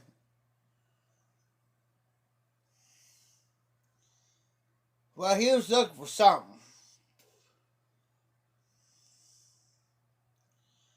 Oh, he was wanting to go to Leesburg. Well, from Leesburg from Greenfield to Leesburg, it's probably about anywhere from 20 minutes to 30-minute drive, depends on which way you take. He said, well, I'm looking for Leesburg. And I was up there, just got done ordering my food one day. And I said, look, Daddy, look for Leesburg, right? Yeah. It's up yonder. Oh, really? I said, yeah. I said, the only thing God do is pull out of here and make a right. Past the four single lights here. I said, this is 28. I said, take it straight on. He said, oh, how do you think? How long will you think it'll take me to get there? Oh, not long. Really? I said, yeah. I said, you take it straight on. I said, there's a country corner market out here. I said, stay to the right. Don't go to the left. Because I said, you're going to hit Centerfield Road. You don't want to take Centerfield Road. I said, go this way. Don't go this way. Because you hit Centerfield Road. Take to the right and keep going. Well, how long do you think it'll take me? I said, oh, I don't know. About 5-10 minutes. I was lying to him.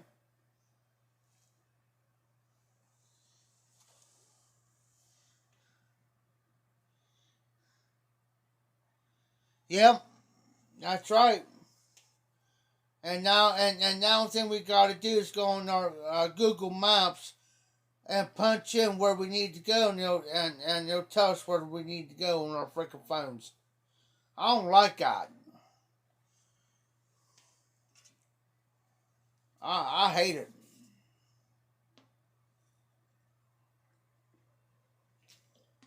So I got my food. He got his food to go. He says, come up past me. He said, hey, I thank you for the info. Not a problem, buddy. And I was trying to keep a straight face. Walked out and everybody knows who I am. The manager, she came out. She says, Jeff, what'd you tell him?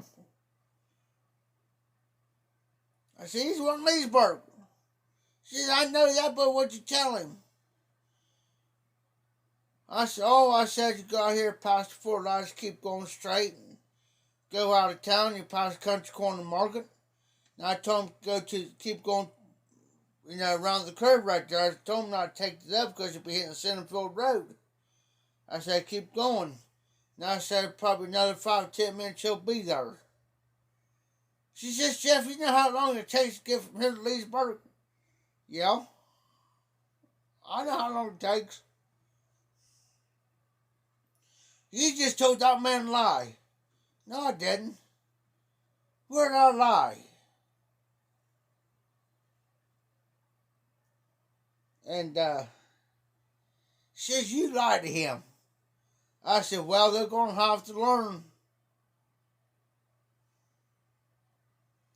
They're going to have to learn. All right, guys. My phone's getting low.